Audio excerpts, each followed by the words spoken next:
Cioran. A Short History of Decay. Translated from the French by Richard Howard.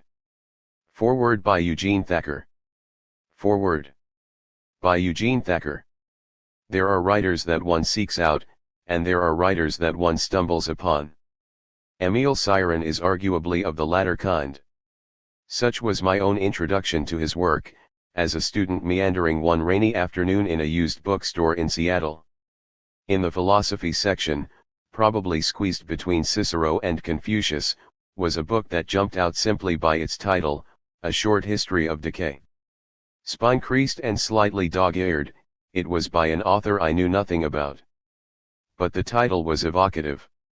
Decay, decline, decadence, these are never popular topics, especially in an era such as ours, equally enamored with the explanatory power of science as we are with an almost religious preoccupation with self-help.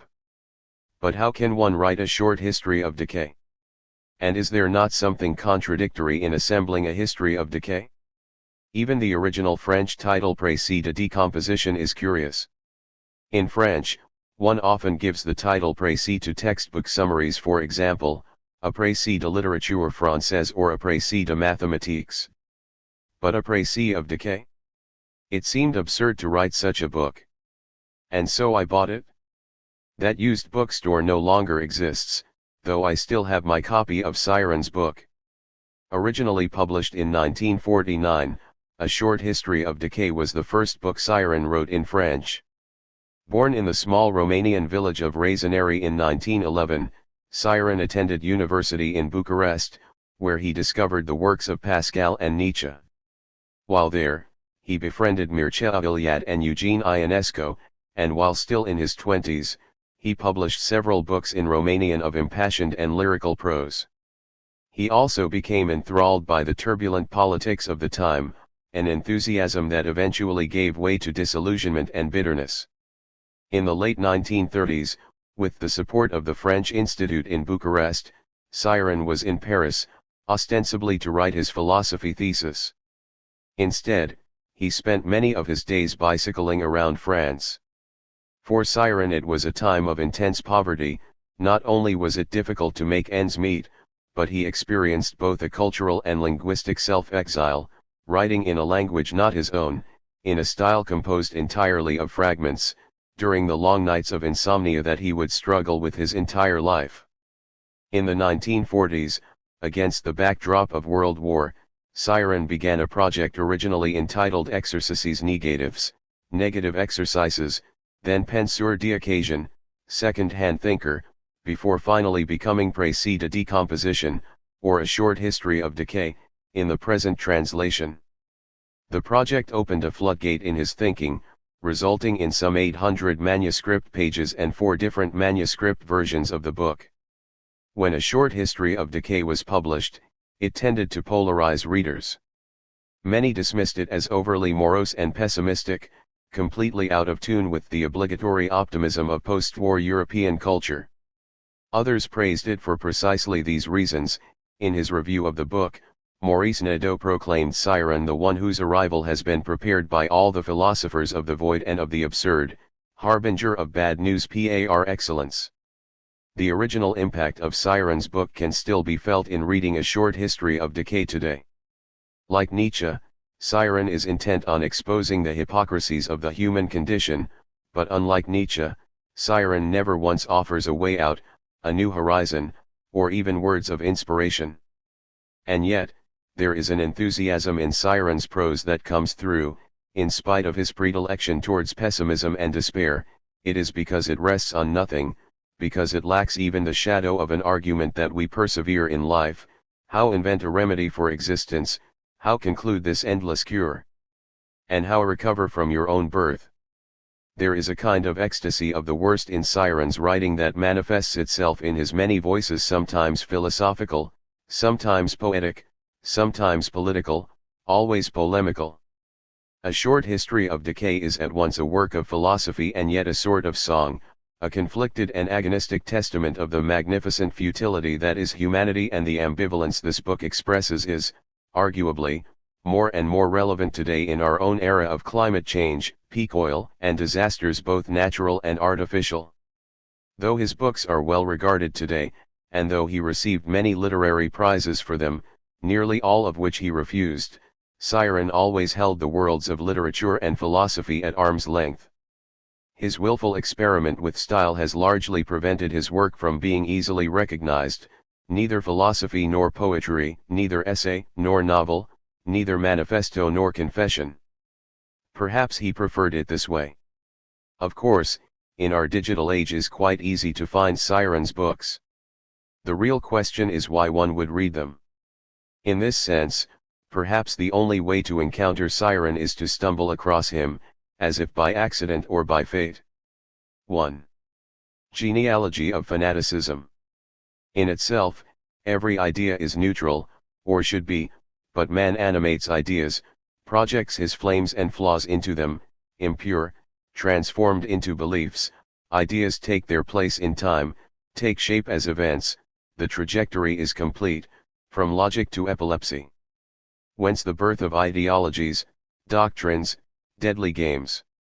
Idolaters by instinct, we convert the objects of our dreams and our interests into the unconditional. History is nothing but a procession of false absolutes, a series of temples raised to pretexts, a degradation of the mind before the improbable. Even when he turns from religion, man remains subject to it, depleting himself to create fake gods. He then feverishly adopts them. His need for fiction, for mythology triumphs over evidence and absurdity alike. His power to adore is responsible for all his crimes. A man who loves a god unduly forces other men to love his god, eager to exterminate them if they refuse. There is no form of intolerance, of proselytism or ideological intransigence which fails to reveal the bestial substratum of enthusiasm. Once man loses his faculty of indifference, he becomes a potential murderer. Once he transforms his idea into a god, the consequences are incalculable. We kill only in the name of a god or of his counterfeits. The excesses provoked by the goddess reason, by the concept of nation, class, or race are akin to those of the Inquisition or of the Reformation. The ages of fervor abound in bloody exploits.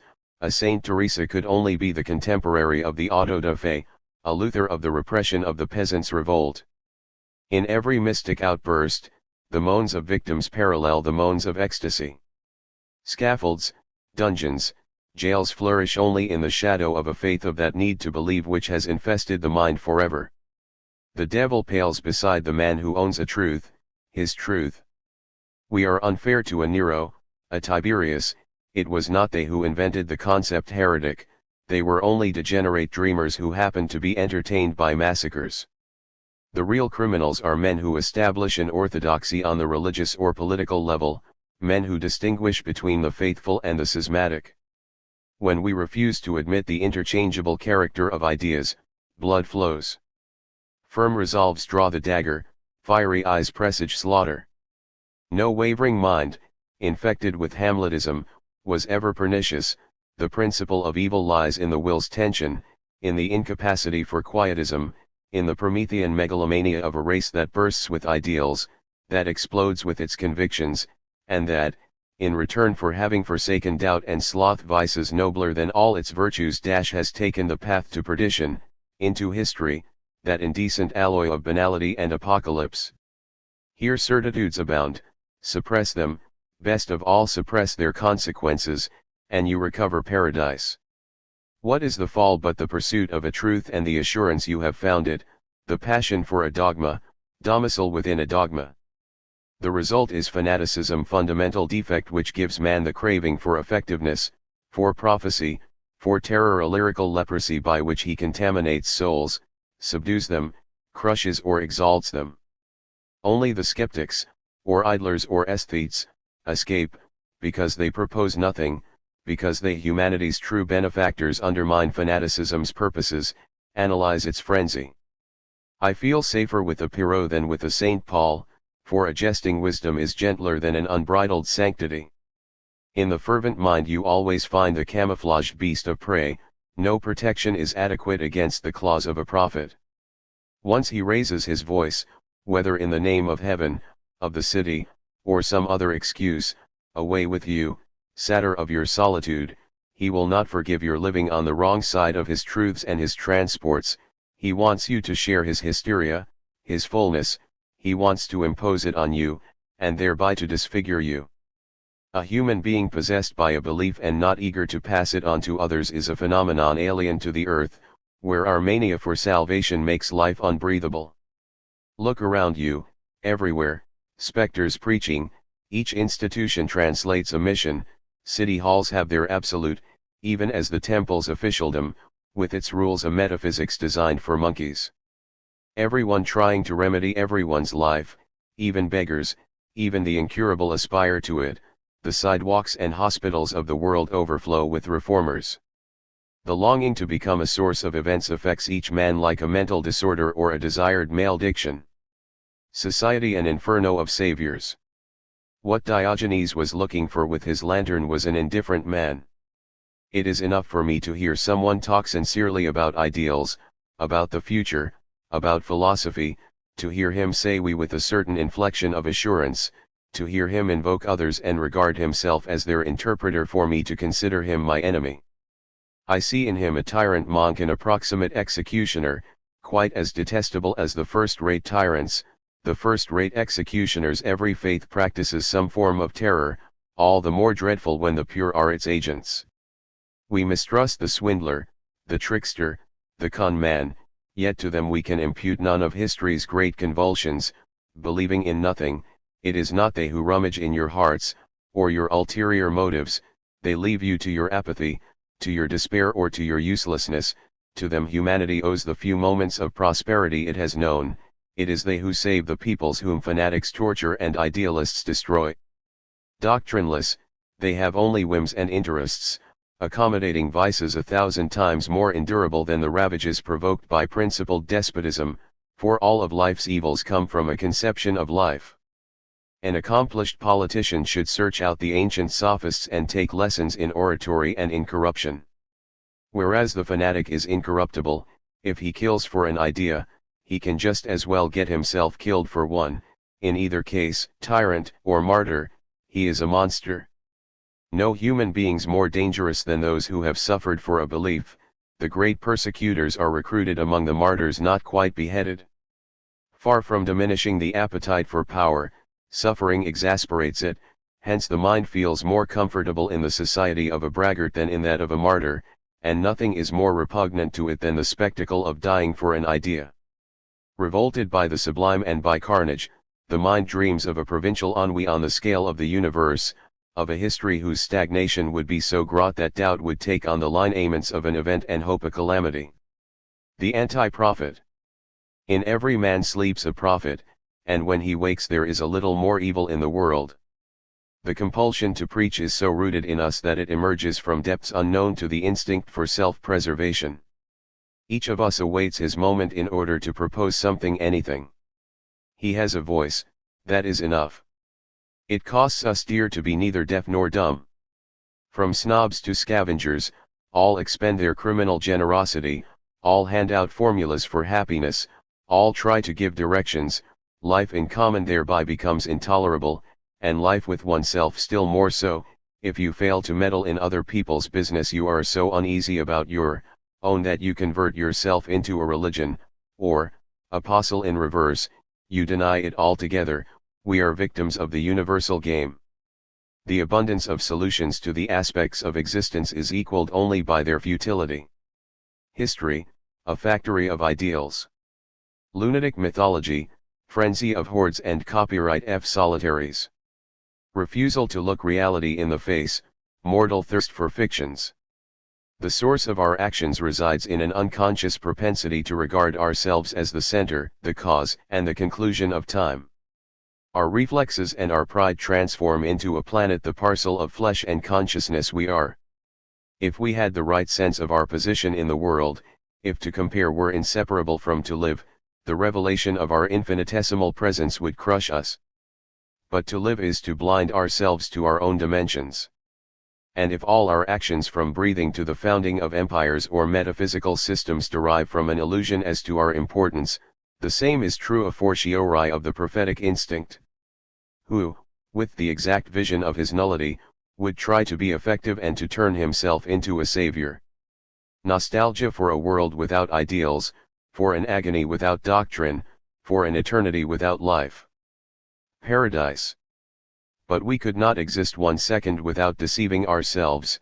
The prophet in each of us is just the seed of madness which makes us flourish in our void. The ideally lucid, hence ideally normal, man should have no recourse beyond the nothing that is in him. I can imagine him saying, torn from the goal, from all goals, I retain, of my desires and my displeasures, only their formulas. Having resisted the temptation to conclude, I have overcome the mind, as I have overcome life itself by the horror of looking for an answer to it. The spectacle of man, what an emetic! Love a duel of salivas. All the feelings milk their absolute from the misery of the glands. Nobility is only in the negation of existence, in a smile that surveys annihilated landscapes. Once I had a self, now I am no more than an object. I gorge myself on all the drugs of solitude, those of the world were too weak to make me forget it. Having killed the prophet in me, how could I still have a place among men? In the graveyard of definitions. Are we entitled to imagine a mind exclaiming, everything is purposeless to me now, for I have given the definitions of all things? And if we could imagine such a mind, how locate it within duration? What surrounds us we endure better for giving it a name and moving on. But to embrace a thing by a definition, however arbitrary and all the more serious the more arbitrary it is, since the soul then overtakes knowledge, is to reject that thing, to render it insipid and superfluous, to annihilate it. The idle, empty mind which joins the world only by the grace of sleep can practice only by extending the name of things, by emptying them and substituting formulas for them. Then it maneuvers over their debris, no more sensations, nothing but memories. Under each formula lies a corpse, being and object alike die under the pretext they have occasioned. This is the mind's frivolous, funereal debauch. And this mind has squandered itself in what it has named and circumscribed. Infatuated by syllables, it loathed the mystery of heavy silences and turned them light and pure, and it too has become light and pure, indeed lightened and purified of everything. The vice of defining has made it a gracious assassin, and a discreet victim. This is how the stain the soul spread over the mind has been removed. The only thing which reminded it that it was alive. Civilization and frivolity. How could we bear the weight and sheer depth of works and masterpieces, if to their texture certain impertinent and delicious minds had not added the fringes of subtle scorn and ready ironies? And how could we endure the codes, the customs, the paragraphs of the heart which inertia and propriety have superimposed upon the futile and intelligent vices, if it were not for those playful beings whose refinement puts them at once at the apex and in the margin of society? We must be thankful to the civilizations which have not taken an overdose of seriousness, which have played with values and taken their pleasure in begetting and destroying them. Who knows, outside of the Greek and French civilizations, a more lucidly facetious proof of the elegant nothingness of things? The age of Alcibiades and the 18th century in France are two sources of consolation. While it is only at their final stages, at the dissolution of a whole system of behavior and belief, that the other civilizations could enjoy that lively exercise which lends a flavor of futility to life, it was in full ripeness, in full possession of their powers and of the future, that these two epochs knew the tedium heedless of everything and permeable to everything.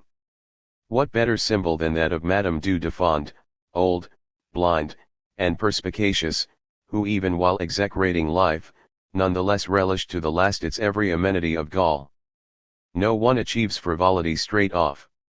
It is a privilege and an art, it is the pursuit of the superficial by those who, having discerned the impossibility of any certitude, have conceived a disgust for such things. It is the escape far from one abyss or another which, being by nature bottomless, can lead nowhere. There remain, nonetheless, the appearances. Why not raise them to the level of a style? Thereby we define every intelligent period. Thereby we find more prestige in expression than in the soul which supports it, in grace than in intuition. Emotion itself becomes polite. The human being delivered to himself, without any partiality for elegance, is a monster. He finds only dark regions there, where terror and negation, imminent, prowl to know, by all one's vitality, that one will die, and to be unable to conceal it, is an act of barbarism. Any sincere philosophy renounces the claims of civilization, whose function consists in sifting our secrets and disguising them as recherché effects. Thus, frivolity is the most effective antidote to the disease of being what one is. By frivolity we abuse the world and dissimulate the impropriety of our depths. Without its artifices, how could we help blushing to have a soul? Our skin-deep solitudes, what an inferno for other people! But it is always for them, and sometimes for ourselves, that we invent our appearances. Dissolving into God. The mind scrupulous of its distinct essence is threatened at every turn by the things it rejects. Often abandoning attention the greatest of its privileges, such a mind yields to the temptations it has sought to escape, or becomes the prey of impure mysteries. Who has not known those fears, those dizzy spells, those deliriums which bring us back to the beast, back to the last problems? Our knees tremble but do not bend, our hands clutch without clasping each other, our eyes look up and see nothing. We preserve that vertical pride which strengthens its courage, that horror of gestures which saves us from spectacle, and the succor of eyelids to veil an absurdly ineffable gaze. Our collapse is imminent but not inevitable, the accident is odd, but scarcely new, already a smile dawns on the horizon of our terrors. We shall not topple into prayer. For after all he must not triumph, it is up to our irony to compromise his capital letter, up to our heart to dissolve the shudders he dispenses. If such a being really existed, if our weaknesses vanquished our resolutions and our depths our deliberations, then why go on thinking, since our difficulties would be settled, our questions suspended, and our fears allayed? Which would be too easy. Every absolute personal or abstract is a way of avoiding the problems, and not only the problems but also their root, which is nothing but a panic of the senses. God, a perpendicular fall upon our fear, a salvation landing like a thunderbolt amid our investigations which no hope deceives, the immediate annihilation of our unconsoled and determinately inconceivable pride, a sidetracking of the individual, the soul on the dole for lack of anxiety. What greater renunciation than faith? True, without it we are committed to an infinity of dead ends, but even when we know that nothing leads anywhere, that the universe is only a byproduct of our gloom, why should we sacrifice this pleasure of tottering and of splitting our skulls against heaven and earth?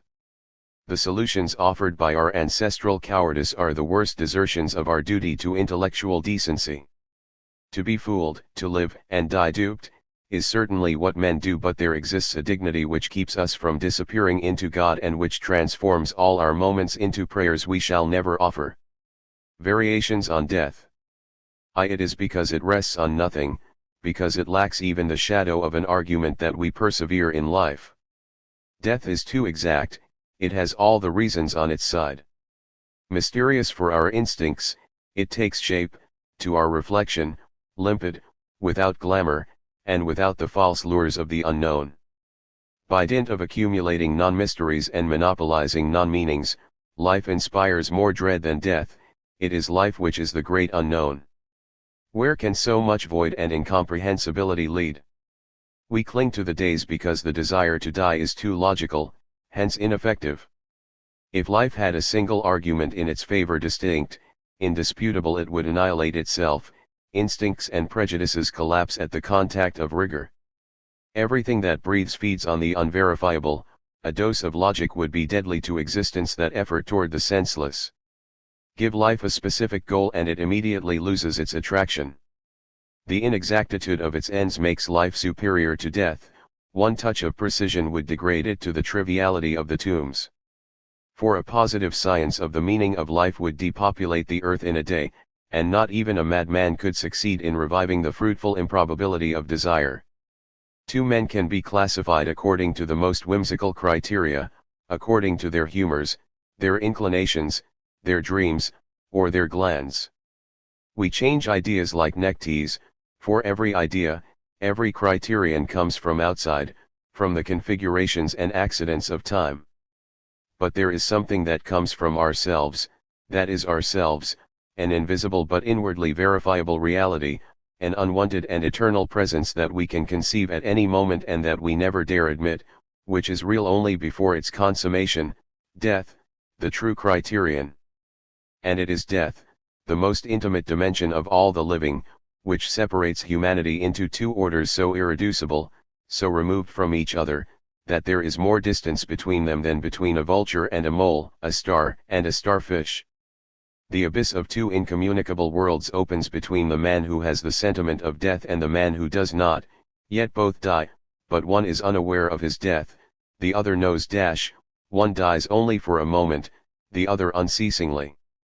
Their common condition locates them precisely at each other's antipodes, at the two extremities and within one and the same definition, irreconcilable, they suffer the same fate. One lives as if he were eternal, the other thinks continually of his eternity and denies it in each thought. Nothing can change our life but the gradual insinuation within us of the forces which annihilate it. No new principle comes to it from the surprises of our growth nor from the efflorescence of our gifts, they are merely natural to it.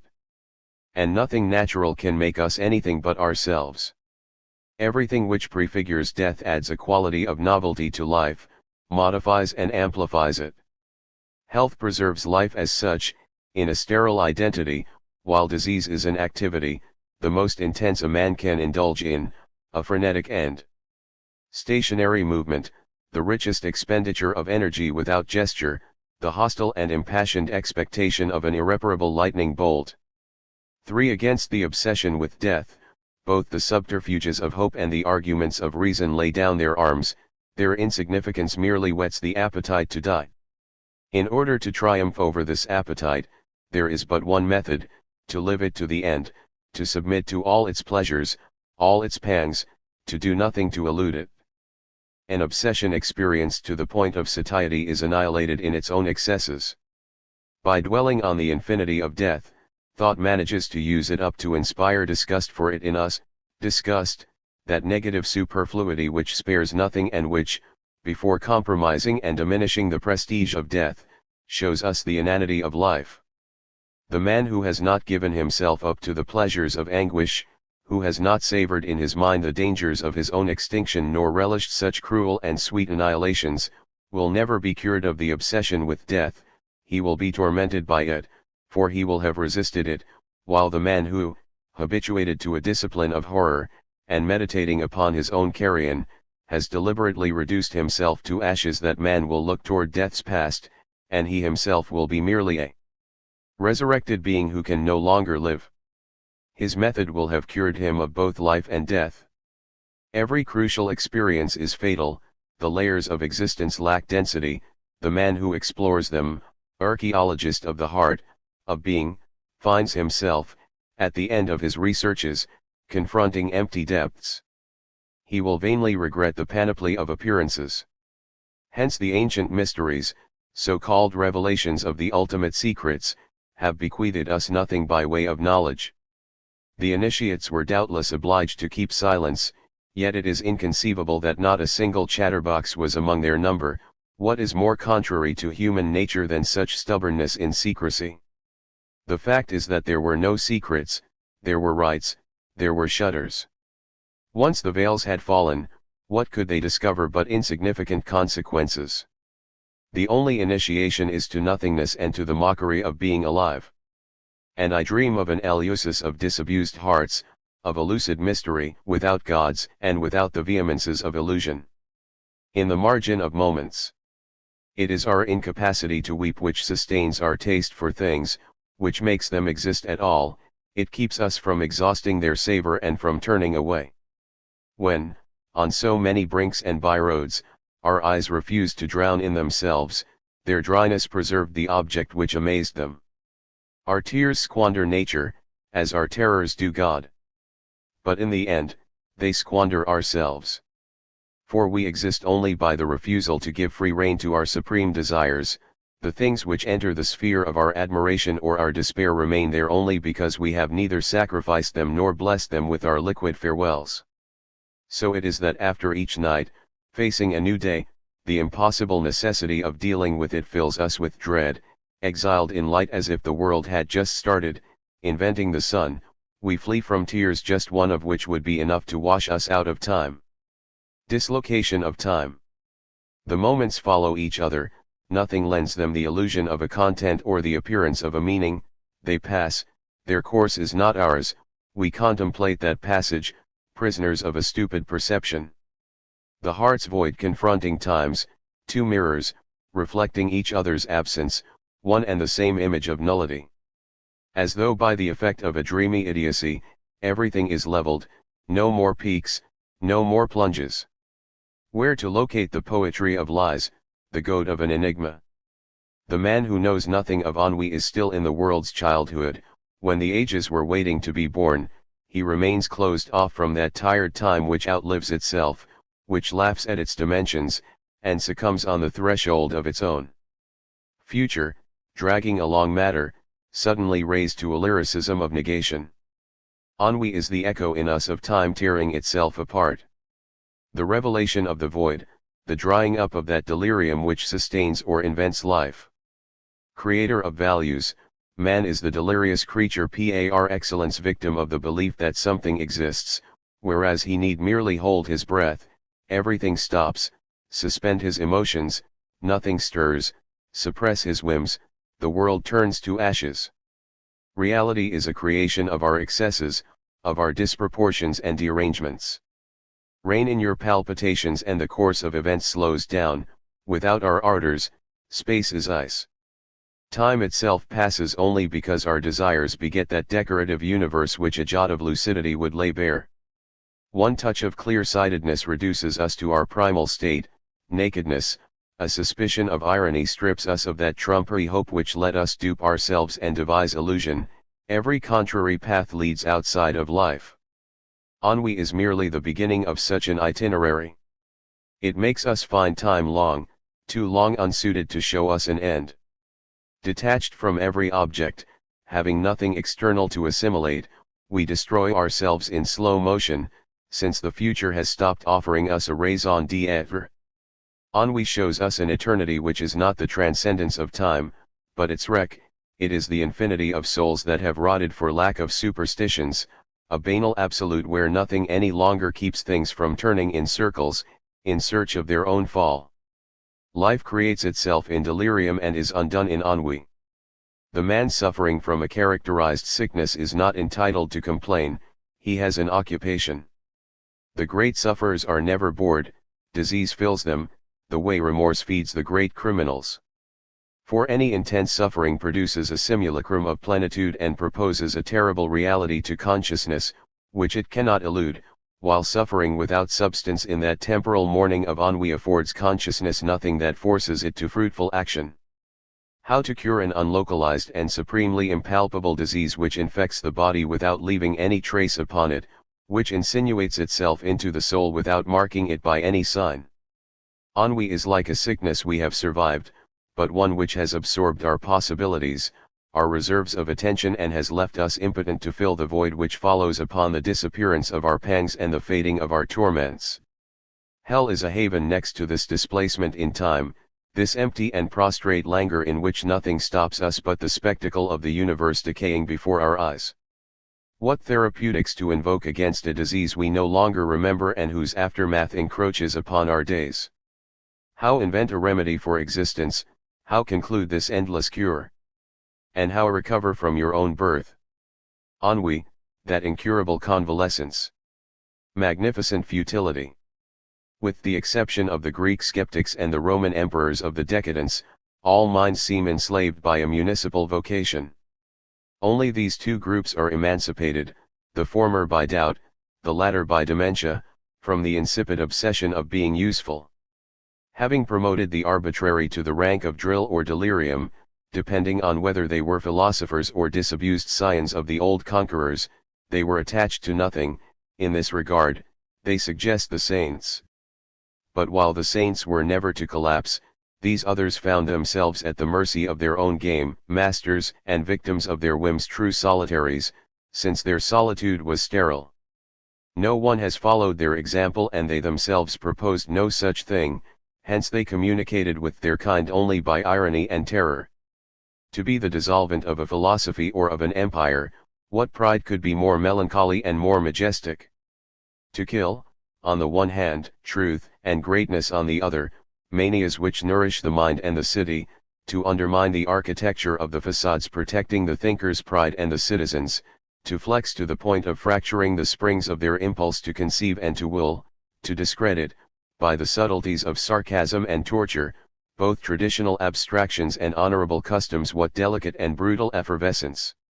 Nothing beguiles where the gods die before our eyes. In Rome, where they were replaced, imported, where they could be seen to wither, what pleasure to invoke ghosts with yet the one fear that this sublime versatility might capitulate to the assault of some severe and impure deity. Which is what happened. It is not easy to destroy an idol, it takes as much time as is required to promote and to worship one. For it is not enough to annihilate its material symbol, which is easy, but its roots in the soul. How turn your eyes toward the twilight ages when the past was liquidated under a scrutiny which only the void could dazzle without being moved by that great art which is the death of a civilization.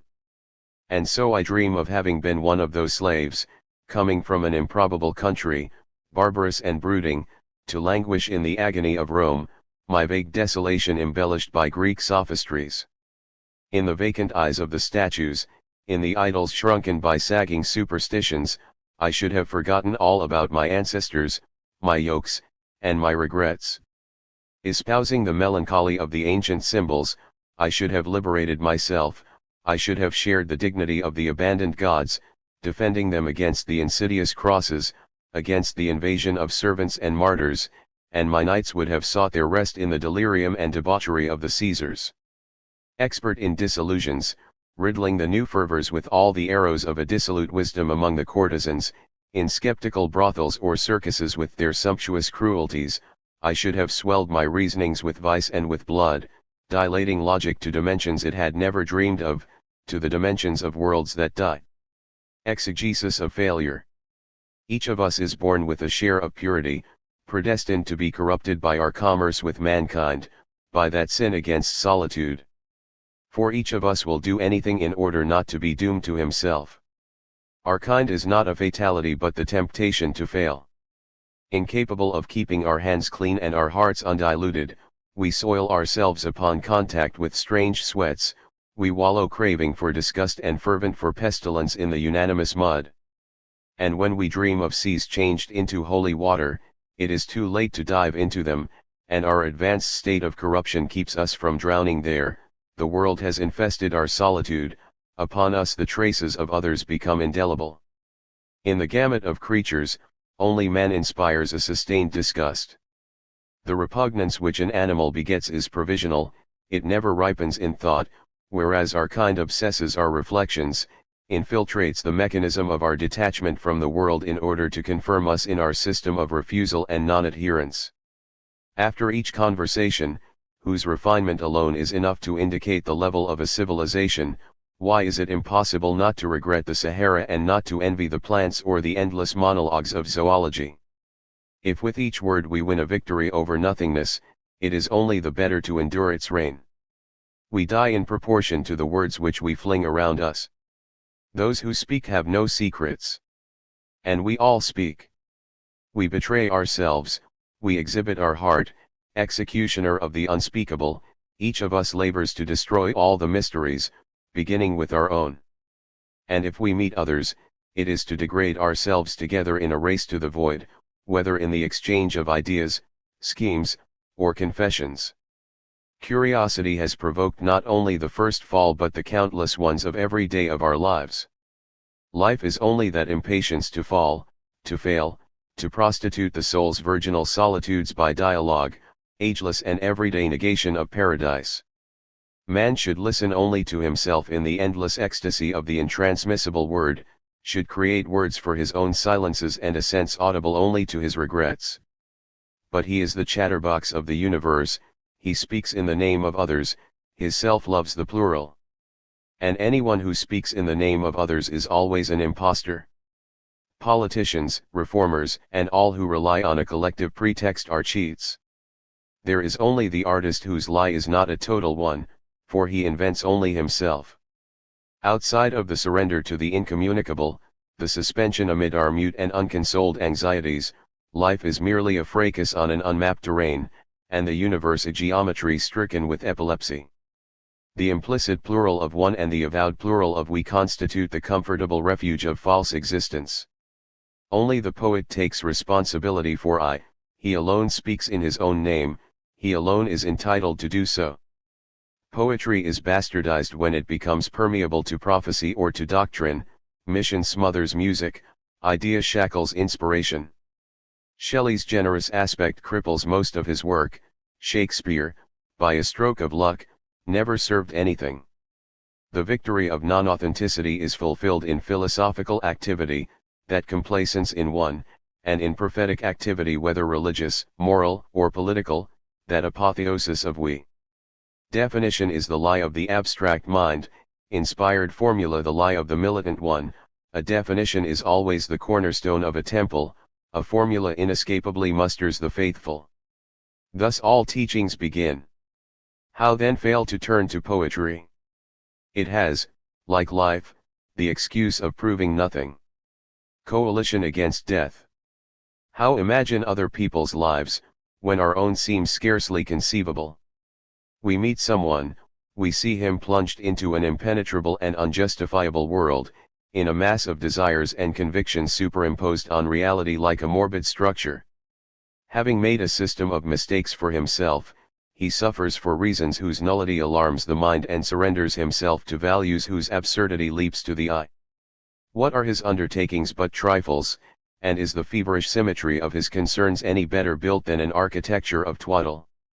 To the outside observer, the absolute of each life looks interchangeable, and every fate, however fixed in its essence, arbitrary. When our convictions seem the fruit of a frivolous lunacy, how tolerate other people's passions for themselves and for their own multiplication in each day's utopia? By what necessity does this man shut himself up in a particular world of predilections, and that man in another? When we endure the confidences of a friend or a stranger, the revelation of his secrets fills us with astonishment. Are we to relate his torments to drama or to farce? This depends entirely on the goodwill or the exasperations of our lassitude. Each fate being no more than a refrain fluttering around a few bloodstains, it is up to our moods to see in the disposition of such sufferings a superfluous and piquant order, or a pretext for pity. Since it is difficult to approve the reasons people invoke, each time we leave one of our fellow men, the question which comes to mind is invariably the same: how does he keep from killing himself? For nothing is more natural than to imagine other people's suicide. When we have glimpsed, by an overwhelming and readily renewable intuition, anyone's own uselessness, it is incomprehensible that everyone has not done the same. To do away with oneself seems such a clear and simple action. Why is it so rare? Why does everyone avoid it? Because, if reason disavows the appetite for life, the nothing which extends our acts is none the less of a power superior to all absolutes. It explains the tacit coalition of mortals against death. It is not only the symbol of existence, but existence itself. It is everything. And this nothing, this everything, cannot give life a meaning, but it nonetheless makes life persevere in what it is, a state of non-suicide. Supremacy of the adjective. Since there can be only a limited number of ways to face the ultimate problems, the mind is limited in its expansion by that natural boundary which is the essential, by that impossibility of indefinitely multiplying the capital difficulties. History is solely concerned with changing the aspect of a sum of questions and solutions. What the mind invents is merely a series of new qualifications. It rebaptizes the elements or seeks in its lexicons less eroded epithets for the one immutable pain. We have always suffered, but our suffering has been either sublime or legitimate or absurd, according to the general views which the philosophic moment maintained. Misery constitutes the texture of all that breathes, but its modalities have changed course. They have composed that series of irreducible appearances which lead each of us to believe he is the first to have suffered so. The pride of such uniqueness incites us to cherish our own pain and to endure it. In a world of sufferings, each of them is a solipsist in relation to all the rest. Misery's originality is due to the verbal quality which isolates it in the sum of words and sensations. The qualifiers change, this change is called intellectual progress. Suppress them all and what would remain of civilization? The difference between intelligence and stupidity resides in the manipulation of the adjective, whose use without diversity constitutes banality. God himself lives only by the adjectives we add to him, whereby the raison d'etre of theology. Hence man, by modulating the monotony of his misery ever variously, justifies himself to the mind only by the impassioned search for a new adjective. And yet this search is pitiable. The poverty of expression which is the mind's poverty, is manifest in the indigence of words, in their exhaustion and their degradation. The attributes by which we determine things and sensations finally lie before us like so much verbal carrion. And we glance regretfully at the time when they gave off no more than an odor of confinement. All Alexandrianism begins with the need to ventilate words, to make up for their blemishes by a lively refinement, but it ends in a lassitude in which mind and word are mingled and decompose. Ideally, the final stage of a literature and of a civilization, imagine a Valerie with the soul of a Nero. So long as our untried senses and our naive heart recognize themselves and delight in the universe of qualifications, they flourish with the aid and at the risk of the adjective, which, once dissected, proves inadequate, deficient. We say of space, of time, and of suffering that they are infinite, but infinite has no more bearing than beautiful, sublime, harmonious, ugly. Suppose we force ourselves to see to the bottom of words. We see nothing, each of them, detached from the expansive and fertile soul, being null and void. The power of the intelligence functions by projecting a certain luster upon them, by polishing them and making them glitter. This power, erected into a system, is called culture pyrotechnics against a night sky of nothingness. The devil reassured. Why is God so dull, so feeble, so inadequately picturesque? Why does he lack interest, vigor, actuality, and resemble us so little? Is there any image less anthropomorphic and more gratuitously remote? How could we have projected into him light so dim and powers so unsteady? Where have our energies leaked away to, where have our desires run out? Who then has absorbed our overflow of vital insolence? Shall we turn to the devil?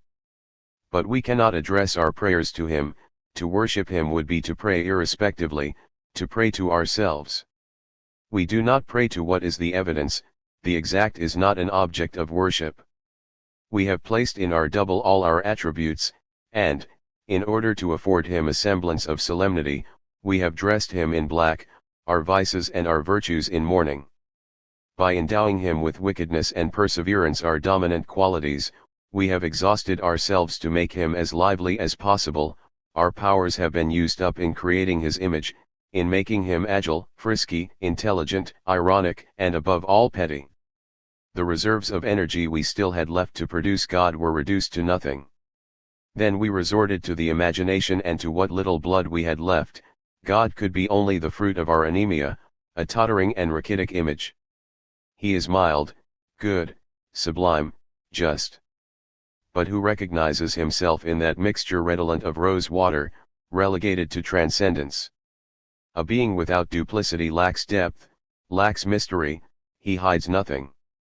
Only impurity is a sign of reality.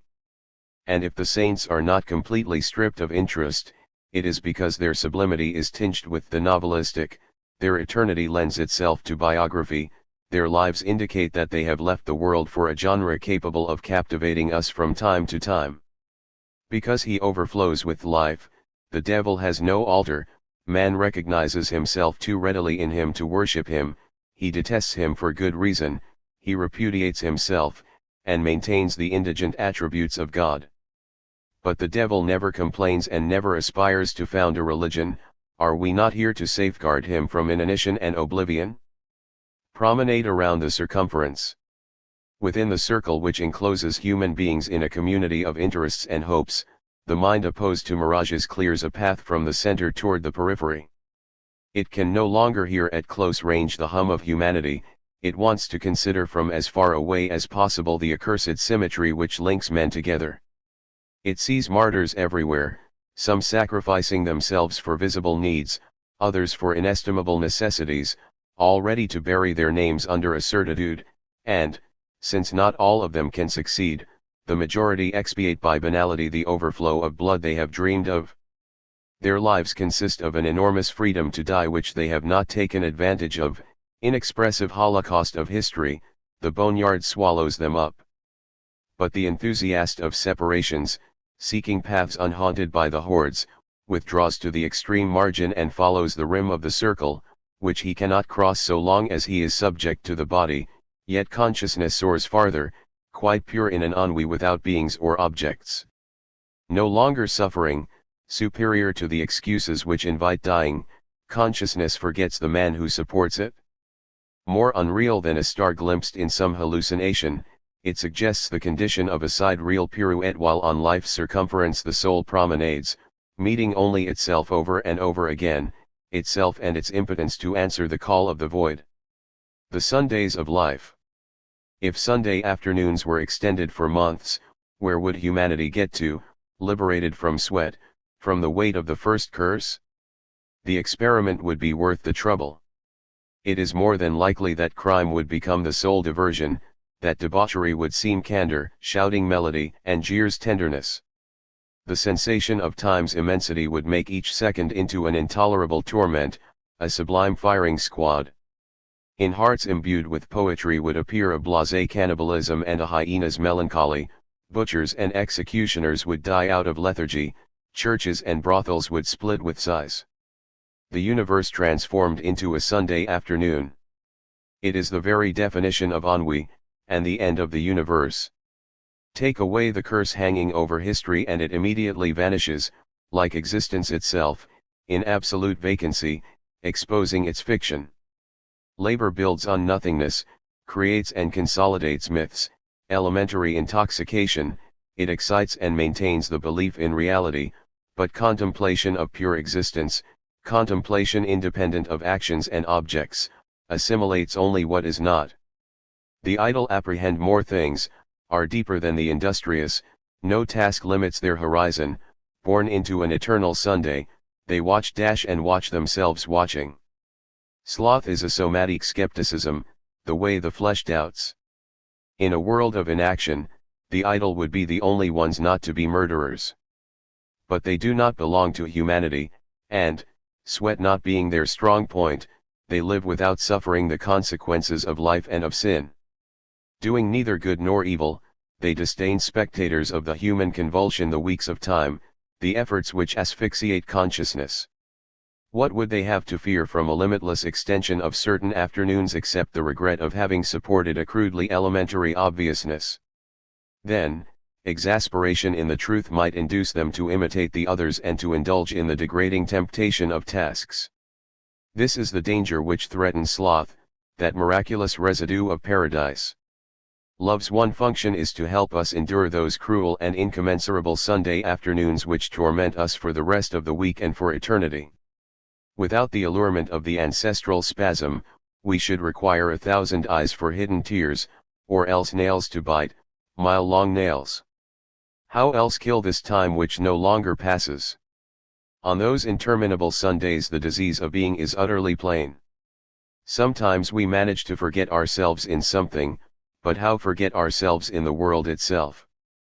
This impossibility is the definition of the disease.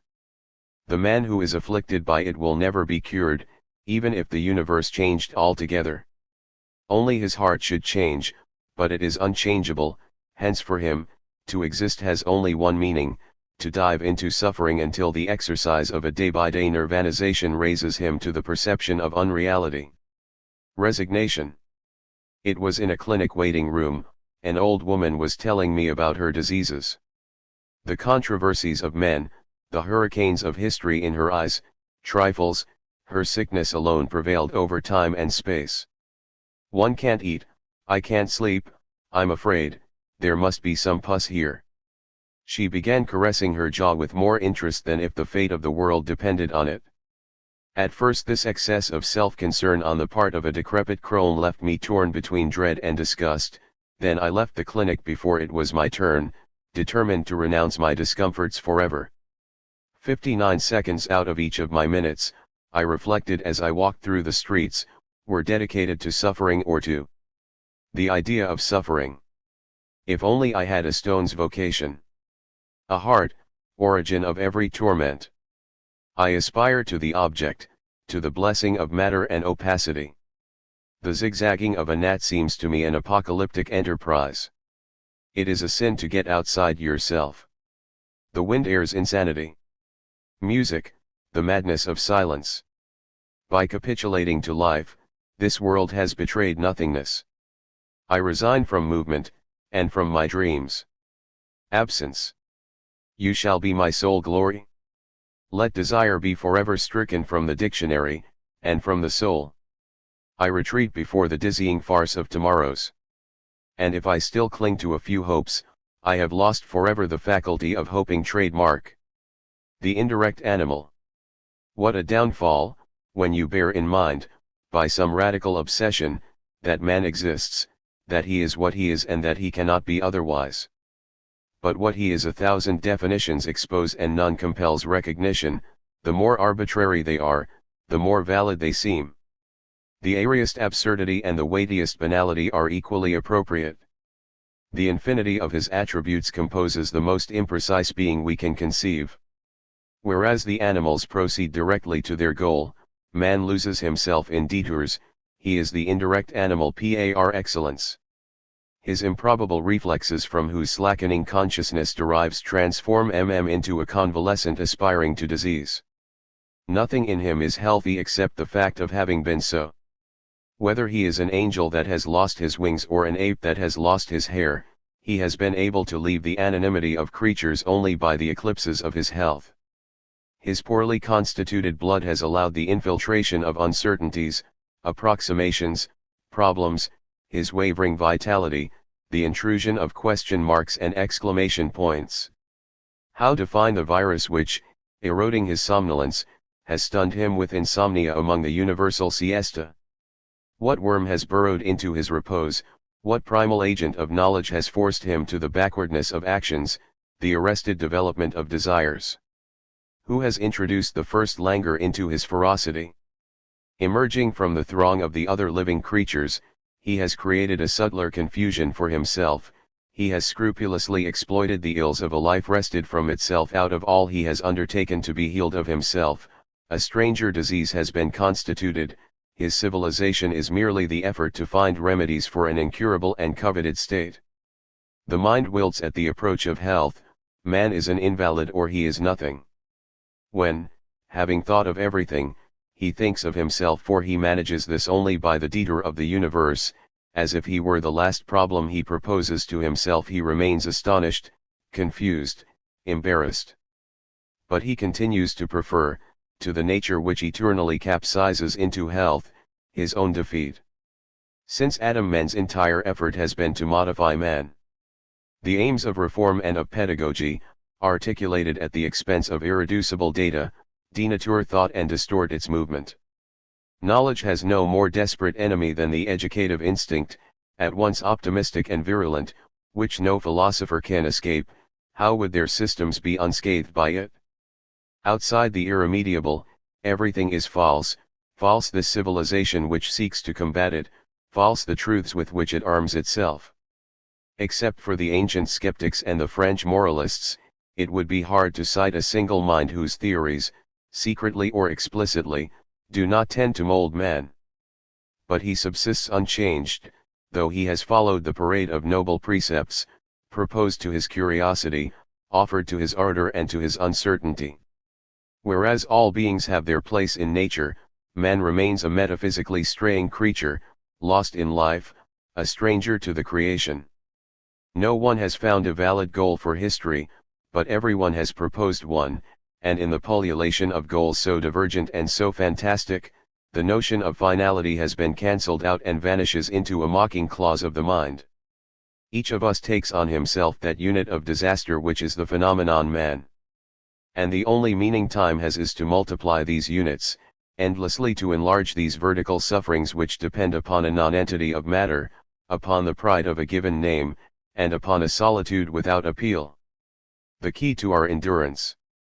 The man who managed, by an imagination overflowing with pity, to record all the sufferings, to be contemporary with all the pain and all the anguish of any given moment, such a man, supposing he could ever exist, would be a monster of love and the greatest victim in the history of the human heart.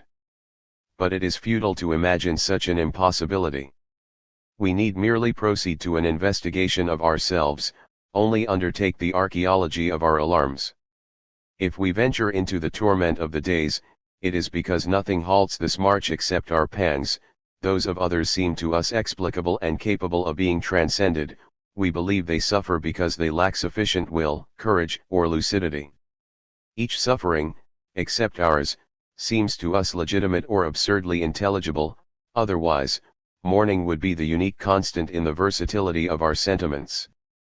But we wear only the mourning of ourselves. If we could understand and love the infinity of agonies which languish around us, all the lives which are hidden deaths, we should require as many hearts as there are suffering beings. And if we had a miraculously present memory which sustained the totality of our past pains, we should succumb beneath such a burden. Life is possible only by the deficiencies of our imagination and our memory. We derive our power from our forgetting and from our incapacity to conceive of the plurality of simultaneous fates. No one could survive the instantaneous comprehension of universal grief, each heart being stirred only for a certain quantity of sufferings. There are something like material limits to our endurance, yet the expansion of each pang reaches and occasionally exceeds such limits. This is too often the source of our ruin. Whereupon the impression that each misery, each disappointment is infinite. Indeed they are, but only for us, for the limits of our own heart, and if the latter had the dimensions of space itself, our ills would be more spacious still, since every pain replaces the world, and for each unhappiness we require another universe. Reason vainly strives to show us the infinitesimal proportions of our disasters. It fails, confronted with our penchant for cosmogonic proliferation. Thus true madness is never due to chance or to the disasters of the brain, but to the false conception of space the heart creates for itself. Annihilation by deliverance. A doctrine of salvation has meaning only if we start from the equation existence equals suffering. It is neither a sudden realization, nor a series of reasonings which lead us to this equation, but the unconscious elaboration of our every moment, the contribution of all our experiences, minute or crucial. When we carry germs of disappointments and a kind of thirst to see them develop, the desire that the world should undermine our hopes at each step multiplies the voluptuous verifications of the disease. The arguments come later, the doctrine is constructed, there still remains only the danger of wisdom. But, suppose we do not want to be free of suffering nor to conquer our contradictions and conflicts, what if we prefer the nuances of the incomplete and ineffective dialectic to the evenness of a sublime impasse? Salvation ends everything, and ends us. Who, once saved, dares still call himself alive? We really live only by the refusal to be delivered from suffering and by a kind of religious temptation of irreligiosity. Salvation haunts only assassins and saints, those who have killed or transcended the creature, the rest wallow dead drunk in imperfection. The mistake of every doctrine of deliverance is to suppress poetry, climate of the incomplete. The poet would betray himself if he aspired to be saved. Salvation is the death of song, the negation of art and of the mind. How to feel integral with a conclusion. We can refine, we can farm our sufferings, but by what means can we free ourselves from them without suspending ourselves? Docile to malediction, we exist only insofar as we suffer. A soul enlarges and perishes only by as much insupportable as it assumes. The abstract venom. Even our vague ills, our diffuse anxieties, degenerating into physiology, should by a converse impulse be restored to the maneuvers of the intelligence. If we raised ennui tautological perception of the world, the dull ripple of duration to the dignity of a deductive elegy, if we offered it the temptation of a glamorous sterility, without resorting to an order superior to the soul, the soul collapses into the flesh and physiology becomes the last word of our philosophic stupors.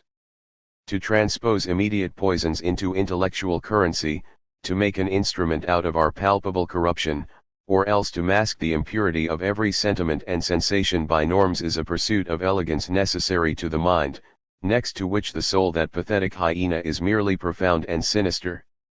The mind in itself can be only superficial, its nature being uniquely concerned with the arrangement of conceptual events and not with their implications in the spheres they signify. Our states interest it only insofar as they are transposable. Thus melancholia emanates from our viscera and joins the cosmic void, but the mind adopts melancholia only filtered of what attaches it to the fragility of the senses. The mind interprets it, refined, melancholia becomes point of view, departmental melancholia. Theory lies in wait and seizes upon our venoms, and renders them less noxious. It is a degradation from above, the mind as amateur of pure intoxication, since it is the enemy of intensities. The consciousness of misery. Everything conspires, elements and actions alike, to harm you. Arm yourself in disdain, isolate yourself in a fortress of disgust, dream of superhuman indifference. The echoes of time would persecute you in your ultimate absences.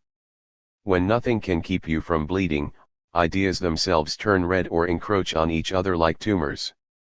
There is no specific in our pharmacies against existence, nothing but minor remedies for braggarts. But where is the antidote for lucid despair, perfectly articulated, proud, and sure? All of us are miserable, but how many know it? The consciousness of misery is too serious a disease to figure in an arithmetic of agonies or in the catalogues of the incurable.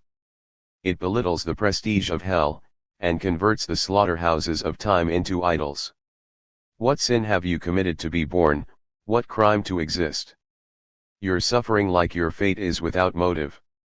To suffer, truly to suffer, is to accept the invasion of ills without the excuse of causality, as a favor of demented nature, as a negative miracle.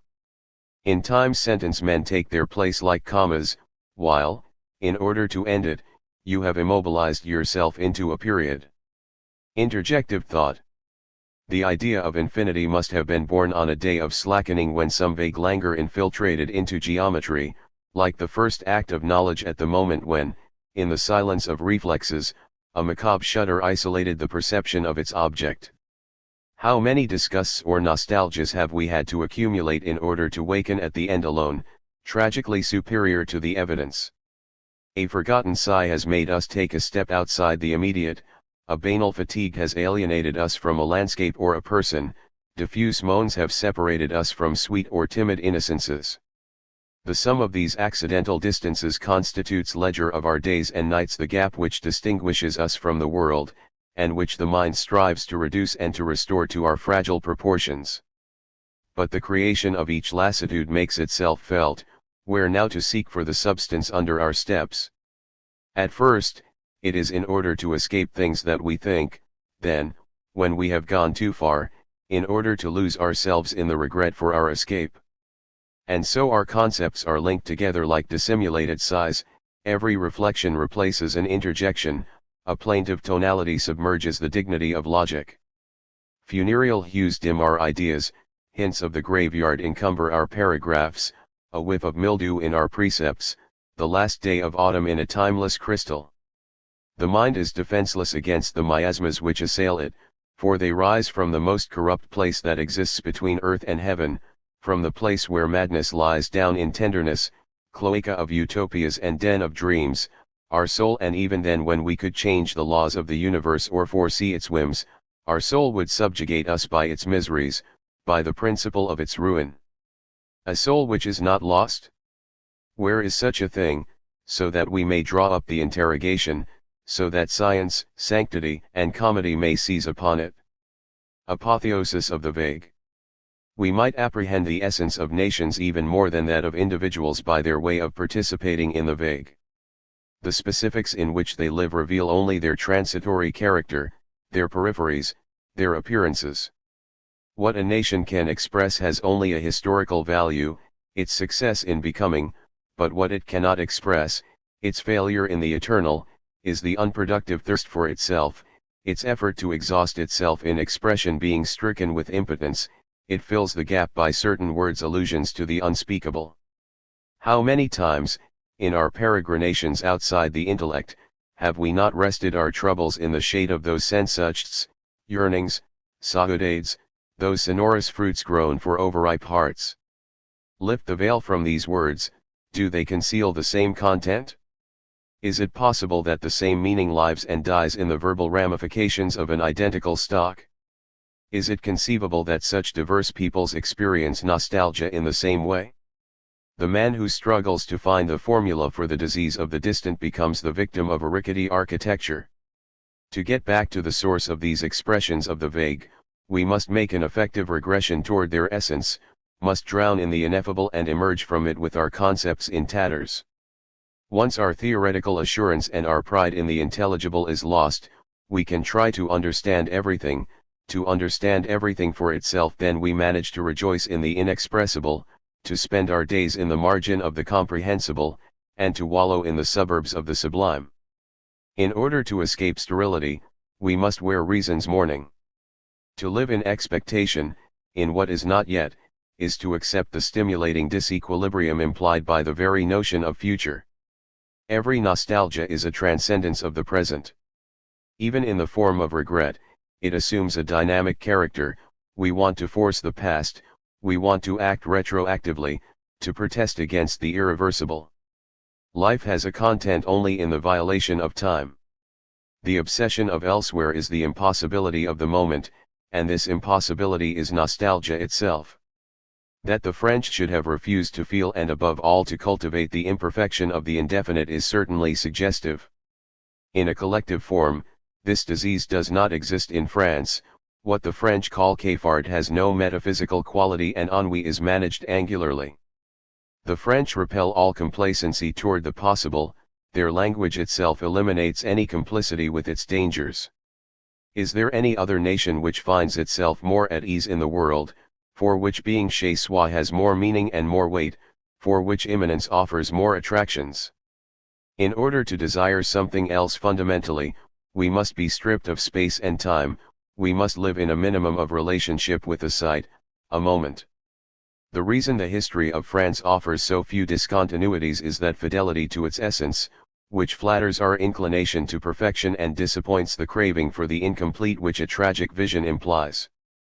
The only contagious thing in France is lucidity, the horror of being fooled, of being the victim of anything. This is why a Frenchman accepts a risk only when he is fully conscious of it. He wants to be fooled. He bandages his eyes.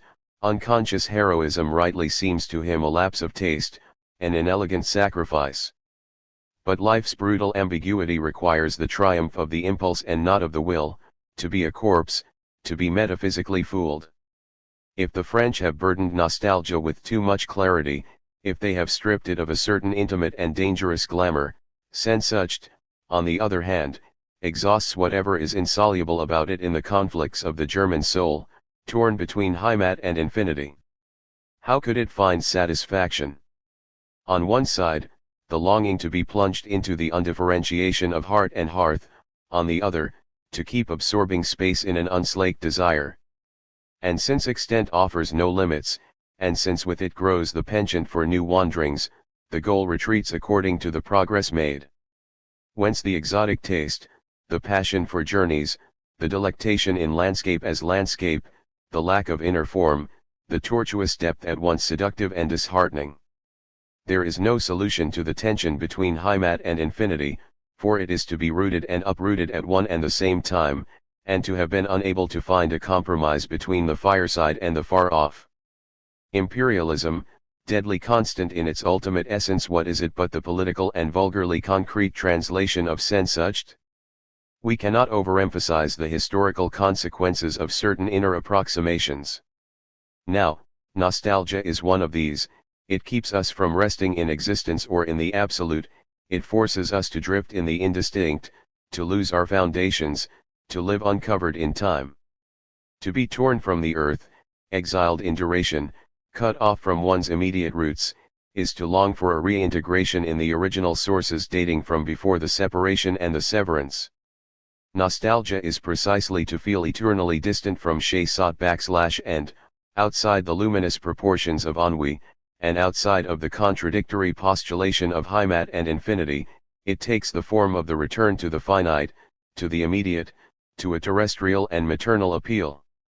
Like the mind, the heart creates utopias, and of them all, the strangest is the utopia of a natal universe, where we rest from ourselves, a universe that is the cosmic pillow of all our lassitudes.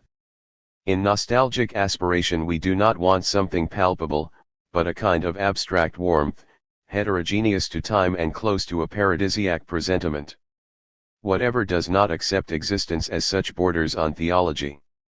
Nostalgia is merely a sentimental theology, in which the absolute is built with the elements of desire, in which God is indeterminacy elaborated by languor. Solitude schism of the heart. We are doomed to perdition each time life does not reveal itself as a miracle, each time the moment no longer moans in a supernatural shudder. How renew that sensation of plenitude, those seconds of delirium, those volcanic flashes, those wonders of fervor which reduce God to an accident of our clay? By what subterfuge revive that explosion in which even music seems superficial, the cast-off of our inner organ? It is not in our power to remember the seizures which made us coincide with the start of movement, made us masters of the first moment of time and instantaneous artisans of the creation. We perceive no more of creation than its destitution, the grim reality. We live in order to unlearn ecstasy. And it is not the miracle which determines our tradition and our substance, but the void of a universe frustrated of its flames, engulfed in its own absences, exclusive object of our rumination, a lonely universe before a lonely heart, each predestined to disjoin and to exasperate each other in the antithesis. When the solitude is intensified to the point of constituting not so much our datum as our sole faith, we cease to be integral with the whole, heretics of existence. We are banished from the community of the living, whose sole virtue is to wait, gasping, for something which is not death. But we, emancipated from the fascination of such waiting, rejected from the ecumenicity of illusion, we are the most heretical sect of all, for our soul itself is born in heresy. When the soul is in a state of grace, its beauty is so high and so admirable that it far surpasses all that is beautiful in nature, and delights the eyes of God and the angels. Ignatius Loyola. I have sought to settle in an ordinary grace, I have tried to liquidate all interrogations and vanish in an ignorant light, in any light disdainful of the intellect. But how attain to the sigh of felicity superior to problems, when no beauty illuminates you, and when God and the angels are blind? Once, when Teresa, patron saint of Spain and of your soul, prescribed a course of temptations and intoxications, the transcendent abyss amazed you like a fall into the heavens. But those heavens have vanished like the temptations and intoxications, and in the cold heart the fevers of Avila are extinguished forever. By what peculiarity of fate do certain beings, having reached the point where they might coincide with a faith, retreat to follow a path which leads them only to themselves and hence nowhere? Is it out of fear that once installed in grace they might lose their distinct virtues? Each man develops at the expense of his depths, each man is a mystic who denies himself. The earth is inhabited by various forms of grace monk, by trampled mysteries. Twilight thinkers. Athens was dying, and with it the worship of knowledge. The great systems had run their course, limited to the conceptual realm. They rejected the intervention of torments, the pursuit of deliverance and of inordinate meditation upon suffering. The declining city, having permitted the conversion of human disasters into theory, no matter what sneeze or sudden death was supplanting the old problems. The obsession with remedies marks the end of a civilization, the search for salvation, that of a philosophy.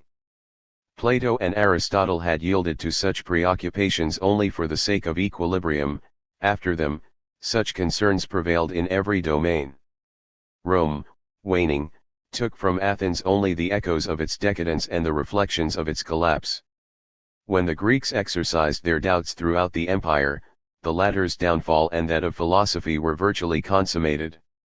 All questions seeming legitimate, the superstition of formal limits no longer prevented the debauch of arbitrary curiosities. The infiltration of Epicureanism and of Stoicism was easy, ethics replaced the abstract structures, bastardized reason became the instrument of praxis. In the streets of Rome, with various recipes for happiness, swarmed the Epicureans and the Stoics, experts in wisdom, noble charlatans appearing at the periphery of philosophy to treat an incurable and generalized lassitude. But their therapeutics lacked the mythology and the strange anecdotes which, in the universal enervation, were to constitute the vigor of a religion unconcerned with nuance, a religion originating more remotely than they. Wisdom is the last word of an expiring civilization, the nimbus of historic twilights, fatigue transfigured into a vision of the world, the last tolerance before the advent of other, newer gods and of barbarism. Wisdom, what we call sages, is also a vain attempt at melody among the environing death rattles. For the sage-theoretician of a limpid death, hero of indifference, and symbol of the last stage of philosophy, of its degenerescence and its vacuity, has solved the problem of his own death, and has thereupon suppressed all problems. Provided with rarer absurdities, he is a limit case, which we encounter in extreme periods as an exceptional confirmation of the general pathology. Finding ourselves at a point symmetrical to the agony of the ancient world, a victim of the same sicknesses and under similarly ineluctable charms, we see the great systems destroyed by their limited perfection. For us too, everything becomes the substance of a philosophy without dignity and without rigor. Thought's impersonal fate has been scattered into 1,000 souls, 1,000 humiliations of the idea. Not Leibniz, Kant, or Hegel are of any help to us any longer. We have come with our own death to the doors of philosophy, rotting on their hinges, having nothing more to protect, they open of their own accord. And anything becomes a philosophical subject.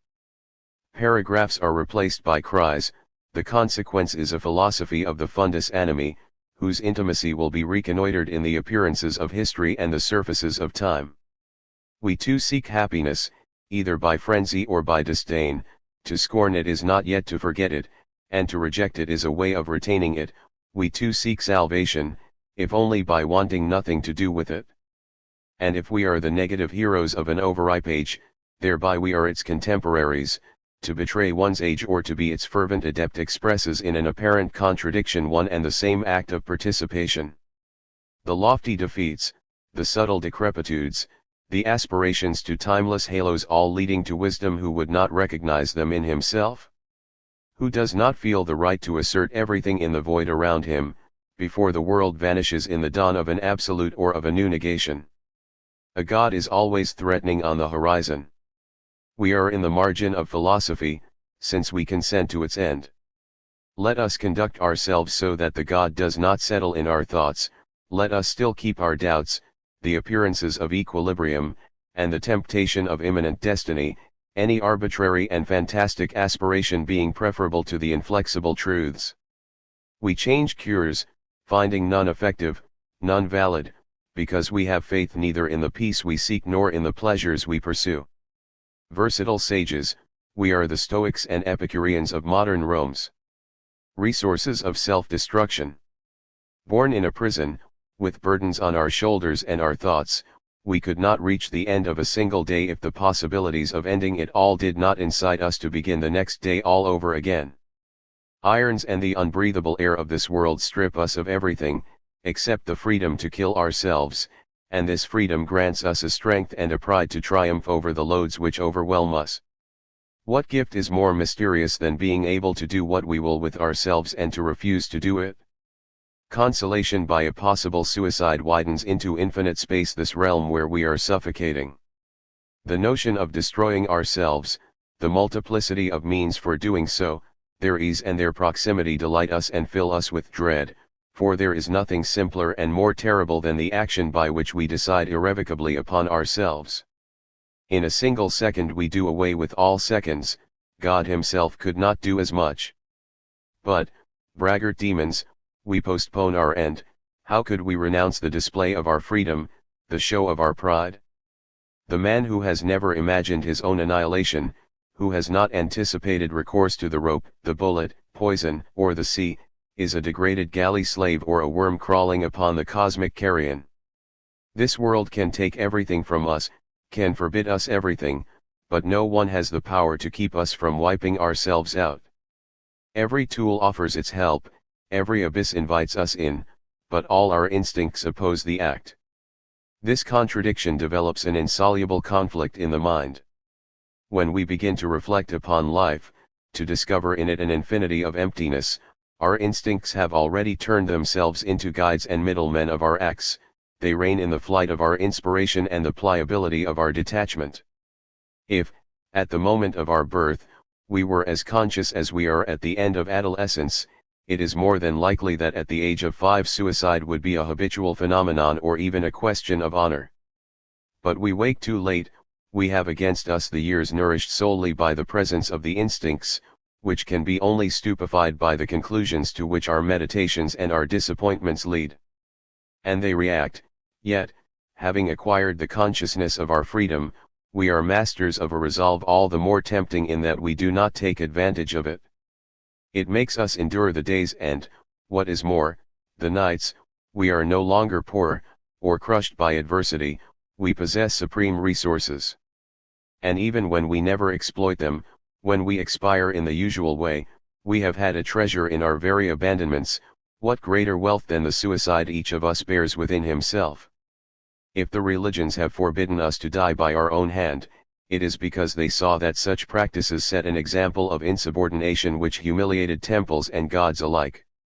The Council of Orleans regarded suicide as a sin more grievous than murder, for the murderer can always repent, be saved, whereas the man who has taken his own life has passed beyond the limits of salvation. But the act of suicide originates in a radical formula of salvation. Is not nothingness the equal of eternity? The solitary being has no need to declare war on the universe, he sends the ultimatum to himself. He no longer aspires to be forever, if in an incomparable action he has been absolutely himself. He rejects heaven and earth as he rejects himself. At least he will have achieved a plenitude of freedom inaccessible to the man who keeps looking for it in the future. No church, no civil institution has as yet invented a single argument valid against suicide. What answer is there to the man who can no longer endure life? No one is qualified to take another's burdens upon himself. And what power does dialectic have against the assault of irrefutable despairs and against 1,000 unconsoled manifestations? Suicide is one of man's distinctive characteristics, one of his discoveries. No animal is capable of it, and the angels have scarcely guessed its existence.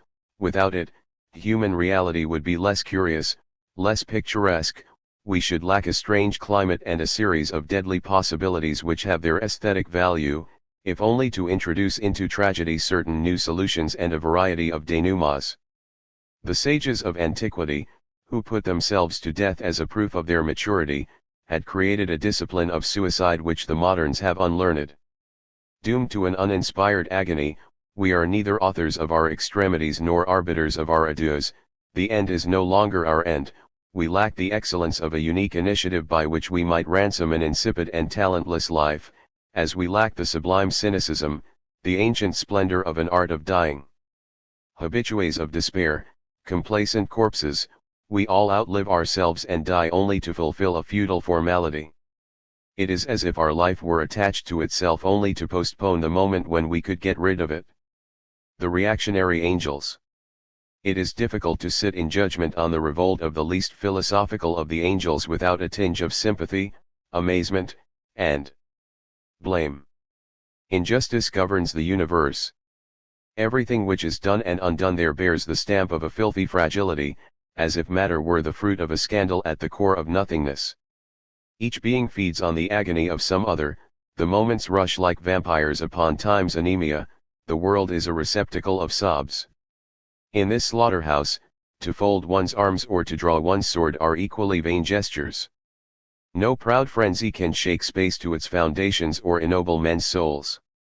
Triumphs and failures follow one another according to an unknown law named destiny, a name to which we resort when, philosophically unprovided for, our sojourn here on earth or anywhere seems insoluble to us, a kind of curse to endure, senseless and undeserved. Destiny, favorite word in the vocabulary of the vanquished. Greedy for a nomenclature of the irremediable, we seek relief in verbal invention, in lights suspended over our disasters. Words are charitable, their frail reality deceives and consoles us. Thus destiny, which can will nothing, is what has willed what happens to us. Infatuated with the irrational as the sole mode of explanation, we watch it tip the scale of our fate, which weighs only negative elements. Where find the pride to provoke the forces which have so decreed, and what is more, are not to be held responsible for this decree? Against whom wage the struggle, and where lead the assault when injustice haunts the air of our lungs, the space of our thoughts, the silence and the stupor of the stars? Our revolt is as ill-conceived as the world which provokes it. How take it on ourselves to right wrongs when, like Don Quixote on his deathbed, we have lost madness at its end, exhausted vigor and illusion to confront the highroads, combats, and defeats? And how regain the energy of that seditious angel who, still at times start, knew nothing of that pestilential wisdom in which our impulses asphyxiate? Where find enough verve and presumption to stigmatize the herd of the other angels, while here on earth to follow their colleague is to cast oneself still lower, while men's injustice imitates God's, and all rebellion sets the soul against infinity and breaks it there? The anonymous angels huddled under their ageless wings, eternally victors and vanquished in God, numb to the deadly curiosities, dreamers parallel to the earthly griefs who would dare to cast the first stone at them and, in defiance, divide their sleep. Revolt, the pride of downfall, takes its nobility only from its uselessness, sufferings awaken it and then abandon it, frenzy exalts it and disappointment denies it. Revolt cannot have a meaning in a non-valid universe. In this world nothing is in its place, beginning with this world itself. We must therefore not be surprised by the spectacle of human injustice. It is equally futile to refuse or to accept the social order. We must endure its changes for the better or the worse with a despairing conformism, as we endure birth, love, the weather, and death. Decomposition presides over the laws of life, closer to our dust than inanimate objects to theirs. We succumb before them and rash upon our destiny under the gaze of the apparently indestructible stars. But they themselves will crumble in a universe which only our heart takes seriously, later expiating its lack of irony by terrible lacerations. No one can correct God's injustice or that of men. Every action is merely a special, apparently organized case of the original chaos. We are swept on by a whirlwind which dates back to the dawn of time, and if this whirlwind has assumed the aspect of an order, it is only the better to do away with us. The concern for decency. Under the goad of pain, the flesh awakens, lucid and lyrical substance, it sings its dissolution. So long as it was indistinguishable from nature, it rested in the oblivion of elements, the self had not yet seized upon it. Suffering matter frees itself from gravitation, no longer participates in the universe, isolates itself from the somnolent sum, for pain, an agent of separation, the active principle of individuation, denies the pleasures of a statistical destiny. The truly solitary being is not the man who is abandoned by men, but the man who suffers in their midst, who drags his desert through the marketplace and deploys his talents as a smiling leper, a mountebank of the irreparable.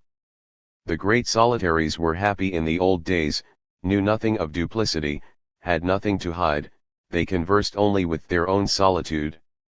Of all the bonds which link us to things, there is not one which fails to slacken and dissolve under the influence of suffering, which frees us from everything except the obsession of ourselves and the sensation of being irrevocably individual. Suffering is solitude hypostatized as essence. By what means, then, communicate with others except by the prestidigitation of lying?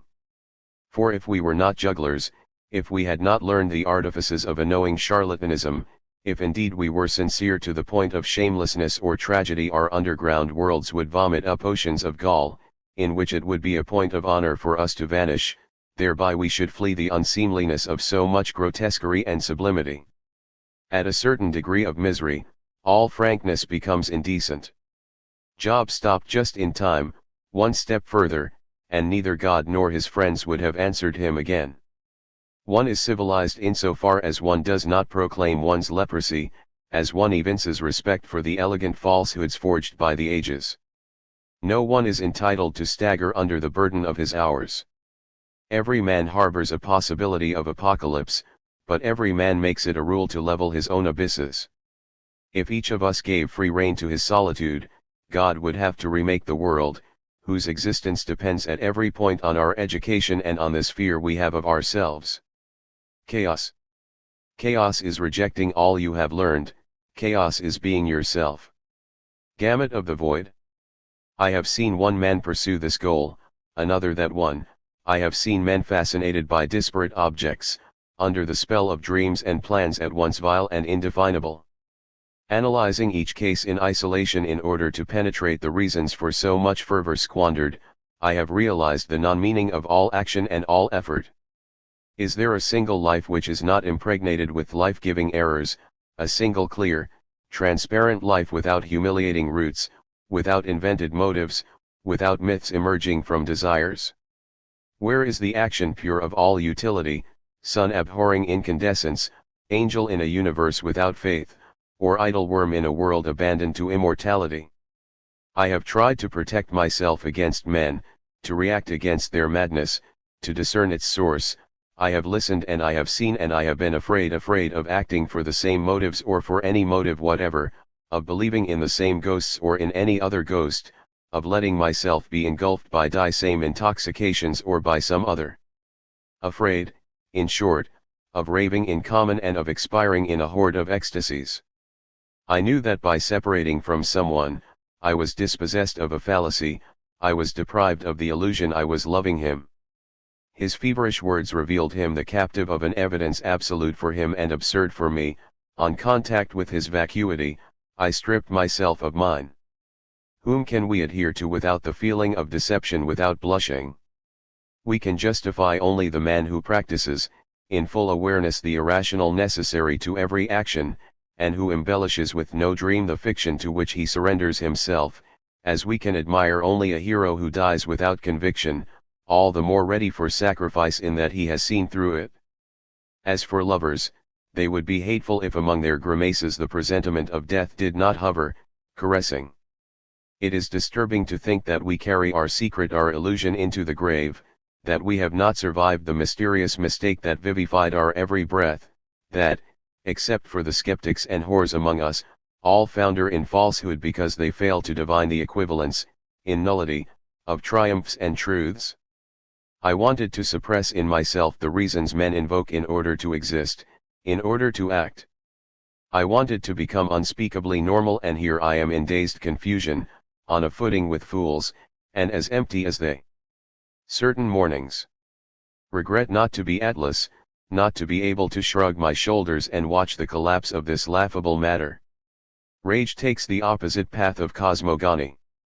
By what mysteries do we wake, certain mornings, with the thirst to demolish the whole of creation, inert and animate alike? When the devil drowns himself in our veins, when our ideas turn convulsive and our desires cleave the light, the elements catch fire and consume themselves, while our fingers sift their ashes. What nightmares have we sustained for nights on end to wake up in the mornings enemies of the sun? Must we liquidate ourselves to put an end to everything? What complicity, what bonds extend us into an intimacy with time? Life would be intolerable without the forces which deny it. Masters of a possible exit, of the idea of an escape, we might readily abolish ourselves and, at the apex of delirium, expect orate this universe. Or else pray and wait for other mornings. To write would be an insipid and superfluous action if we could weep at will, imitating women and children in their fits of rage. In the substance of which we are made, in its deepest impurity, abides a principle of bitterness which only tears can sweeten. If, each time disappointments assail us, we had the possibility to be released from them by tears, all vague maladies and poetry itself would disappear. But a native reticence, aggravated by education, or a defective functioning of the lachrymal glands, dooms us to the martyrdom of dry eyes. And then shrieks, storms of swearing, self-maceration, and fingernails furrowing the flesh, with the consolations of a spectacle of blood, no longer figure among our therapeutic methods. It follows that we are all sick, and that each of us would require a Sahara in order to scream our lungs out, or the shores of a wild and elegiac sea in order to mingle with its fierce lamentations or even fiercer ones. Our paroxysms require the context of a parodic sublimity, of an apoplectic infinity, the vision of a hanging where the firmament would serve as a gallows to our carcasses and to the elements. Militant mourning. All truths are against us. But we go on living, because we accept them in themselves, because we refuse to draw the consequences. Where is the man who has translated in his behavior a single conclusion of the lessons of astronomy, of biology, and who has decided never to leave his bed again out of rebellion or humility in the face of the sidereal distances or the natural phenomena? Has pride ever been conquered by the evidence of our unreality? And who was ever bold enough to do nothing because every action is senseless in infinity? The sciences prove our nothingness. But who has grasped their ultimate teaching? Who has become a hero of total sloth? No one folds his arms, we are busier than the ants and the bees. Yet if an ant, if a bee by the miracle of an idea or by some temptation of singularity were to isolate herself in the anthill or the hive, if she contemplated from outside the spectacle of her labors, would she still persist in her pains? Only the rational animal has been able to learn nothing from his philosophy. He locates himself apart and perseveres nonetheless in the same errors of effective appearance and void reality. Seen from outside, from any Archimedean point, life with all its beliefs is no longer possible, nor even conceivable. We can act only against the truth. Man starts over again every day, in spite of everything he knows, against everything he knows. He has extended this ambiguity to the point of vice. Perspicacity is in mourning, but strange contagion this very morning is active. Thus we are led into a funeral procession to the last judgment. Thus, out of the ultimate rest itself, out of history's final silence, we have made an activity, the staging of the agony, the need for dynamism even in the death rattles. The panting civilizations exhaust themselves faster than those that loll in eternity. China alone, thriving for millennia in the flower of her old age, offers an example to be followed. China alone long since arrived at a refined wisdom superior to philosophy. Taoism surpasses all the mind has conceived by way of detachment. We count by generations. It is the curse of scarcely century-old civilizations to have lost, in their rushed cadence, the atemporal consciousness. By all evidence we are in the world to do nothing, but instead of nonchalantly promenading our corruption, we exude our sweat and grow winded upon the fetid air. All history is in a state of putrefaction, its odors shift toward the future, we rush toward it, if only for the fever inherent in any decomposition. It is too late for humanity to be released from the illusion of action, it is especially too late for it to be raised to the sanctity of sloth. Immunity to renunciation. Everything which deals with eternity inevitably turns into a commonplace. The world ends by accepting any revelation and resigns itself to any shudder, provided that a formula is found for it. The notion of universal futility, more dangerous than any scourge, has been debased into the obvious. Everyone acknowledges as much, and no one behaves accordingly. The terror of an ultimate truth has been tamed. Once it turns into a refrain, men no longer think about it, for they have learned by heart a thing which, merely glimpsed, should cast them into the abyss or salvation. The vision of time's nullity has begotten saints and poets, and the despairs of a few solitaries, infatuated with anathema. This vision is no news to the crowd continually asks, what's the use? What does it matter? It's not the first time, plus see a change. And yet nothing happens, nothing intervenes, not one saint, not one poet more. If the crowd conformed to a single one of these refrains, the face of the world would be transformed. But eternity appearing from an anti-vital thought cannot be a human reflex without danger for the performance of actions. It becomes a commonplace, so that we can forget it by a mechanical repetition. Sanctity is a risk like poetry. Men say everything passes, but how many grasp the bearing of this terrifying banality? How many flee life, celebrate or bewail it? Who is not imbued with the conviction that all is vanity? But who dares confront the consequences? The man with a metaphysical vocation is rarer than a monster, and yet each man contains the potential elements of this vocation. It was enough for one Hindu prince to see a cripple, an old man, and a corpse to understand everything. We see them and understand nothing, for nothing changes in our life. We cannot renounce anything, yet the evidences of vanity are in our reach. Invalids of hope, we are still waiting, and life is only the hypostatization of waiting. We wait for everything, even nothingness, rather than be reduced to an eternal suspension, to a condition of neutral divinity, of a corpse. Thus the heart, which has made the irreparable into an axiom, still hopes for surprises from it. Humanity lives in love with the events which deny it. The world's equilibrium. The apparent symmetry of joys and pains has nothing to do with their equitable distribution, it results from the injustice which strikes certain individuals, thereby forcing them to compensate by their despondency for the others' unconcern. To endure the consequences of their actions, or to be saved from them, such is the lot of men. This discrimination is effected without any criterion, it is a fatality, an absurd apportionment, a fantastic selection. No one can elude the condemnation to happiness or misery, nor the innate sentence at the preposterous tribunal whose decision extends between the spermatozoon and the sepulchre. Some men pay for all their joys, expiate all their pleasures, are accountable for all their intervals of oblivion, they will never be indebted for a single moment of happiness. For them 1,000 acrimonies have crowned a shudder of pleasure, as if they had no right to acknowledged contentments, as if their abandonment endangered the world's bestial equilibrium. Were they happy in some landscape, they will regret it in imminent disappointments. Were they proud in their plans and their dreams, they will soon wake, as from a utopia, corrected by all too positive sufferings. Thus there are sacrificed men who pay for the unconsciousness of others, who expiate not only their own happiness but that of strangers. Thus equilibrium is restored, the proportion of joys and pains becomes harmonious. If an obscure universal principle has decreed that you belong to the order of victims, you will end your days stamping underfoot the speck of paradise you hid within yourself, and whatever impulse gleamed in your eyes and your dreams will be sullied by the impurity of time, matter, and men. You will have a dung heap for pedestal, for tribune, a rack and thumbscrew. You will be worthy of no more than a leper's glory and a crown of spit. Try to walk beside those entitled to everything, to whom all paths are open. But dust and ashes themselves will rise up to bar you from the exits of time and the evasions of dreams.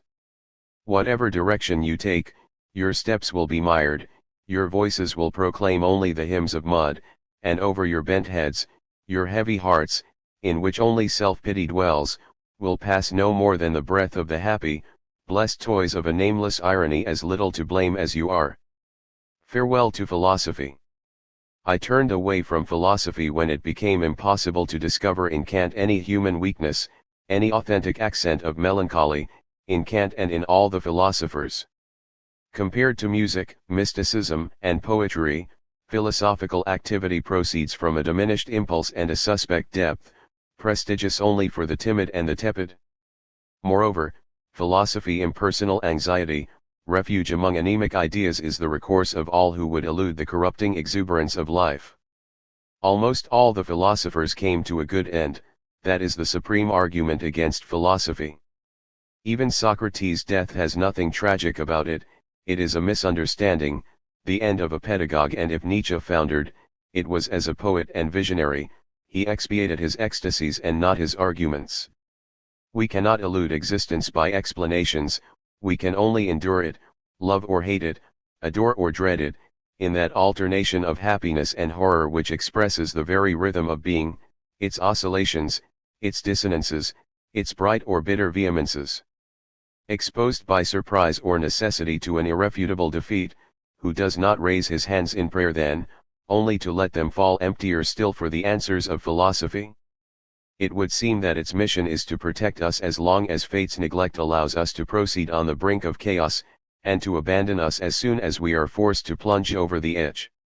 And how could it be otherwise, when we see how little of humanity's suffering has passed into its philosophy. The philosophic exercise is not fruitful, it is merely honorable. We are always philosophers with impunity, a métier without fate which pours voluminous thoughts into our neutral and vacant hours, the hours refractory to the Old Testament, to Bach and to Shakespeare. And have these thoughts materialized into a single page that is equivalent to one of Job's exclamations, of Macbeth's terrors, or the altitude of one of Bach's cantatas. We do not argue the universe, we express it. And philosophy does not express it. The real problems begin only after having ranged or exhausted it, after the last chapter of a huge tome which prints the final period as an abdication before the unknown, in which all our moments are rooted and with which we must struggle because it is naturally more immediate, more important than our daily bread. Here the philosopher leaves us, enemy of disaster, he is sane as reason itself, and as prudent. And we remain in the company of an old plague victim, of a poet learned in every lunacy, and of a musician whose sublimity transcends the sphere of the heart. We begin to eve authentically only where philosophy ends, at its wreck, when we have understood its terrible nullity, when we have understood that it was futile to resort to it, that it is no help. The great systems are actually no more than brilliant tautologies. What advantage is it to know that the nature of being consists in the will to live, in idea, or in the whim of God or of chemistry? A mere proliferation of words, subtle displacements of meanings. What is loathes the verbal embrace, and our inmost experience reveals us nothing beyond the privileged and inexpressible moment. Moreover, being itself is only a pretension of nothingness. We define only out of despair. We must have a formula, we must even have many, if only to give justification to the mind and a facade to the void. Neither concept nor ecstasy are functional. When music plunges us into the inwardness of being, we rapidly return to the surface, the effects of the illusion scatter and our knowledge admits its nullity. The things we touch and those we conceive are as improbable as our senses and our reason, we are sure only in our verbal universe, manageable at will and ineffectual. Being is mute and the mind is garrulous.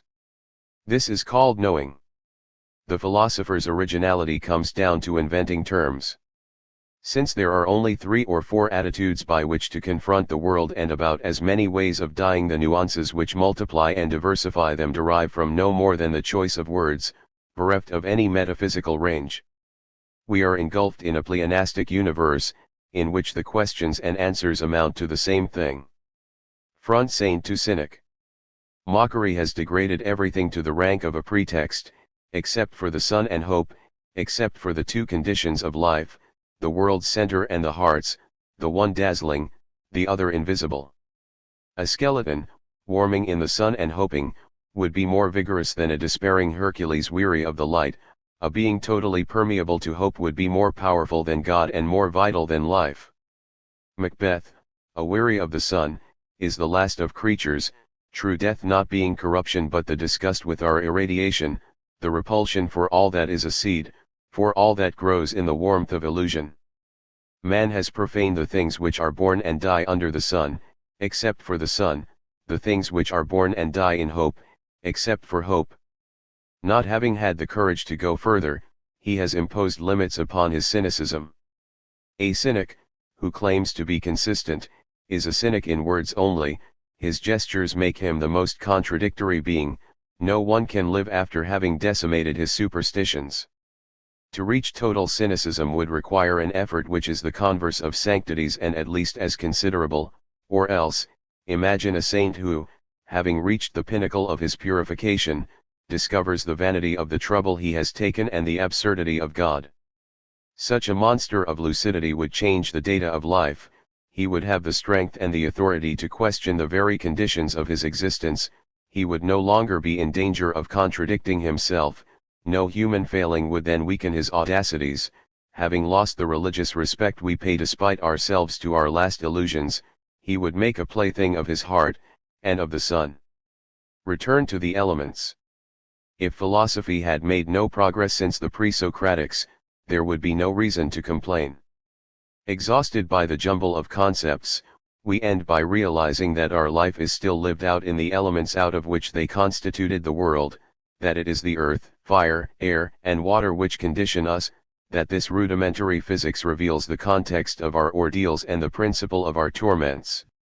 Having complicated these few elementary data, we have lost, fascinated by the decor and the structure of our theories, the understanding of destiny, which nonetheless, unchanged, is the same as on the world's first day. Our existence reduced to its essence continues to be a struggle against the eternal elements, a struggle which our knowledge in no way alleviates. The heroes of every epoch are no less wretched than those of Homer, and if they have become characters, it is by losing vitality and greatness. How could the results of the sciences change man's metaphysical position? And what are the explorations of matter, the discoveries, and the products of analysis beside the Vedic hymns and those melancholies of historic dawn which crept into the world's anonymous poetry? Since the most eloquent decadences edify us no further as to unhappiness than the stammerings of a shepherd, and ultimately there is more wisdom in the mockery of an idiot than in the investigations of the laboratories, is it not madness to pursue truth on the paths of time or in books? Lao Tse, reduced to a few texts, is not more naive than we who have read everything. Profundity is independent of knowledge. We translate to other levels the revelations of the ages, or we exploit original intuitions by the latest acquisitions of thought. Thus Hegel is a Heraclitus who has read Kant, and our ennui is an effective Eleaticism, the fiction of diversity unmasked and exposed to the heart. Subterfuges. Only those who live outside of art draw the ultimate consequences. Suicide, sanctity, vice, so many forms of lack of talent, direct or disguised, confession by word, sound, or color halts the agglomeration of inner forces and weakens them by projecting them back toward the world outside.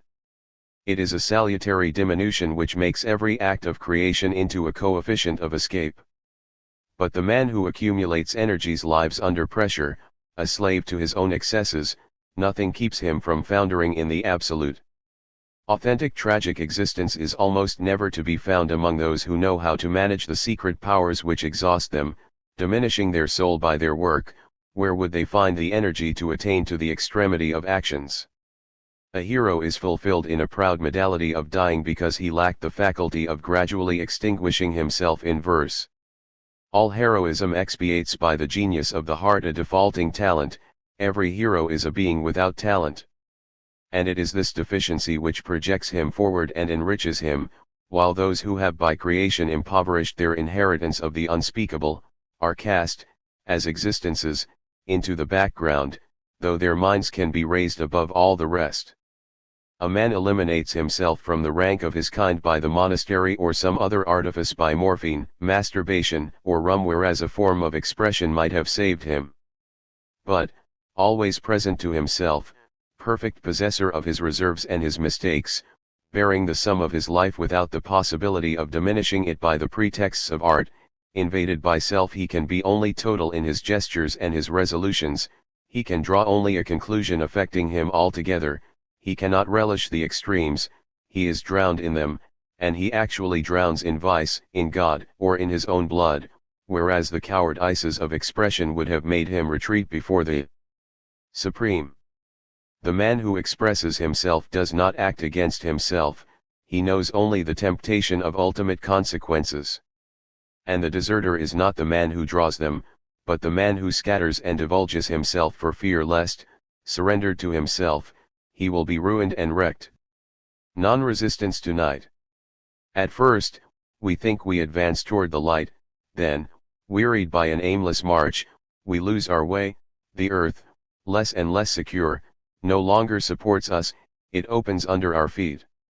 Vainly we should try to follow a path toward a sunlit goal, the shadows mount within and below us. No gleam to slow our descent, the abyss summons us, and we lend an ear. Above still remains all we wanted to be, all that has not had the power to raise us higher. And we, once in love with the peaks, then disappointed by them, we end by fondling our fall, we hurry to fulfill it, instruments of a strange execution, fascinated by the illusion of reaching the limits of the darkness, the frontiers of our nocturnal fate. Fear of the void transformed into a kind of voluptuous joy, what luck to gainsay the sun. Infinity in reverse, God that begins beneath our heels, ecstasy before the crevices of being, and thirst for a black halo, the void is an inverted dream in which we are engulfed. If delirium becomes our law, let us wear a subterranean nimbus, a crown in our fall. Dethroned from this world, let us carry its scepter in order to honor the night with a new splendor. And yet this fall but for some moments of posturing is far from being solemn and lyric. Habitually we sink into a nocturnal mud, into a darkness quite as mediocre as the light. Life is merely a torpor in chiaroscuro, an inertia among the gleams and shadows, a caricature of that inward sun which makes us believe, illegitimately, in our eminence over the rest of matter. Nothing proves that we are more than nothing. In order to experience that continual expansion in which we rival the gods, in which our fevers triumph over our fears, we should have to remain at so high a temperature that it would finish us off in a few days. But our illuminations are instantaneous, falls are our rule. Life is what decomposes at every moment, it is a monotonous loss of light, an insipid dissolution in the darkness, without scepters, without halos. Turning a cold shoulder to time. Yesterday today, tomorrow these are servants' categories. For the idle man, sumptuously settled in the inconsolable, and whom every moment torments, past, present, and future are merely variable appearances of one and the same disease, identical in its substance, inexorable in its insinuation, and monotonous in its persistence, and this disease is coextensive with being, it is being. I was, I am, or I shall be a question of grammar and not of existence. Fate as a carnival of chronos lends itself to conjugation, but, stripped of its masks, is revealed to be as motionless and naked as an epitaph. How can we grant more importance to the hour which is than to the one which was or which will be? The contempt in which servants live, and every man who adheres to time is a servant, represents a true state of grace, an enchanted obscuration, and this contempt like a supernatural veil covers the damnation to which every action engendered by desire is exposed. But for the disabused man of leisure, the pure fact of living, living pure of all praxis, is a task so wearying, that to endure existence as such seems to him an excessive occupation, an exhausting career, and every gesture inordinate, impracticable, and repealed. Two-faced freedom. Though the problem of freedom is insoluble, we can always argue about it, always side with contingency or necessity. Our temperaments and our prejudices facilitate an option which cuts short and simplifies the problem without solving it. Whereas no theoretical construction manages to make it apparent to us, to make us experience its dense and contradictory reality, a privileged intuition puts us at the very heart of freedom, despite all the arguments invented against it. And we are afraid of the enormity of the possible, not being prepared for a revelation so huge and so sudden, for that dangerous benefit to which we aspired and before which we retreat. What shall we do, accustomed to chains and laws in the face of an infinity of initiatives, of a debauch of decisions? The seduction of the arbitrary alarms us. If we can begin any action, if there are no limits to inspiration and to our whims, how avoid our ruin in the intoxication of so much power? Consciousness, shaken by this revelation, interrogates itself and trembles. Who, in a world where he can do anything, has not been dizzied? The murderer makes a limitless use of his freedom, and cannot resist the notion of his power. It is within the capacities of each one of us to take another's life. If all those we have killed in thought were to disappear for good, the earth would be depopulated. We bear within us a reticent executioner, an unrealized criminal. And those who lack the boldness to acknowledge their homicidal tendencies, murder in dreams, people their nightmares with corpses. Before an absolute tribunal, only the angels would be acquitted. For there has never been a human being who has not at least unconsciously desired the death of another human being. Each of us drags after him a cemetery of friends and enemies, and it matters little whether this graveyard is relegated to the heart's abyss or projected to the surface of our desires. Freedom, conceived in its ultimate implications, raises the question of our life or of others' lives. it involves the dual possibility of saving or destroying us. But we feel free, we understand our opportunities and our dangers only by fits and starts. And it is the intermittence of these fits and starts, their rarity, which explains why this world is no more than a mediocre slaughterhouse and an active paradise. To argue about freedom leads to no consequence in good or evil, but we have only moments to realize that everything depends on us. Freedom is an ethical principle of demonic essence. Overworked by dreams. If we could conserve the energy we lavish in that series of dreams we nightly leave behind us, the mind's depth and subtlety would reach unimaginable proportions. The scaffolding of a nightmare requires a nervous expenditure more exhausting than the best articulated theoretical construction. How, after waking, begin again the task of aligning ideas when, in our unconscious, we were mixed up with grotesque and marvelous spectacles, we were sailing among the spheres without the shackles of anti-poetic causality. For hours we were like drunken gods, and suddenly, our open eyes erasing night's infinity, we must resume, in day's mediocrity, the enterprise of insipid problems, without any of the night's hallucinations to help us. The glorious and deadly fantasy was all for nothing then, sleep has exhausted us in vain. Waking, another kind of weariness awaits us, after having had just time enough to forget the nights, we are at grips with the dawns. We have labored hours and hours in horizontal immobility without our brains deriving the least advantage of its absurd activity. An imbecile who was not victimized by this waste, who might accumulate all his resources without dissipating them in dreams, would be able, owner of an ideal state of waking, to disentangle all the snags of the metaphysical lies or initiate himself into the most inextricable difficulties of mathematics. After each night we are emptier, our mysteries and our griefs have leaked away into our dreams. Thus sleep's labor not only diminishes the power of our thought, but even that of our secrets.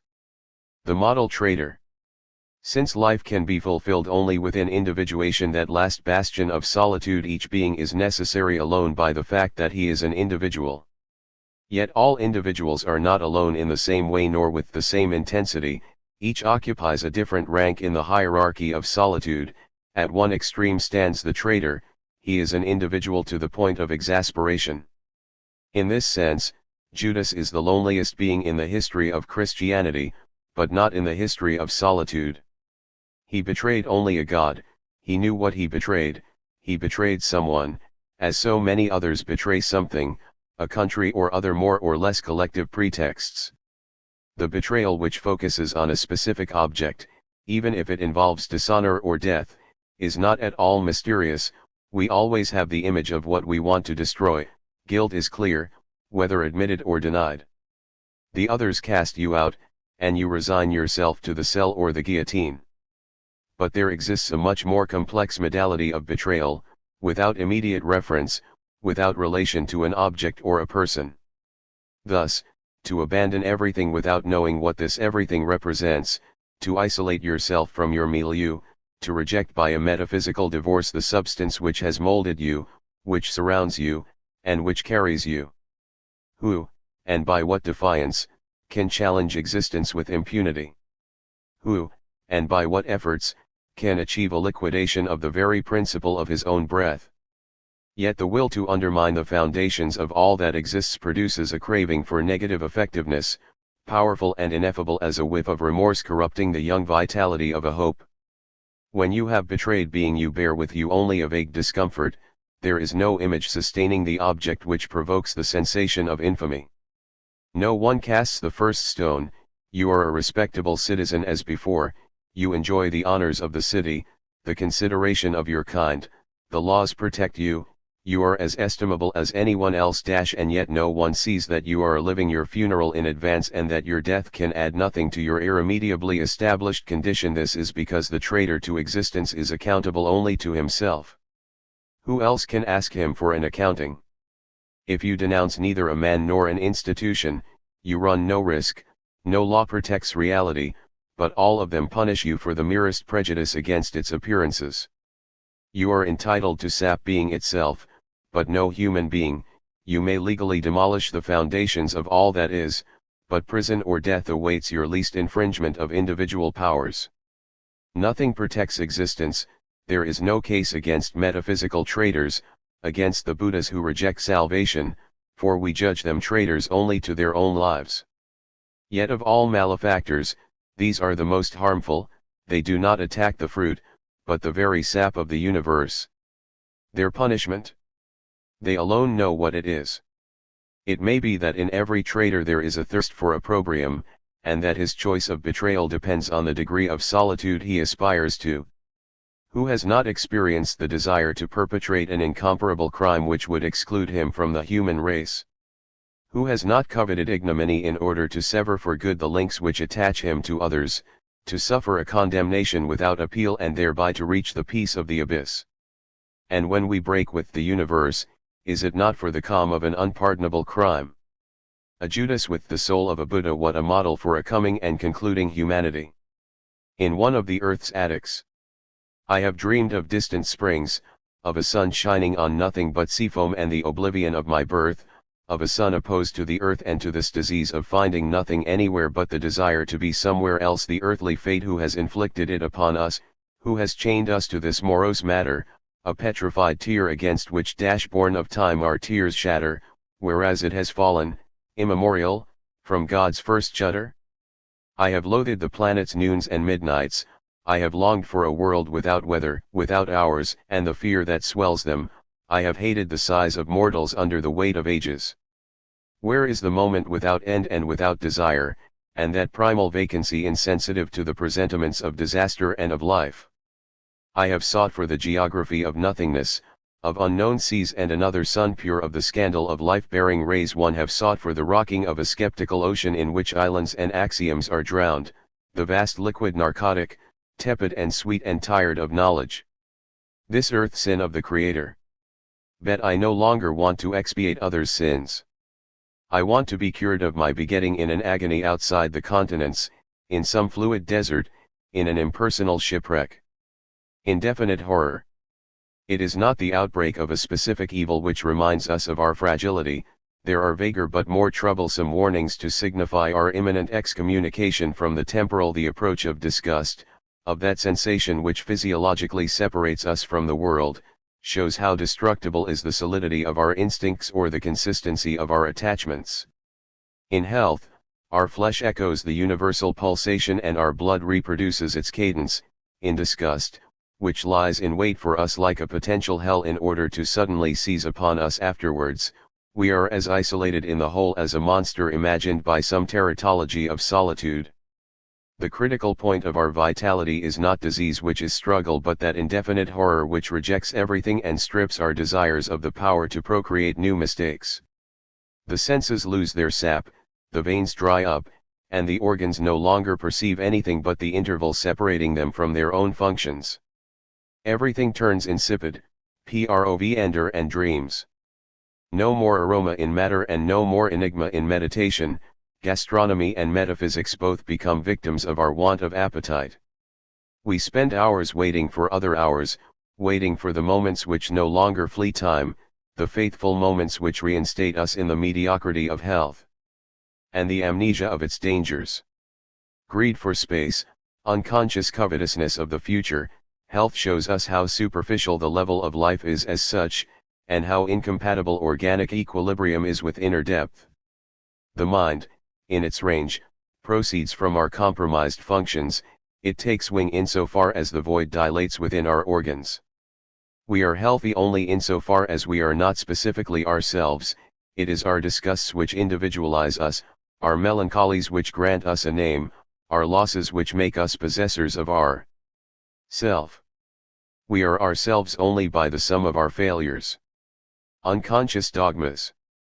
We are in a position to penetrate someone's mistake, to show him the inanity of his plans and intentions, but how arrest him from his persistence in time, when he conceals a fanaticism as inveterate as his instincts, as old as his prejudices?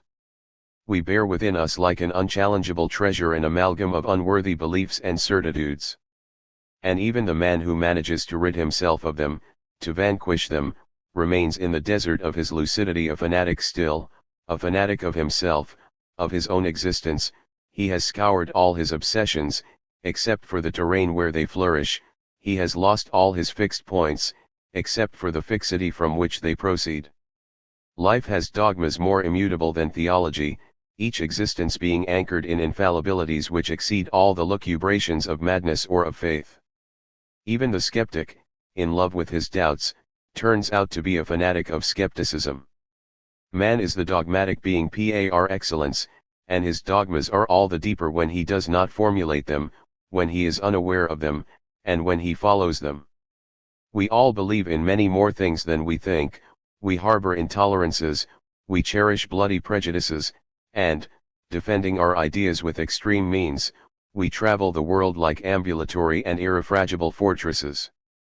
Each of us is a supreme dogma to himself, no theology protects its God as we protect ourself, and if we assail the self with doubts and call it into question, we do so only by a pseudo-elegance of our pride, the case is already won. How escape the absolute of oneself? One would have to imagine a being without instincts, without a name, and to whom his own image would be unknown. But everything in the world gives us back our own features, night itself is never dark enough to keep us from being reflected in it. Too present to ourselves, our non-existence before birth and after death influences us only as a notion and only for a few moments, we experience the fever of our duration as an eternity which falters but which nonetheless remains unexhaustible in its principle. The man who does not adore himself is yet to be born. Everything that lives loves itself, if not, what would be the source of the dread which breaks out in the depths and on the surfaces of life? Each of us is, for himself, the one fixed point in the universe. And if someone dies for an idea, it is because it is his idea, and his idea is his life. No critique of any kind of reason will waken man from his dogmatic sleep. It may shake the unconscious certitudes which abound in his philosophy and substitute more flexible propositions for his rigid affirmations, but how, by rational procedure, will it manage to shake the creature, huddled over its own dogmas, without bringing about its very death? Duality. There is a vulgarity which makes us admit anything in this world, but which is not powerful enough to make us admit this world itself. Hence we can endure life's miseries even as we repudiate life, let ourselves be swept away by the frenzies of desire even as we reject desire. In the ascent to existence there is a kind of baseness, which we escape by means of our prides and our regrets, but particularly by means of the melancholy which keeps us from sliding into a final affirmation, wrested from our cowardice. Is anything viler than to say yes to the world? And yet we keep multiplying that consent, that trivial repetition, that loyalty oath to life, denied only by everything in us that rejects vulgarity. We can live the way the others do and yet conceal a W greater than the world, that is melancholy's infinity. We can love only the beings who do not exceed the minimum of vulgarity indispensable for life itself. Yet it would be difficult to delimit the quantity of such vulgarity, especially since no action can do without it.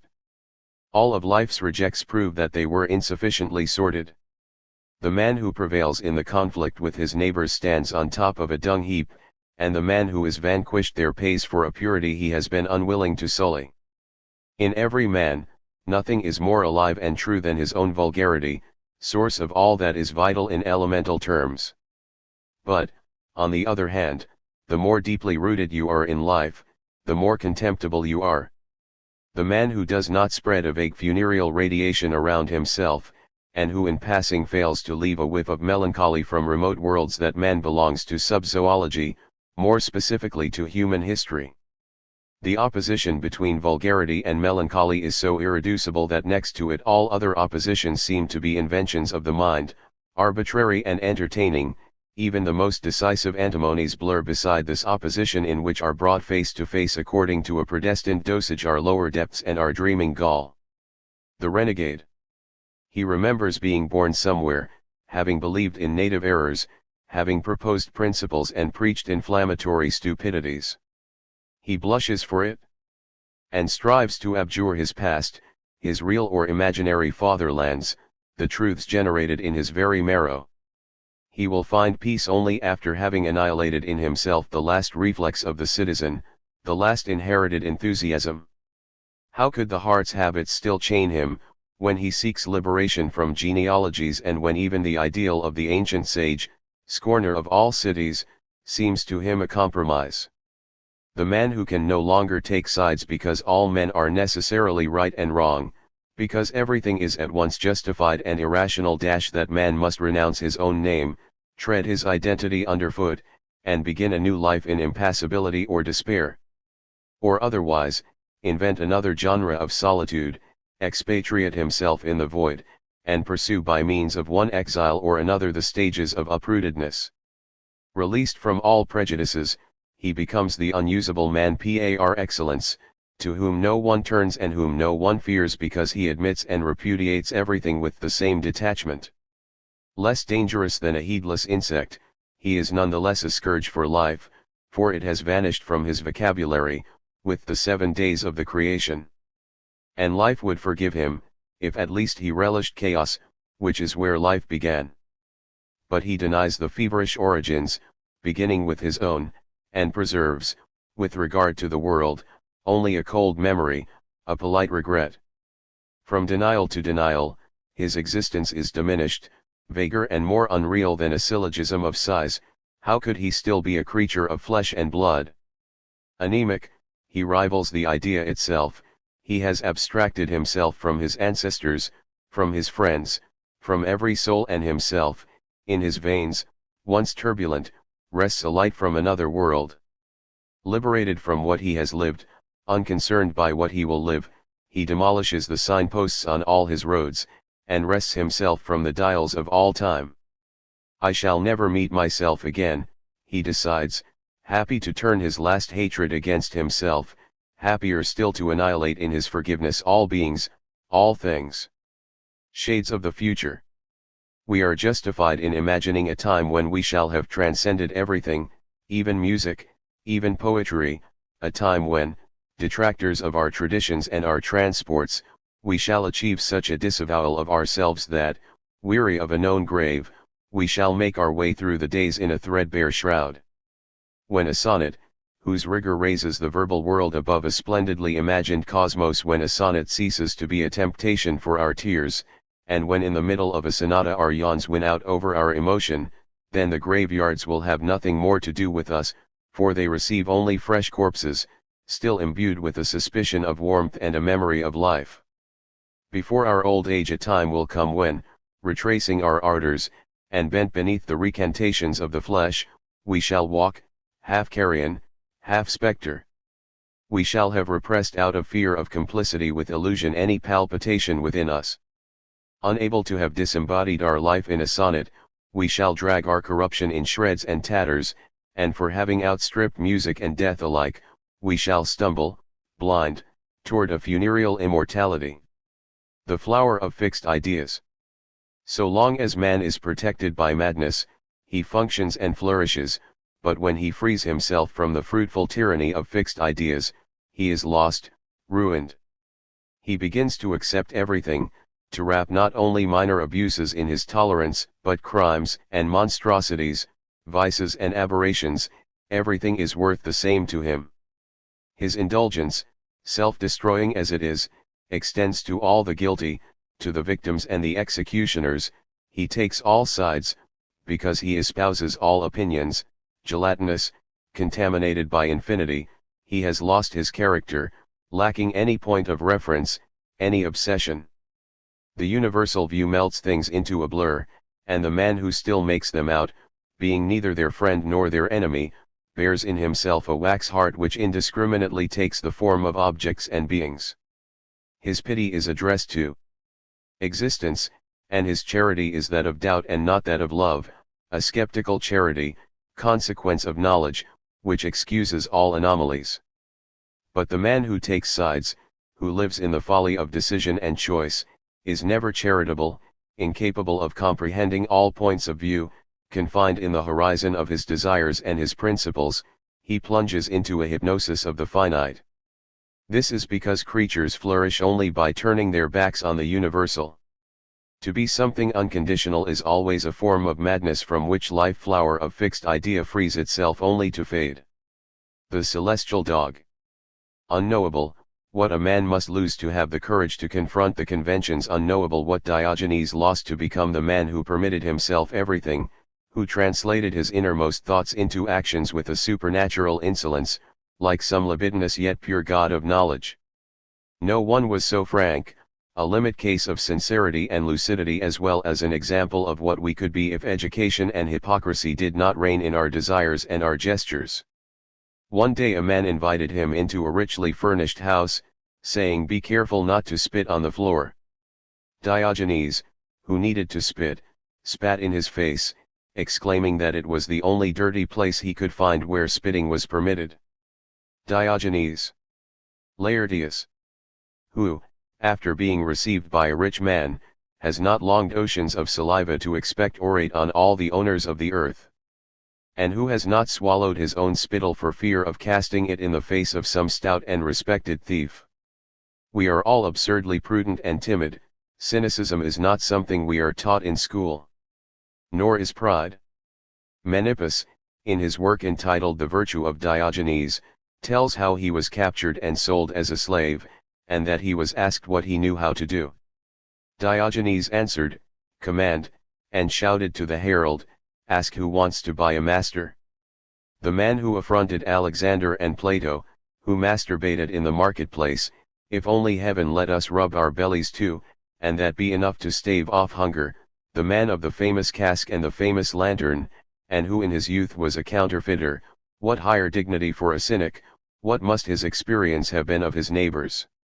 Certainly our own, yet with this difference, that man was the sole substance of his reflection and his contempt.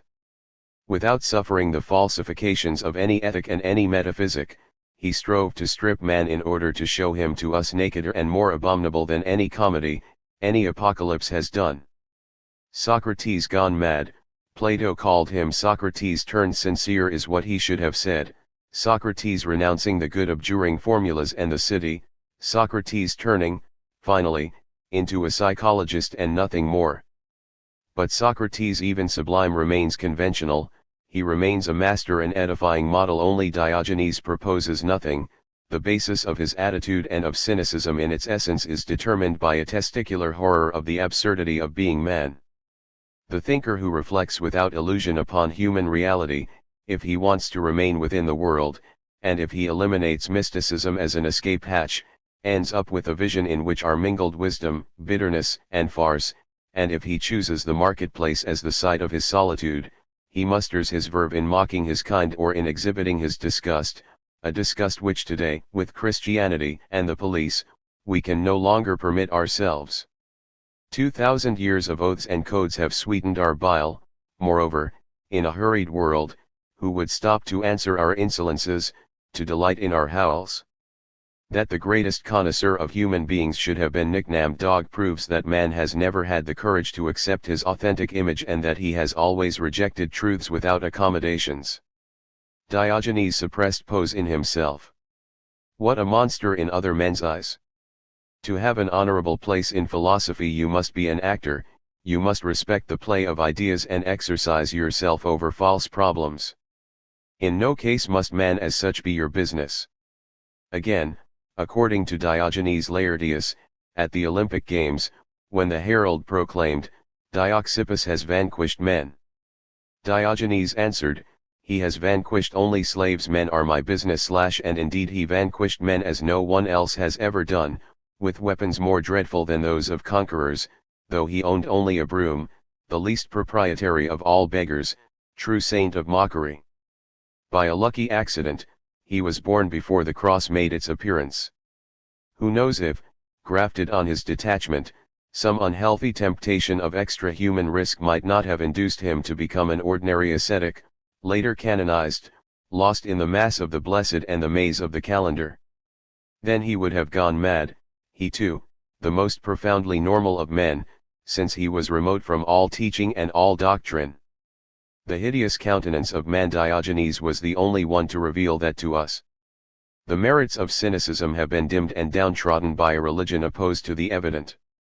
But the moment has come to confront the truths of the Son of God with those of this celestial dog, as a poet of his time called him. Ambiguity of genius. All inspiration proceeds from a faculty of exaggeration, lyricism, and the whole world of metaphor would be a pitiable excitation without that rapture which dilates words until they burst. When the elements or the dimensions of the cosmos seem too diminished to serve as terms of comparison for our conditions, poetry needs, in order to transcend its stage of virtuality and immanence, only a little clarity in the flashes which prefigure and beget it. No true inspiration fails to rise out of the anomaly of a soul vaster than the world. In the verbal conflagration of a Shakespeare and a Shelley we smell the ash of words, backwash and effluvium of an impossible cosmogony. The terms encroach upon each other, as though none could attain the equivalent of the inner dilation. This is the hernia of the image, the transcendent rupture of poor words, born of everyday use and miraculously raised to the heart's altitudes. The truths of beauty are fed on exaggerations which, upon the merest analysis, turn out to be monstrous and meaningless. Poetry, demiurgical divagation of the vocabulary. Has charlatanism ever been more effectively combined with ecstasy? Lying, the wellspring of all tears. Such is the imposture of genius and the secret of art. Trifles swollen to the heavens, the improbable, generator of a universe. In every genius coexists a braggart and a god. Idolatry of disaster. All that we build beyond raw existence, all the many powers which give the world a physiognomy, we owe to misfortune, architect of diversity, intelligible instrument of our actions. What its sphere fails to engross transcends us. What meaning could an event have which fails to be overwhelming? The future awaits us in order to immolate us. The mind records nothing but the fracture of existence now, and the senses still vibrate only in the expectation of disaster. How avoid considering the fate of Chateaubriand's sister Lucille, or of Caroline von Gunderode, and murmuring with the former, "I shall fall into the sleep of death upon my destiny," or gulping the latter's despair which plunged a dagger into her heart? Apart from a few examples of exhaustive melancholy, and a few unequaled suicides, men are merely puppets stuffed with red globules in order to beget history and its grimaces. When, idolaters of disaster, we make it the agent and the substance of becoming, we bathe in the limpidity of the prescribed fate, in a dawn of catastrophes, in a fruitful Gehenna. But when, imagining we have exhausted it, we fear we shall outlive it, existence darkens and no longer becomes. And we dread redapting ourselves to hope. Betraying our disaster, betraying ourselves. The demon. He is there, in the blood's inferno, in the bitterness of each cell, in the shudder of our nerves, in those contrary prayers exhaled by hate, everywhere where he makes, out of horror, his comfort. Should I let him undermine my hours, when as a meticulous accomplice of my destruction I could vomit up my hopes and desist from myself?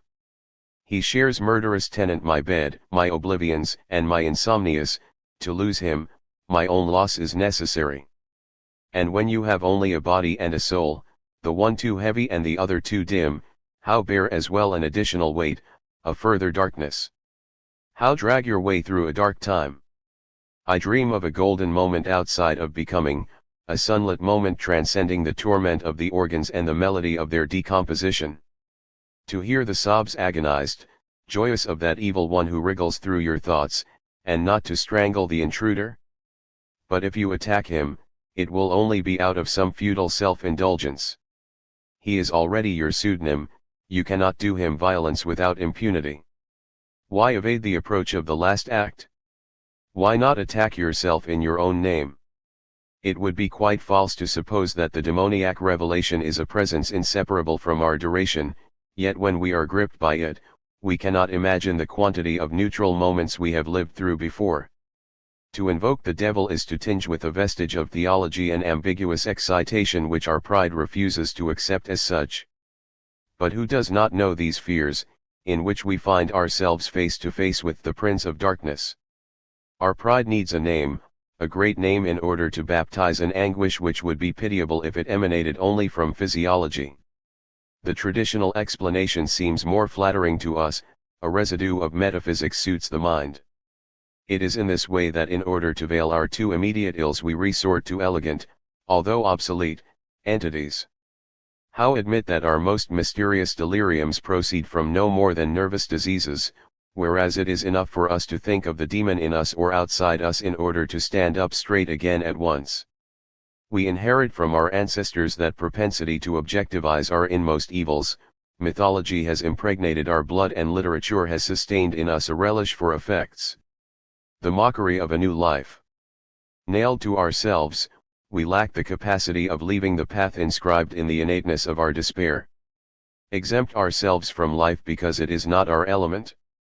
No one hands out diplomas of non-existence. We must persevere in breathing, feel the air burn our lips, accumulate regrets at the heart of a reality which we have not hoped for, and renounce giving an explanation for the disease which brings about our downfall. When each moment of time rushes upon us like a dagger, when our flesh, instigated by our desires, refuses to be petrified, how confront a single moment added to our fate? With the help of what artifices might we find the strength of illusion to go in search of another life, a new life? It is because all men who cast a glance over their past ruins imagine in order to avoid the ruins to come that it is in their power to recommence something radically new. They make themselves a solemn promise, waiting for a miracle which would extricate them from this average abyss into which fate has plunged them. But nothing happens. They all continue to be the same, modified only by the accentuation of this tendency to decline which is their characteristic. We see around us only dilapidated inspirations and ardors. Every man promises everything, but every man lives to know the fragility of his spark and life's lack of genius in his life. The authenticity of an existence consists in its own reign. The crown of our becoming, a path that looks glorious and which leads to a rout, the garland of our gifts, camouflage of our gangrene. Under the sun triumphs a carrion spring, beauty itself is merely death preening among the buds. I have known no new life which was not illusory and compromised at its roots. I have seen each man advance into time to be isolated in an anguished rumination and to fall back into himself with, as the sign of renewal, the unforeseen grimace of his own hopes. Triple impasse. The mind discovers identity, the soul, ennui, the body, sloth. It is one and the same principle of invariability, differently expressed under the three forms of the universal yawn. The monotony of existence justifies the rationalist's thesis. It shows us a legal universe in which everything is anticipated and adjusted. The barbarism of no surprise comes to trouble its harmony. If the same mind discovers contradiction, the same soul, delirium, the same body, frenzy, it is in order to beget new unrealities, to escape a universe too demonstrably the same, and it is the anti-rationalist's thesis which prevails. The flowering of absurdities reveals an existence before which all clarity of vision seems mockingly poor. This is the perpetual aggression of the unforeseeable. Between these two tendencies, man wields his ambiguity, finding his place in neither life nor idea. He supposes himself predestined to the arbitrary, yet his intoxication of freedom is only a shudder within a fatality, the form of his fate being no less regulated than that of a sonnet or a star. Cosmogony of desire. Having lived out, having verified all the arguments against life, I have stripped it of its savors, and wallowing in its lees, I have experienced its nakedness. I have known post-sexual metaphysics, the void of the futilely procreated universe, and that dissipation of sweat which plunges you into an age-old chill, anterior to the rages of matter. And I have tried to be faithful to my knowledge, to force my instincts to yield, and realized that it is no use wielding the weapons of nothingness if you cannot turn them against yourself. For the outburst of desires, amid our knowledge which contradicts them, creates a dreadful conflict between our mind opposing the creation and the irrational substratum which binds us to it still. Each desire humiliates the sum of our truths and forces us to reconsider our negations. We endure a practical defeat, yet our principles remain unshakable. We hope to be no longer children of this world, and here we are subject to the appetites like equivocal ascetics, masters of time and grafted to our glands. But this interplay is limitless. Each of our desires recreates the world and each of our thoughts annihilates it. In everyday life, cosmogony alternates with apocalypse, quotidian creators and wreckers, We enact on an infinitesimal scale the eternal myths, and each of our moments reproduces and prefigures the fate of seed and cinder pertaining to infinity. Interpretation of actions. No one would perform the merest action without the feeling that this action is the one and only reality. Such blindness is the absolute basis, the indisputable principle, of all that exists. The man who argues merely proves that he is less, that doubt has sapped his vitality. But amid his very doubts, he must feel the importance of his progress toward negation. To know that nothing is worth the trouble becomes implicitly a belief, hence a possibility of action. This is because even a trifle of existence presupposes an unavowed faith. A simple step even toward a mock-up of reality is an apostasy with regard to nothingness. Breathing itself proceeds from an implicit fanaticism, like any participation in movement. Life without objective. Neutral ideas like dry eyes, dull looks which strip things of all dimension, self-auscultations which reduce the feelings to phenomena of attention, a vaporous life, without tears and without laughter. How to inculcate a sap, a vernal vulgarity? And how to endure this resigning heart, this time too blunted to transmit even to its own seasons the ferment of growth and dissolution? When you have seen a corruption in every conviction and in every attachment a profanation, you no longer have the right to expect, on earth or elsewhere, a fate modified by hope. You must choose some ideal, absurdly solitary promontory, or a farcical star refractory to all constellations. Irresponsible out of melancholy, your life has flouted its moments. Now, life is the piety of duration, the feeling of a dancing eternity, time transcending itself, and vies with the sun. Acedia. This stagnation of the organs, this stupor of the faculties, this petrified smile, do they not often remind you of the ennui of the cloisters, hearts abandoned by God, the dryness and idiocy of the monks loathing themselves in the ecstatic transports of masturbation? You are merely a monk without divine hypotheses and without the pride of solitary vice. Earth, heaven are the walls of your cell, and in the air no breath disturbs, only the absence of orisons prevails. Doomed to the empty hours of eternity, to the periphery of shudders and the mildewed desires that rot at the approach of salvation, you bestir yourself toward a last judgment without splendor and trumpets, while your thoughts, for solemnity, have imagined no more than the unreal procession of hopes. By grace of suffering, souls once flung themselves toward the vaulting arches, you stumble against them now, and you fall back into the world as into a faithless convent, lagging on the boulevard, order of lost creatures and of your perdition. Crimes of courage and fear. To be afraid is to think of yourself continually, to be unable to imagine an objective course of events. The sensation of the terrible, the sensation that it is all happening against you, supposes a world conceived without indifferent dangers. The frightened man, victim of an exaggerated subjectivity, believes himself to be, much more than the rest of his kind, the target of hostile events. He encounters the brave man in this error, for the brave man, at the antipodes, sees only invulnerability everywhere. Both have attained the extremity of a self-infatuated consciousness. Everything conspires against the one, to the other, everything is favorable. The brave man is only a braggart who embraces the danger, who flees toward the danger. One establishes himself negatively at the center of the world, the other positively, but their illusion is the same, their knowledge having an identical point of departure, danger as the only reality. One fears it, the other seeks it out. They cannot conceive a lucid scorn of things, they both relate everything to themselves, they are over-agitated, and all the evil in the world comes from the excess of agitation, from the dynamic fictions of bravery and cowardice. Thus these antinomic and equal examples are the agents of all our troubles, the disturbers of the march of time. They give an effective tinge to the least event and project their fevered intentions upon a universe which without an abandonment to calm disgusts is degrading and intolerable. Courage and fear, two poles of the same disease, which consists in granting an abusive sense and seriousness to life. It is the lack of nonchalant bitterness which makes men into sectarian beasts. The subtlest and the crudest crimes are perpetrated by those who take things seriously. Only the dilettante has no taste for blood, he alone is no scoundrel. Disintoxication. The non-mysterious concerns of human beings may be drawn as clearly as the outlines of this page. What is to be inscribed here but the disgust of generations linked like propositions in the sterile fatality of a syllogism? The human adventure will certainly come to an end, which we may conceive without being its contemporary.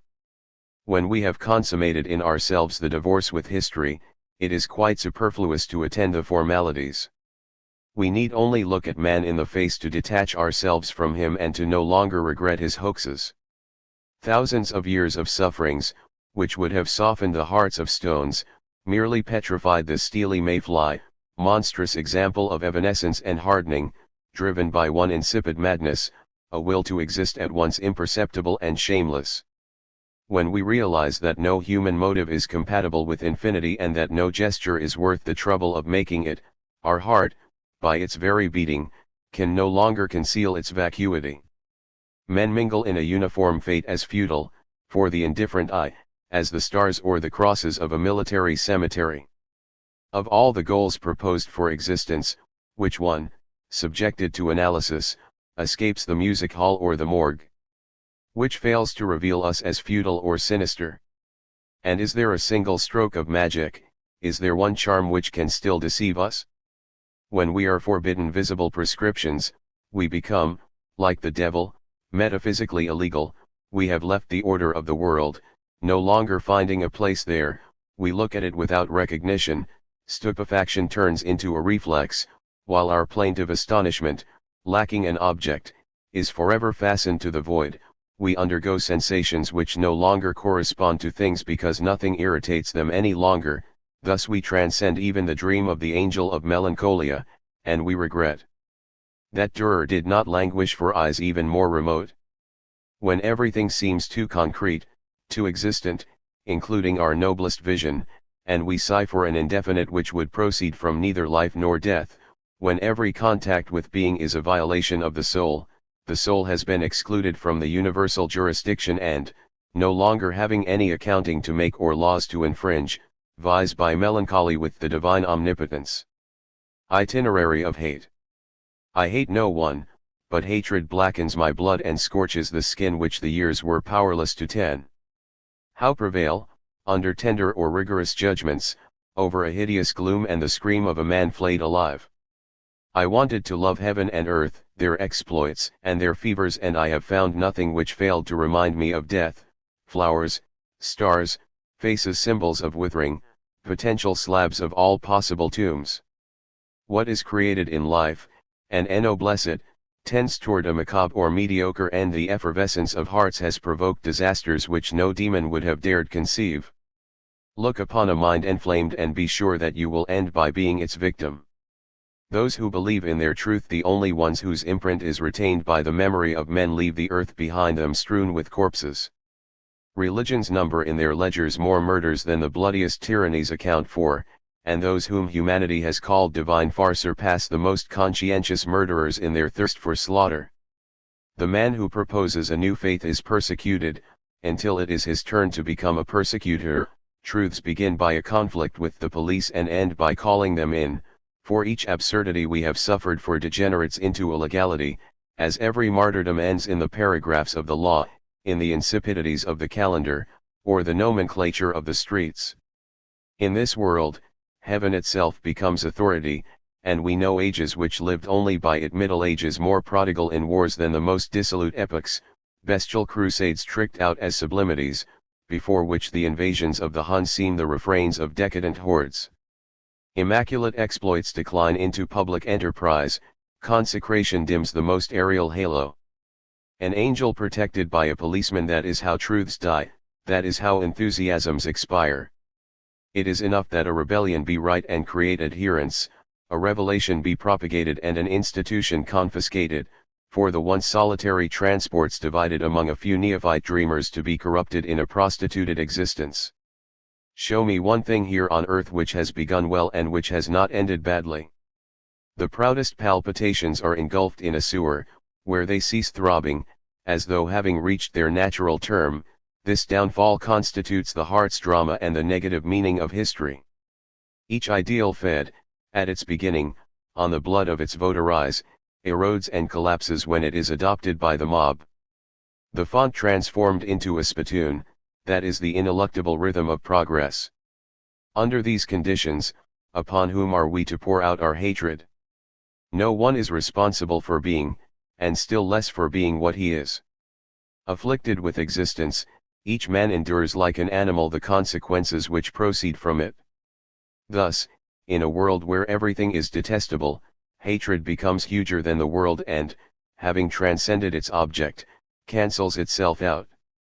It is not our suspect exhaustions or the specific disturbances of our organs which reveal the low point of our vitality, nor is it our perplexities or the variations of the thermometer, but we need merely endure those fits of hatred and pity without motive, those non-measurable fevers, to understand that our equilibrium is threatened. To hate everything and to hate yourself, in a frenzy of cannibal rage, to pity everyone and to pity yourself, apparently contradictory impulses, but at their source identical, for we can pity only what we want to do away with, what does not deserve to exist. And in these convulsions, the man who endures them and the universe to which they are addressed are doomed to the same destructive and pitying fury. When, all of a sudden, you are overcome with compassion without knowing for whom, it is because a lassitude of the organs presages a dangerous decline, and when this vague and universal compassion turns toward yourself, you are in the condition of the last and least of men. It is from an enormous physical weakness that this negative solidarity emanates, a solidarity which, in hate or pity, binds us to things. These two frenzies, simultaneous or consecutive, are not so much uncertain symptoms as clear signs of a falling vitality irritated by anything and everything from undelineated existence to the precision of our own person. Yet we must not deceive ourselves, these outbreaks are the clearest and the most immoderate, but scarcely the only ones. At different degrees, everything is pathology, except for indifference. La perduta gente. What a preposterous notion, to draw circles in hell, to make the intensity of the flames vary in its compartments, to hierarchize its torments. The important thing is to be there, the rest mere fioriduras or burns. In the heavenly city, gentler prefiguration of the one below, both being under the same management, the essential thing, too, is not to be something king, bourgeois, de laborer, but to adhere to it or to escape it. You can champion some idea or other, have a place or crawl from the moment your actions and your thoughts serve a form of real or imagined city. You are its idolaters and its captives. The timidest employee and the wildest anarchist, if they take a different interest here, live as its function. They are both citizens internally, though the one prefers his slippers and the other his bomb.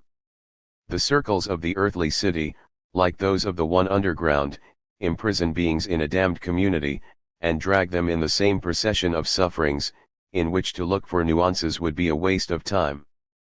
The man who acquiesces in human affairs in any form, revolutionary or conservative, consumes himself in a pitiable delectation. He commingles his nobilities and his vulgarities in the confusion of becoming. To the dissenter, within or outside the city, reluctant to intervene in the course of great events or small, all modalities of life in common seem equally contemptible. History can offer him only the pale interest of renewed disappointments and anticipated artifices. The man who has lived among men and still lies in wait for a single unexpected event, such a man has understood nothing and never will. He is ripe for the city, everything must be given him, every office and every honor. So it is with all men, which explains the longevity of this sublunary hell. History and language. Who can resist the autumnal wisdom of the flaccid and phasant civilizations? The Greeks' horror, like the belated Romans, of freshness, and the Hyperborean reflexes, emanated from a repulsion for dawns, for barbarism overflowing with futures, and for the stupidities of health. The resplendent corruption of every historic late season is darkened by the proximity of the Scythian. No civilization can draw out an indefinite agony. Tribes prowl about, scenting the aromas of perfumed corpses. Thus, the enthusiast of sunsets contemplates the failure of all refinement and the insolent advance of vitality. Nothing left for him to do but collect, from the sum of the future, a few anecdotes. A system of events no longer proves anything, the great deeds have joined the fairy tales and the handbooks. The glorious exploits of the past, like the men who performed them, are still of interest only for the fine words which have consecrated them. Woe to the conqueror without a word to say. Jesus himself, though an indirect dictator for 2000 years, marked the memory of his faithful and of his detractors only by the tatters of paradoxes which strew a biography so adroitly scenic. How inquire about a martyr today if he has not uttered remarks adequate to his sufferings? We keep the memory of past or recent victims only if their language has immortalized the blood which has spattered them. The executioners themselves survive only insofar as they were performers. Nero would be long since forgotten without his outbursts of bloody clowning. When, at the dying man's bedside, his nearest and dearest bend over his stammerings, it is not so much to decipher in them some last wish, but rather to gather up a good phrase which they can quote later on, in order to honor his memory. If the Roman historians never fail to describe the agony of their emperors, it is in order to place within them a sentence or an exclamation which the latter uttered or were supposed to have uttered. This is true for all deathbeds, even the most ordinary. That life signifies nothing, everyone knows or suspects, let it at least be saved by a turn of phrase. A sentence at the corners of their life, that is about all we ask of the great and of the small. If they fail this requirement, this obligation, they are lost forever, for we forgive everything, down to crimes, on condition they are exquisitely glossed and glossed over. This is the absolution man grants history as a whole, when no other criterion is seen to be operative and valid, and when he himself, recapitulating the general inanity, finds no other dignity than that of a literature of failure and an aesthete of bloodshed. In this world, where sufferings are merged and blurred, only the formula prevails. Philosophy and prostitution. The philosopher, disappointed with systems and superstitions but still persevering in the ways of the world, should imitate the sidewalk Pyrrhonism exhibited by the least dogmatic of creatures, the prostitute. Detached from everything and open to everything, espousing her client's mood and ideas, changing tone and face on each occasion, ready to be sad or gay, being indifferent, lavishing sighs out of commercial concern, casting upon the frolic of her superimposed and sincere neighbor an enlightened and artificial gaze, she proposes to the mind a model of behavior which vies with that of the sages. To be without convictions in regard to men and oneself, such is the high lesson of prostitution, peripatetic academy of lucidity, marginal to society as is philosophy. Everything I know I learned in the school of whores, should be die exclamation of the thinker who accepts everything and rejects everything, when, following their example, he has specialized in the weary smile, when men are to him merely clients, and die world side walks the marketplace where he sells his bitterness, as his companions sell their bodies. Obsession of the essential. When every question seems accidental and peripheral, when the mind seeks ever greater problems, it turns out that in its procedure it no longer comes up against any object but the diffuse obstacle of the void. Thereupon, the philosophic energy, exclusively oriented toward the inaccessible, is exposed to ruin. Scrutinizing things and their temporal pretexts, it imposes salutary embarrassments upon itself, but, if it seeks an increasingly general principle, it is lost and annihilated in the vagueness of the essential. Only those who stop apropos in philosophy flourish, those who accept the limitation and the comfort of a reasonable stage of anxiety. Every problem, if we get to the bottom of it, leads to bankruptcy and leaves the intellect exposed, no more questions and no more answers in a space without horizon. The interrogations turn against the mind which has conceived them, it becomes their victim.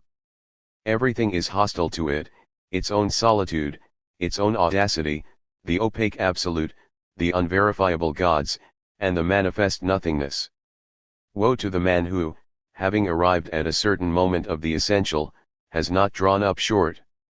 History shows that the thinkers who mounted to the top of the ladder of questions, who set their foot on the last rung, that of the absurd, have bequeathed to posterity only an example of sterility, whereas their conf rayers, stopping halfway up, have fertilized the mind's growth, they have served their kind, they have transmitted some well-turned idol, some polished superstitions, some errors disguised as principles, and a system of hopes.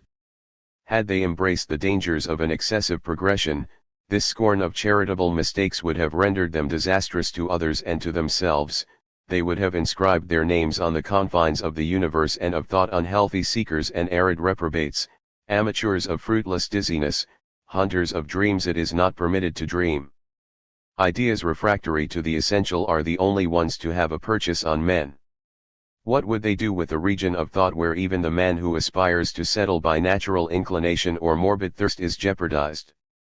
No breathing in a realm alien to the usual doubts.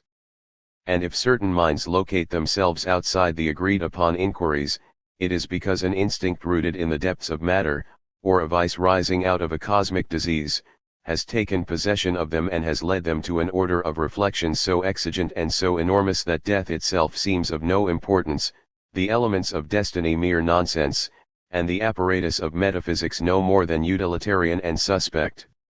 This obsession with the last frontier, this progress in the void involve the most dangerous form of sterility, beside which nothingness itself seems a promise of fecundity. The man who is difficult in what he does in his task or his adventure has merely to transplant his demand for finish to the universal level in order to be no longer able to complete either his work or his life. Metaphysical anguish derives from the condition of a supremely scrupulous artisan whose object would be nothing less than being. By dint of analysis, he achieves the impossibility of composing, of perfecting a miniature of the universe. The artist abandoning his poem, exasperated by the indigence of words, prefigures the confusion of the mind discontented within the context of the existent.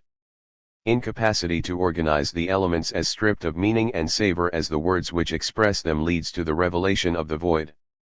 Thus the rhymer withdraws into silence or into impenetrable artifices. In the face of the universe, the overexigent mind suffers a defeat like Mallarmé's in the face of art. It is panic before an object which is no longer an object, which can no longer be manipulated, for ideally its limits have been transcended.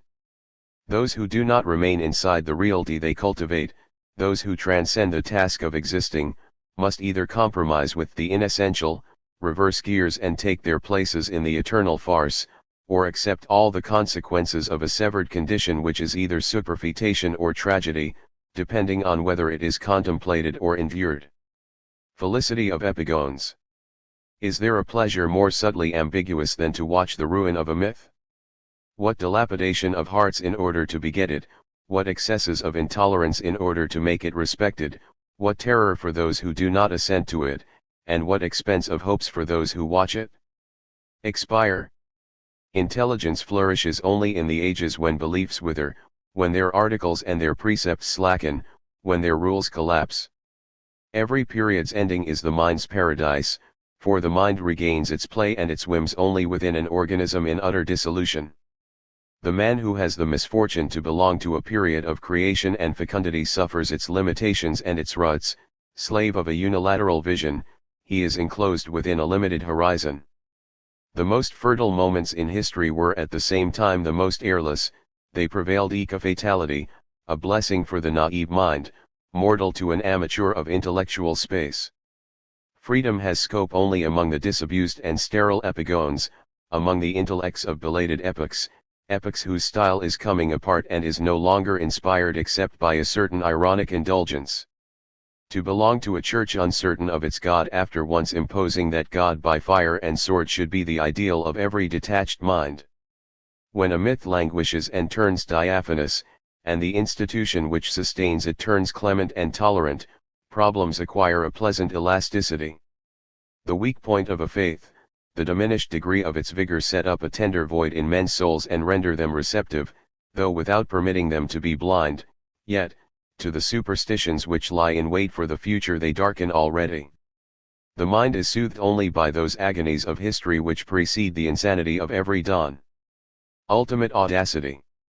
If it is true that Nero exclaimed, "Lucky Priam, who saw the ruin of your country," let us grant him the merit of having acceded to a sublime defiance, to the last hypostasis of the beau jest and lugubrious grandiloquence. After such a phrase, so marvelously appropriate in an emperor's mouth, one is entitled to banality, one is even compelled to it. Who could pretend to further extravagance?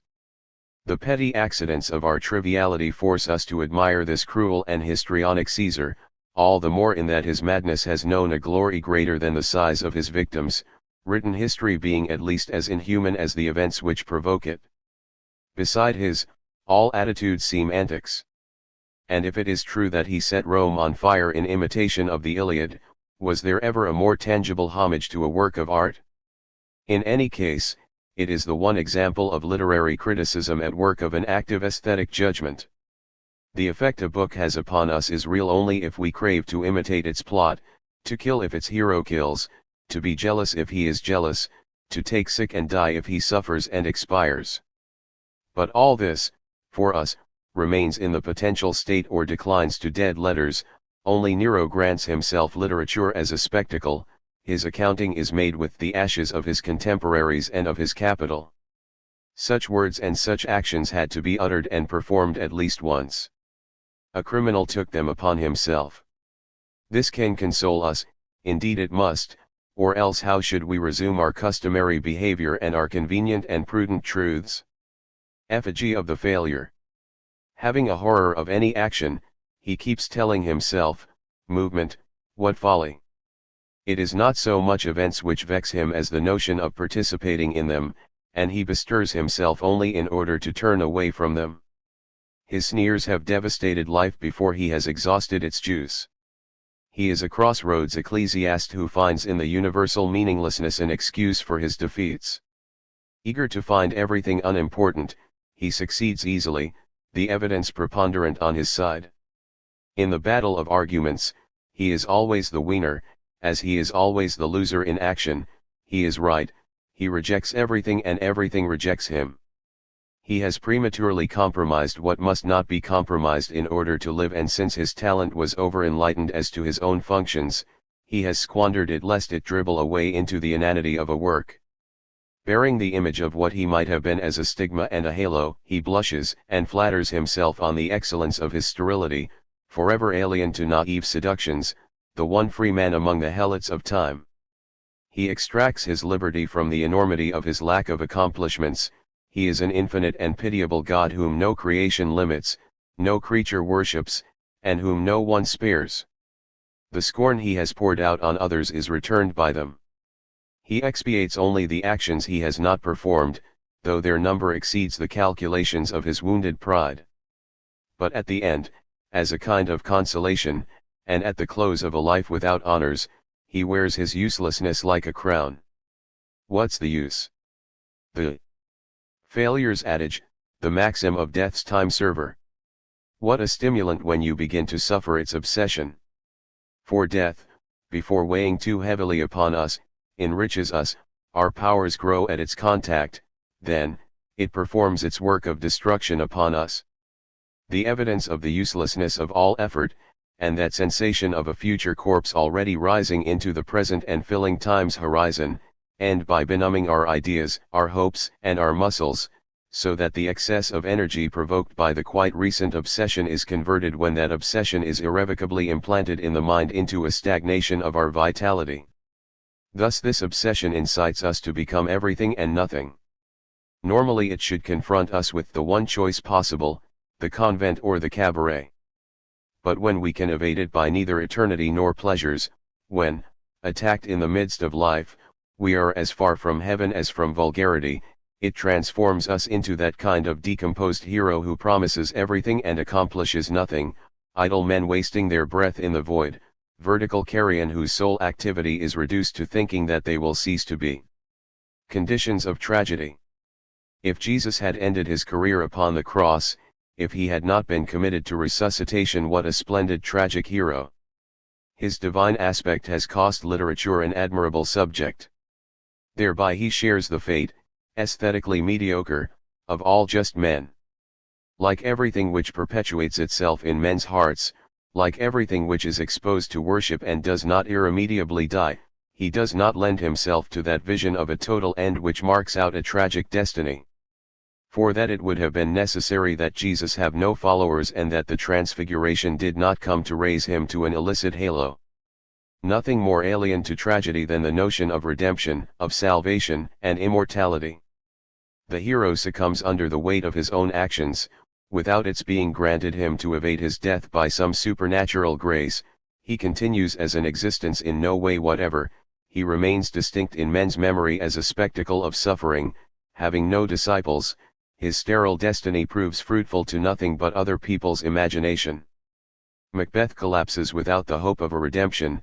There is no extreme unction in tragedy. The nature of a faith, even if it must fail, is to elude the irreparable. What could Shakespeare have done with a martyr? The true hero fights and dies in the name of his destiny, and not in the name of a belief. His existence eliminates any notion of an escape. The paths which do not lead him to death are dead ends to him. He works at his biography, he tends to his denouement and instinctively manages everything to bring about events fatal to himself, fatality being his vital juice. Every way out can be no more than a disloyalty to his destruction. Thus the man of destiny is never converted to any belief whatever, he would thereby spoil his end. And, if he were immobilized on the cross, it is not he who would raise his eyes to heaven. His own history is his sole absolute, as his will to tragedy is his sole desire. The imminent lie. To live signifies to believe and to hope, to lie and to lie to oneself. This is why the most truthful image ever created of man remains that of the knight of the doleful countenance, that Don whom we find in even the most fulfilled of the sages. The painful episode around the cross and the other more majestic one crowned by nirvana participate in the same unreality, though they have been granted a symbolic quality denied by the sequel of the poor Hidalgo's adventures. Not all men can succeed, the fecundity of their lies varies. One deception triumphs, there results a religion, a doctrine, or a myth and a host of adepts. Another fails, then it is only a divagation, a theory, or a fiction. Only inert things add nothing to what they are. A stone does not lie, it interests no one, whereas life indefatigably invents. Life is the novel of matter. A dust infatuated with ghosts such as man, his absolute image, ideally lifelike, would be incarnated in a Don Quixote seen by Aeschylus. If life occupies the first place in the hierarchy of lies, love comes immediately afterward, lie within the lie. Expression of our hybrid position, love is surrounded by an apparatus of beatitudes and torments thanks to which we find in someone a substitute for ourselves. By what hoax do two eyes turn us away from our solitude? Is there any failure more humiliating for the mind? Love lulls knowledge, wakened, knowledge kills love. Unreality cannot triumph indefinitely, even disguised in the appearances of the most exalting lie. And moreover, who would have an illusion solid enough to find in the other what he has vainly sought in himself? Would a furnace of guts afford what the whole universe could not give us? And yet this is the actual basis of this common, and supernatural, anomaly, to solve or do rather, to suspend all enigmas, by means of an imposture, to forget that fiction in which life is steeped, by a double murmur to fill the general vacuity, and parody of ecstasy to drown oneself at last in the sweat of some accomplice or other. The coming of consciousness. How much our instincts must have had to be blunted and their functioning slackened before consciousness extended its control over the sum of our actions and our thoughts. The first natural reaction suppressed involved all the postponements of vital activity, all our failures in the immediate. Man, an animal with retarded desires, is a lucid nothingness encircling everything and encircled by nothing, who surveys all objects and possesses none. Compared to the coming of consciousness, other events are of a minor importance or none at all. But this advent, in contradiction with the data of life, constitutes a dangerous explosion at the heart of the animate world, a scandal in biology. Nothing suggested its imminence. Natural automatism suggested no likelihood of an animal flinging itself beyond matter.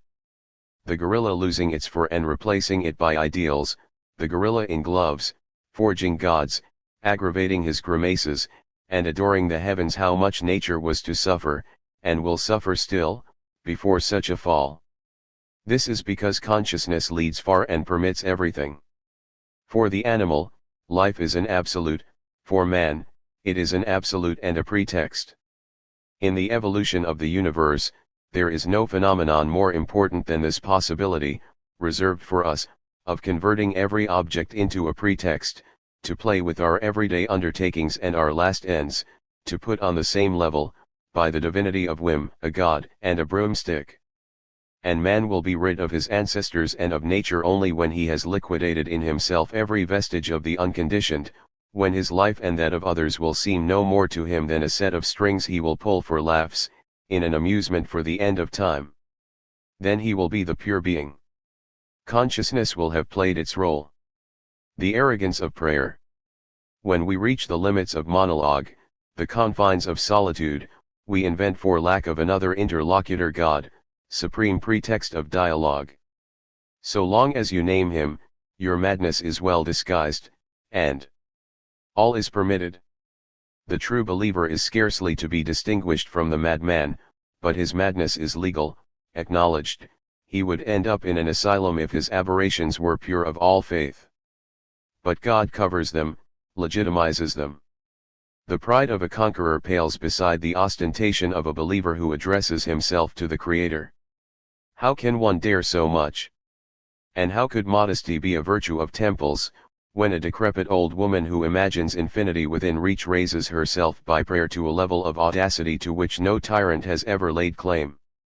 I should sacrifice the world's empire for one single moment when my clasped hands would implore the great responsible for our riddles and our banalities. Yet this moment constitutes the common quality and in a sense the official time of any believer. But the man who is truly modest keeps repeating to himself, too humble to pray, too inert to step across the church threshold, I resign myself to my shadow, and seek no capitulation from God before my prayers. And to those who offer him immortality he replies, my pride is not inexhaustible, its resources are limited. You imagine, in the name of faith, that you are conquering yourself; in fact, you seek to perpetuate it in eternity, this earthly duration being insufficient for you. Your vainglory exceeds in refinement all the ambitions of the age. What dream of fame, compared to yours, fails to turn out deception and smoke? Your faith is merely a folie de grandeurs tolerated by the community, because it has taken disguised paths, but your dust is your one obsession; greedy for the timeless, you persecute the time which disperses it. The beyond alone is spacious enough for your cravings, the earth and its moments seem too fragile for you. The megalomania of monasteries exceeds all that the sumptuous fevers of palaces ever imagined. The man who does not assent to his nothingness is mentally diseased. And the believer, of all men, is the least disposed to assent to it. The will to endure, pushed to such lengths, terrifies me. I reject the morbid seduction of an indefinite me. I want to wallow in my mortality. I want to remain normal. Lord, give me the capacity of never praying, spare me the insanity of all worship, let this temptation of love pass from me which would deliver me forever unto you. Let the void spread between my heart and heaven. I have no desire to people my deserts by your presence, to tyrannize my nights by your light, to dissolve my Siberias beneath your sun. Lonelier than you, I want my hands pure, the contrary of yours which were forever corrupted by kneading the earth and busying themselves with the world's affairs. I ask your stupid omnipotence for nothing but the respect of my solitude and my torments. What have I to do with your words? And I fear the madness which would make me hear them. Grant me the miracle gathered before the first moment, the peace which you could not tolerate and which incited you to breach the nothingness in order to make way for this carnival of time, and thereby to condemn me to the universe to humiliation and the shame of being. Lipomania. Why do you lack the strength to escape the obligation to breathe? Why still endure that solidified air which clogs your lungs and crushes your flesh? How vanquish these opaque hopes and these petrified ideas, when turn and turn about you imitate the solidified of a crag or the isolation of a wad of spittle frozen on the edge of the world? You are farther from yourself than an undiscovered planet, and your organs, turned toward the graveyards, envy their dynamism. Open your veins in order to flood this page which infuriates you the way the seasons do? Absurd effort. Your blood, fated by white nights, has suspended its flow. Nothing will waken in you the need for living and dying, extinguished by the years, forever slaked by those springs without murmur or prestige at which men quench their thirst. Monster with mute, dry lips, you will remain beyond the sounds of life and death, beyond even the sound of tears. The true greatness of the saints consists in that incomparable power of defeating the fear of ridicule. We cannot weep without shame, they invoke the gift of tears. A preoccupation with honor in our dryness immobilizes us into the spectators of our bitter and repressed infinity, our streams that do not flow. Yet the eye's function is not to see but to weep, and really to see we must close them, that is the condition of ecstasy, of the one revealing vision, whereas perception is exhausted in the horror of the déjà vu of an irreparable recognition scene which occurred at the beginning. For the man who has foreseen the world's futile disasters, and to whom knowledge has afforded only the confirmation of an innate disenchantment, the scruples which keep him from weeping accentuate his predestination to melancholy. And if he actually envies the saints' exploits, it is not so much for their disgust with appearances or their transcendent appetite, but rather for their victory over that fear of ridicule, which he cannot avoid and which keeps him on this side of the supernatural indecorum of tears. Everyday curse. To repeat to yourself 1,000 times a day, nothing on earth has any worth, to keep finding yourself at the same point, to circle stupidly as a top, eternally. For there is no progression in the notion of universal vanity, nor conclusion, and as far as we venture in such ruminations, our knowledge makes no gain, it is in its present state as rich and as void as at its point of departure it is a surcease within the incurable, a leprosy of the mind, a revelation by stupor. A simple-minded person, an idiot who has experienced an illumination and grown used to it with no means of leaving it behind, of recovering his vague and comfortable condition. Such is the state of the man who finds himself committed in spite of himself to the perception of universal futility. Abandoned by his nights, virtually a victim of a lucidity which smothers him, what is he to do with this day which never manages to end? When will the light stop shedding its beams, deadly to the memory of a night world anterior to all that was? How far away chaos is, restful and calm, the chaos dating from before the terrible creation, or sweeter still, the chaos of mental nothingness. Defense of corruption. If we put in one pan the evil the pure have poured out upon the world, and in the other the evil that has come from men without principles and without scruples, the scale would tip toward the first. In the mind that proposes it, every recipe for salvation erects a guillotine. The disasters of corrupt periods have less gravity than the scourges caused by the ardent ones. Mud is more agreeable than blood, and there is more mildness in vice than in virtue, more humanity in depravity than in austerity. The man who rules and believes in nothing behold the model of a paradise of forfeiture, a sovereign solution to history. Opportunists have saved nations, heroes have ruined them.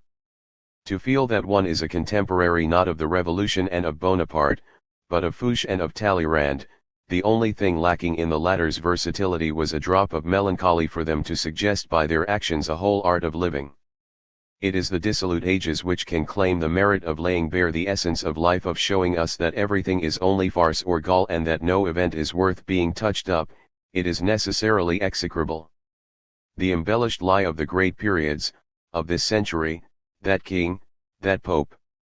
The truth appears only at those moments when men's minds, forgetting the constructive delirium, let themselves slip back into the dissolution of morals, of ideals, and of beliefs.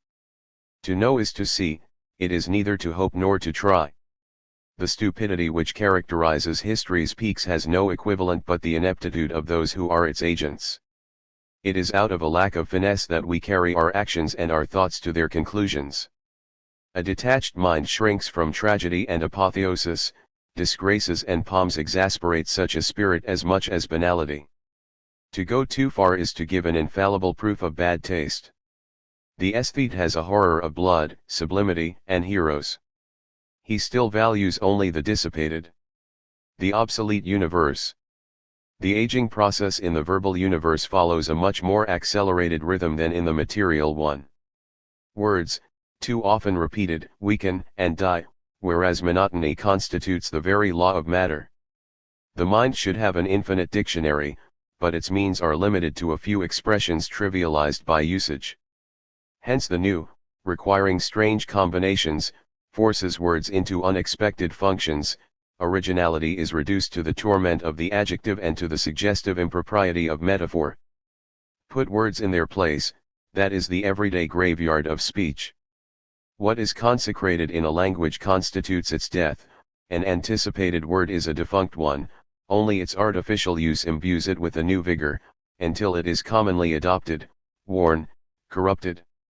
The mind is precious or it is not the mind, whereas nature lolls in the simplicity of its always identical means. What we call our life, in relation to life, is an incessant creation of vogues with the help of an artificially manipulated speech. It is a proliferation of futilities, without which we should have to expire in a yawn that would engulf history and matter alike. If man invents a new physics, it is not so much to arrive at a valid explanation of nature as to escape the boredom of the understood, habitual, vulgarly irreducible universe, to which he arbitrarily attributes as many dimensions as we project adjectives upon an inert thing we are tired of seeing and suffering as it was seen and suffered by the stupidity of our ancestors or of our immediate predecessors. Woe to the man who, having understood this masquerade, withdraws from it. He will have encroached upon the secret of his vitality and he will join the motionless, unaffected truth of those in whom the well springs of the precious have dried up, and whose mind is etiolated for want of the artificial. It is only too legitimate to imagine the moment when life will no longer be the fashion, when it will fall into desuetude like the moon or tuberculosis after the abuses of romanticism. Life will then crown the anachronism of the denuded symbols and the unmasked diseases. It will once again become itself, an ill without prestige, a fatality without luster. And that moment is only too foreseeable when no hope will reappear in men's hearts, when the earth will be as glacial as its creatures, when no dream will come back to embellish the sterile immensity of it all. Humanity will blush to beget when it sees things as they are. Life without the sap of mistakes and deceptions, life ceasing to be a vogue, will find no clemency at the mind's tribunal. But finally, that mind itself will give way. It is only an excuse in the void, as life is only a prejudice.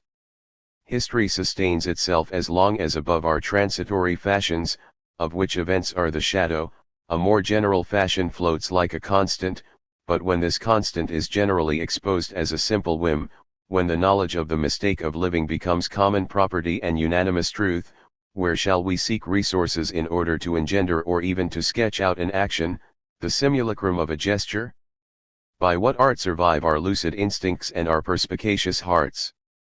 By what miracle reanimate a future temptation in an obsolete universe? Decrepit man. I no longer want to collaborate with the light or use the jargon of life. And I shall no longer say I am without blushing. The immodesty of the breath, the scandal of the lungs are linked to the abuse of an auxiliary verb. The time is past when man thought of himself in terms of a dawn. Behold him resting on an anemic matter, open to his true duty, the duty of studying his loss, and of rushing into it. Behold him on the threshold of a new epoch, the epoch of self-pity. And this pity is his second fall, more distinct and more humiliating than the first. It is a fall without redemption. Vainly he inspects the horizons. 1,000 saviors are silhouetted there, humbug saviors, themselves unconsoled. He turns away in order to prepare himself, in his overripe soul, for the sweetness of corruption. Having reached the intimacy of his autumn, he wavers between appearance and nothingness, between the deceptive form of being and its absence, vibration between two unrealities. Consciousness occupies the void which follows the mind's erosion of existence. It takes the obnubilation of an idiot or a believer to participate in reality, which collapses at the approach of the slightest doubt, a suspicion of improbability, or a shudder of anguish. So many rudiments which prefigure consciousness and which, once developed, beget it, define and exasperate it. Under the effect of this consciousness, of this incurable presence, man gains access to his highest privilege, that of destroying himself. Nature's privileged patient, man corrupts her sap, abstract vice of the instincts, he destroys their vigor. The universe withers at his touch and time decamps. He could fulfill himself and descend the further slope only on the wreck of the elements. His work completed, he is ripe for disappearance. Through how many centuries more will his death rattle sound? 2. The second-hand thinker. The second-hand thinker advantages of debility, the parasite of poets, tribulations of an alien ennui of conquerors, music and skepticism, the automaton on melancholy, the thirst for power, position of the poor. Ideas are substitutes for griefs. Marcel Proust. The second-hand thinker. I live in expectation of the idea, I foresee it, close in upon it, get a grip and cannot formulate it, it escapes me, does not yet belong to me, might I have conceived it in my absence? And how, once imminent and vague, to make it present and luminous in the intelligible agony of expression? What conditions should I hope for if it is to bloom and decay? Anti-philosopher, I abhor every indifferent idea, I am not always despondent, hence I do not always think. When I consider ideas, they seem even more useless than things, hence I have loved only the elucubrations of the great invalids, the ruminations of insomnia, the flashes of an incurable fear, and the doubts intersected by sighs. The amount of chiaroscuro an idea harbors is the only index of its profundity, as the despairing accent of its playfulness is the index of its fascination. How many white nights does your nocturnal past conceal? That is how we ought to confront every thinker. The man who thinks when he wants to has nothing to tell us, above or rather, alongside his thoughts, he is not responsible for them, not committed to them, neither wins nor loses by risking himself in a struggle in which he himself is not his own enemy. It costs him nothing to believe in truth. Which is not the case for a mind where true and false have ceased to be superstitions, destroyer of all criteria. Such a mind verifies itself like invalids and poets, it thinks by accident, the glory of a discomfort or of a delirium suffices. Is not an indigestion richer in ideas than a parade of concepts? Malfunctions of our organs determine the fruitfulness of our minds. The man who does not feel his body will never be in a position to conceive a living thought, he will wait to no purpose for the advantageous surprise of some disadvantage. In effective indifference, ideas assume a profile, yet none can take shape, it is up to melancholy to afford a climate to their blossoming. They require a certain tonality, a certain color in order to vibrate, to shine. To be sterile a long time is to lie in wait for them, to yearn for them without being able to compromise them in a formula. The mind's seasons are conditioned by an organic rhythm, it is not up to me to be naive or cynical, my truths are the sophisms of my enthusiasm or of my dejection. I exist, I feel, and I think according to the moment and in spite of myself. Time constitutes me, in vain I oppose myself and /am. My undesired present unfolds me, unable to command it, I comment upon it, slave of my thoughts, I play with them, fatality's buffoon. Advantages of debility.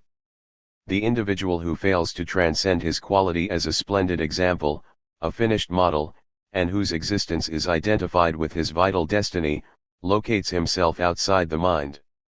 Ideal masculinity. Obstacle to the perception of nuance involves an insensitivity to the aspect of the everyday supernatural, from which art draws its substance. The more one is a nature, the less one is an artist. Homogeneous, undifferentiated, opaque vigor was idolized by the world of legends, by the fantasies of mythology.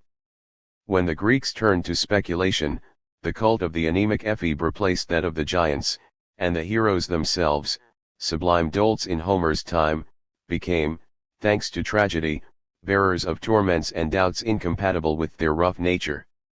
Internal wealth results from conflicts sustained within oneself. Now, the vitality which is entirely self-possessed knows only external struggle, the attack upon the object. In the male weakened by a dose of femininity, two tendencies are at grips. By what is passive in himself he apprehends a whole world of relinquishment, by what is imperious, he converts his will into law. As long as his instincts remain unslaked, he concerns only the species. Once a secret dissatisfaction creeps in, he becomes a conqueror. The mind justifies, explains, and excuses him, and classifying him among the superior simpletons, abandons him to history's curiosity, the investigation of stupidity in action. The man whose existence does not constitute a disease both vigorous and vague can never establish himself among problems nor know their dangers. The condition favorable to the search for truth or for expression is to be found halfway between man and woman. The gaps in virility are the seat of the mind. If the pure female, whom we can accuse of no sexual or psychic anomaly, is internally emptier than an animal, the intact male fits the definition of cretin. Consider any human being who has caught your attention or roused your fervor. Something in his mechanism has been unhinged to his advantage.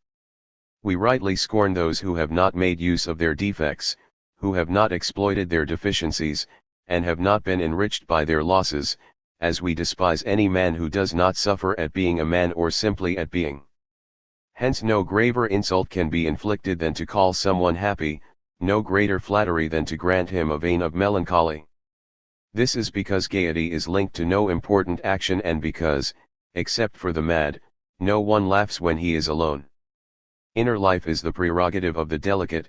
Those tremulous wretches subject to an epilepsy with neither froth nor falling, the biologically sound being scorns depth, is incapable of it, sees in it a suspect dimension which jeopardizes the spontaneity of his actions.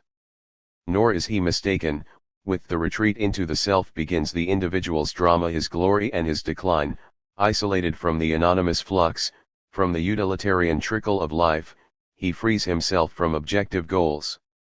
A civilization is affected when its delicate members set the tone for it, but thanks to them, it has definitively triumphed over nature and collapses.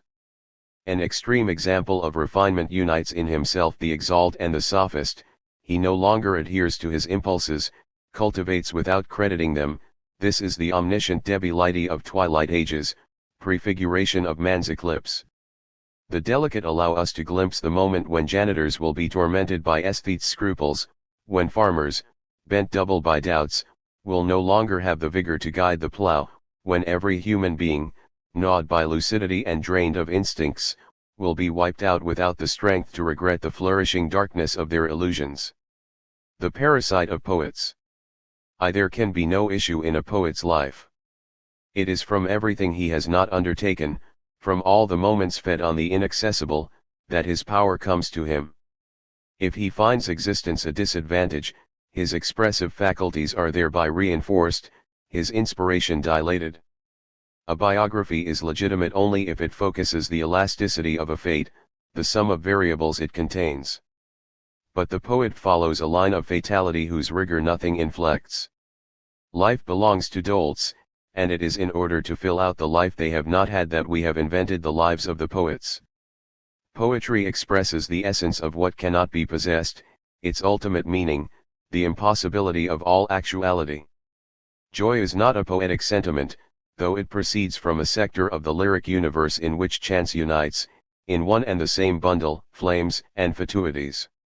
Who has ever read a song of hope which failed to inspire a sensation of discomfort, even of disgust? And how sing a presence, when the possible itself is shadowed with vulgarity? Between poetry and hope, complete incompatibility, hence the poet is a prey to an ardent decomposition. Who would dare to wonder how he has experienced life when it is by death that he has been alive at all? When he succumbs to the temptation of happiness he belongs to comedy. But if, on the other hand, flames spring up from his wounds and he sings felicity, that voluptuous incandescence of woe, he rescues himself from the nuance of vulgarity inherent in any positive accent. Thus a Holderlin withdrawing to a dream Greece and transfiguring love by purer intoxications, by those of unreality. The poet would be an odious deserter of reality if in his flight he failed to take his suffering alone.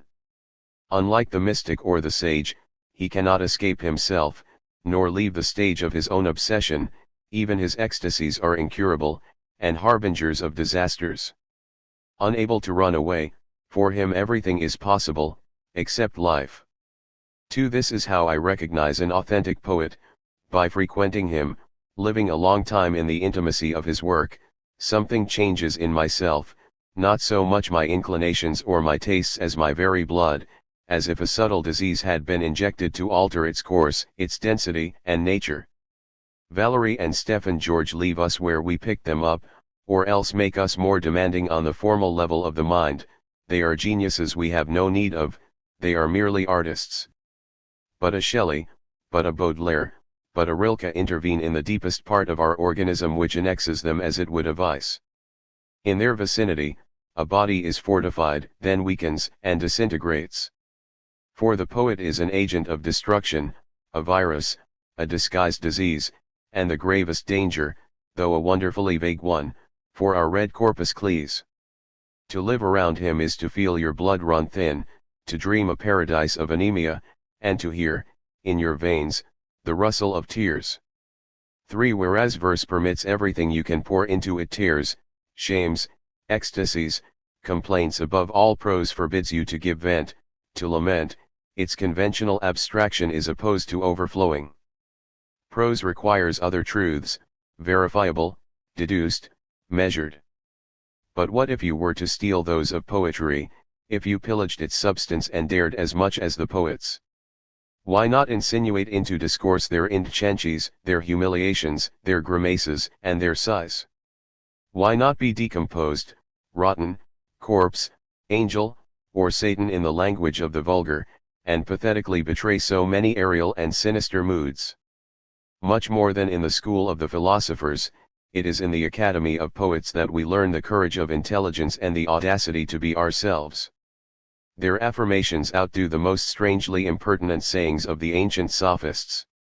No one adopts them.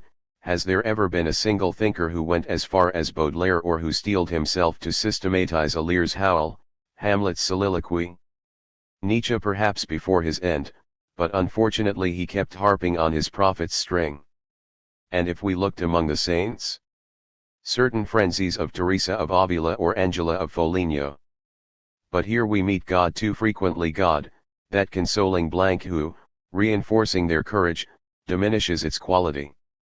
To advance without convictions and alone among the truths is not given to a man, nor even to a saint, sometimes, though, to a poet.